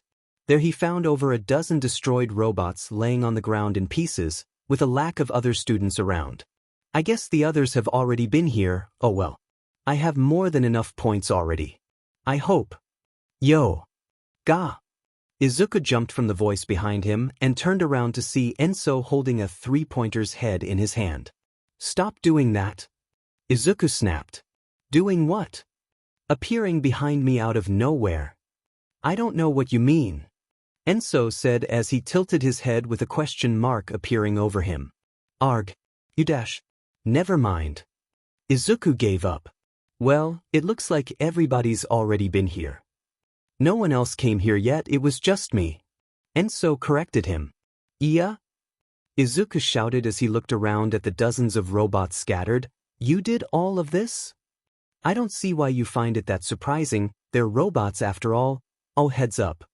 Izuku reacted to his warning by doing a backflip high in the air, narrowly avoiding 5 missiles that came from behind him. However, since their target moved out of the way, the missiles kept going to Enso. Enso didn't move out of the way, but he raised his forearms up in front of him to shield him. Brute! His white aura emerged as the missiles all hit him, exploding right on his forearms and creating large clouds of smoke. Upon landing on the ground, Izuku turned to the 2 3-point robots down the street that had fired their missiles at him, raising his arms and positioning his fingers into a flicking position. Delaware smash! He flicked his finger and sent a shockwave powerful enough to send the robots tumbling right into a building, smashing into pieces. He then turned back and saw a big cloud of smoke where Enso was just standing. Enso! Are you alright, Dash? Izuku was cut off as a sudden gust of wind blew away the smoke to reveal Enso completely fine, having used his brute style to take the missiles without getting dealt any damage. The missiles aren't that powerful. At least they were being a little considerate. Well, that's good to know. Izuku thought. We've wasted enough time here. I suggest you rack up more points. I won't accept it if you don't end up in second place behind me. And with that, Enso dashed away and took a left on the street, getting out of sight from Izuku. Hold on, does he think he'll end up first? Izuku got into a running position and bolted down the street with streaks of lightning emitting from him as he ran. That's what he thinks. I gotta get more points. In the observation room, the UNITA staff examined the variety of students showing off their skills and powers as they demolished robots left and right, keeping track of many students on the television screens. Nizu grinned as he leaned back in his chair and watched the students with a piqued interest. This year's students look quite promising, don't they, Toshinori? Your student and accomplice, specifically, are doing rather well. Toshinori watched beside him as Enso was on the screen in his brute style, shooting rather large energy ball out of his hands towards robots on top of the buildings. This is the first I've seen him shoot out energy orbs. I guess the brute strength of his technique also applies his energy into the form of larger and more destructive blasts. Toshinori then glanced over at Izuku throwing a robot onto another larger robot with a satisfied smile. But now their true test is here. Nizu grinned evilly, pressing a big red button in front of him. Toshinori shook. Why didn't just send that thing, did you? Of course I did. Nizu laughed maniacally. Oh lord. Good luck, Midoriya. Toshinori muttered. Back to Izuku. By this time, Izuku had already made 65 points and felt overly excited as he landed onto another street with other students smashing robots. Wow. There are so many people with different quirks. I wish I could write all of them down. Suddenly, the ground began to shake, making Izuku wobble for a moment before looking back to see a robot bigger than any of the other robots of the exam. It wasn't just big, it was massive, even taller than any of the buildings in the vicinity. It marched through the street, destroying any buildings it grazed by while looking down threateningly to the students. Upon seeing such a monstrosity, nearly all of the students all ran away in panic, not daring to face the robot. What the hell? That thing is huge. Is that the obstacle that Present Mike told us about? What was Udata thinking? Putting something like that near so many students? I better run away before dash. Izuku's thoughts immediately froze. His eyes widened in terror and his mouth became agape as he saw someone within the robot's path, trapped underneath some large amount of rubble. It was the same brown-haired girl he had met, her ankles stuck in the rubble and unable to escape from the robot coming towards her. The world seemed to move slow for Izuku. His eyes watched everything move, noticing all the students running away, not even bothering to try and help. Why doesn't anyone help out even though they're right there? They want to be heroes, don't they? Izuku wondered what he should do, for he knew that his current limit on one for all wouldn't even be close to being able to take down that robot. Not only that, but the robot was already too close to the girl for Izuku to rush in and pull her out of the rubble. He clenched his fists and charged his power, getting into a running stance as the world began to regain its speed. He knew what he had to do. Full cowling, 7%. He blasted off even faster than before, feeling some pain in his legs as he slightly went over his limit, but he powered through it. After running close enough to the girl's position, Izuku leaped onto the side of the building and used it to jump up higher in the air. He landed on some of the falling debris from buildings and used them as platforms, jumping from piece to reach for the robot's head. I've got to punch the robot away, I've got no choice. The girl noticed the green, electric person dash over towards her before jumping up towards the robot. A look of awe formed on her face as she saw him fly through the air above her. Izuku, now in front of the robot's head, pulled his arm back. It's all or nothing. Go 100%. In the observation room, Toshinori grinned hard as he saw Izuku, then shooting up from his chair. Yes. There it is. The most important qualification for a hero dash. He started, just as Izuku brought his arm forward. Smash! Izuku's fist collided with the robot, its head immediately shattering in over a dozen pieces and its body was launched back, completely annihilated. The spirit of self-sacrifice. Toshinori finished yelling with the other judges in the room looking dazzled. Quite impressing, Toshinori. Nizu commented. But then he formed a large grin on his face. So, how is he gonna land? Toshinori turned comedically black and white in shock. How am I gonna land? Izuku screamed that same question in his head as he felt a sharp pain in his right arm. He didn't even have to look to know that it was completely broken. I can't move in the air. I need something to jump off of if I ever want to land safely. Izuku frantically scanned the area around him and noticed that there were many parts of the robot he destroyed falling around him. There. He reached out with his unbroken left arm and grabbed onto a big metallic piece, pulling it to himself and doing his best to put his feet on it as he flipped in the air. I don't know what direction I'll be launching myself, but it's better than just letting myself fall. Green electricity and an orange glow appeared on him again. Full cowling. He kicked himself off the piece of metal and launched himself in a random direction. He flew through the air, spinning off balance before his back hit another piece of falling rubble, causing him to spiral in the air more. I can't see where I'm going, Izuku thought, head feeling dizzy as he flew in God knows what direction.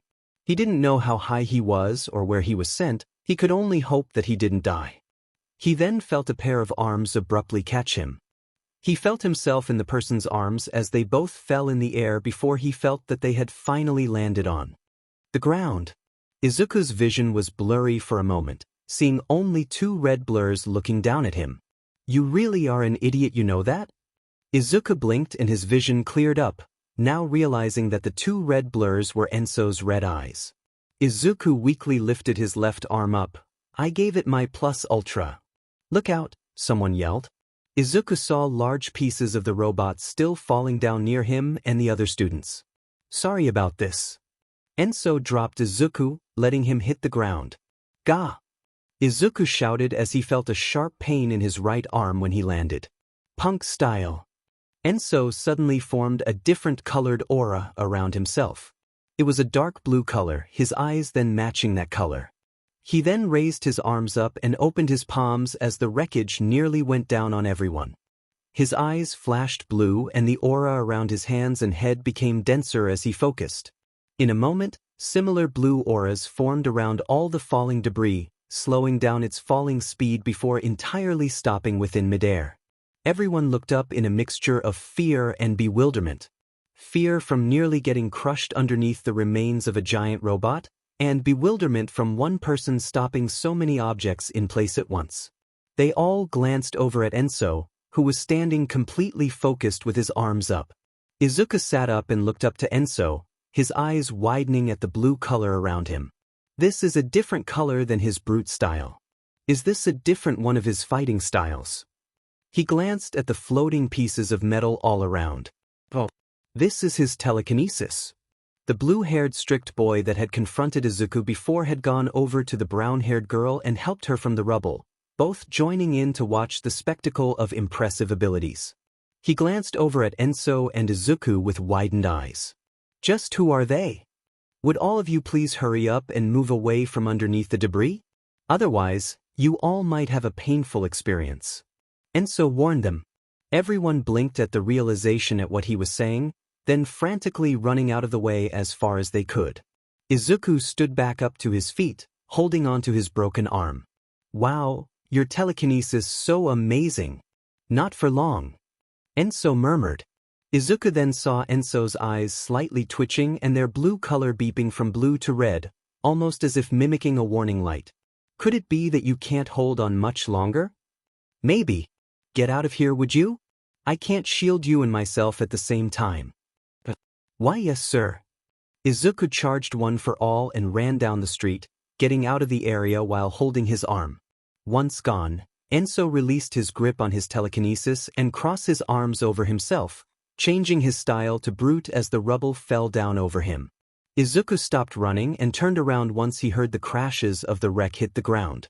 Time's up, shouted Present Mike. Everyone was already completely still after seeing what happened by the two students, but they all then sighed in relief that nothing else would be coming at them. Wait, there is someone underneath that rubble. The brown-haired girl yelled. Almost on cue, metal was blasted off a specific spot, where Enso then came out unharmed and brushing himself off. That wasn't too bad, he commented as he came down and stretched his arms. You almost got crushed. Izuku shouted to him. No chance. Enso immediately responded. Enso then noticed the looks of nearly all of the other students around. It seems that we've caused quite the commotion. Izuku glanced around at everyone's stares, then turning to a shade of red out of embarrassment of being stared at. We might have. Shouldn't you be fixing your arm? Enso then pointed out. Alright. Izuku took a step before realizing something else. The brown-haired girl. Was she alright? He looked around and saw her sitting on a piece of a robot by the entrance, getting her ankle treated by Recovery Girl. Good, she's alright. Izuku glanced down at his arm. Better get myself fixed up as well. Actually, instead dash. He turned to Enso, about to ask him something. Don't even think about asking for a bean.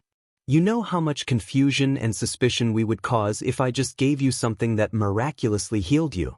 Recovery Girl is right there, ask her. Izuku sighed as he walked over to Recovery Girl and the brown-haired girl, careful not to move his arm.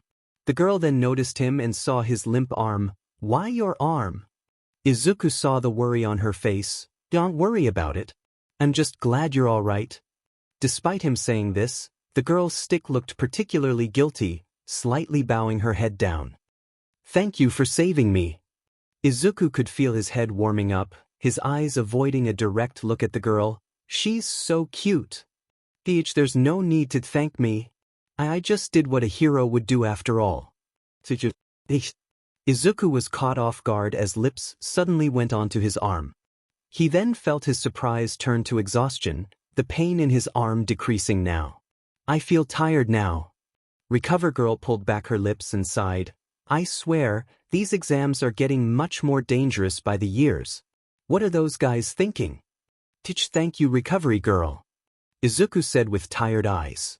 Recovery Girl then healed the girl's ankle as well. There you go. The girl got to her feet and took a step forward, no longer feeling any pain in walking. Thank you, she said to Recovery Girl with a bow. Let's go, Izuku. Enso called out to him. Yeah. Izuku yawned as he walked over to him. I think I'll need to go to sleep after losing so much energy. W8, he heard the girl call out. Izuku turned around to the girl as she walked up to him. What's your name? Izuku tensed up, his eyes widening nervously. Izuku Midoriya. She smiled. I'm Ochako Uraraka. Thank you again for saving me. IIJ just did what was right, Ochako. Izuku stuttered. Ochako's face turned completely red as she heard him say her first name.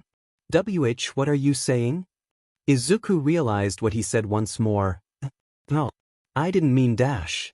How bold of you to already call her by her first name. Enso commented as he stepped next to Izuku. It's your fault that you gave me the mentality of calling someone by their first name stuck in my head. Izuku snapped at him. But I was mainly referring to you and adults rather than other students. You never specified that. Uraraka stared at the two with a curious look on her face. She then started giggling. Wow, you two get along pretty well. What part of this is getting along? Izuku's sweat dropped. In my opinion, how you refer to someone should reflect how close you wish to get to them. So if you wanted this girl by her first name, then there shouldn't be much of a problem with it. It should just show that you want to be her friend. You really don't know how names work here, do you? Izuku asked with a blank expression. Maybe I don't, and even if I did, it still wouldn't change how I think about it. I'll leave you two to discuss that. I'll be heading back instead. Enso said as he turned his back to them. Hold on dash. Izuku didn't finish as Enso blasted away at incredible speeds, creating a large gust of wind that forced others to cover their eyes. What was that boy thinking, suddenly running off like that so fast? Recovery Girl shouted with a vein of annoyance showing. When the dust cleared, Izuku slightly bowed to Uraraka apologetically. Sorry about that. Oh, it's no problem at all. Uraraka waved at him happily. So, Izuku scratched his cheek awkwardly. What were we talking about before? Uraraka's eyes lit up. Oh yeah, she pulled out her phone. I wanted to get your contact so I could thank you some time for saving me. Izuku's eye opened in shock. Huh? Why you don't have to thank me? Well, maybe you don't want me to, but I still want to have your contact regardless. We could be attending UT together after all, so it'll be nice to have someone I know to be with me, she said, smiling brightly. Izuku could practically see a flower aroma around Uraraka, feeling his heart clench for a moment before avoiding a direct gaze at her and taking out his phone as well. Sure. I hope we get along. Likewise, Uraraka said. Recovery Girl let out a cheerful sigh as she watched the two. Oh, how young.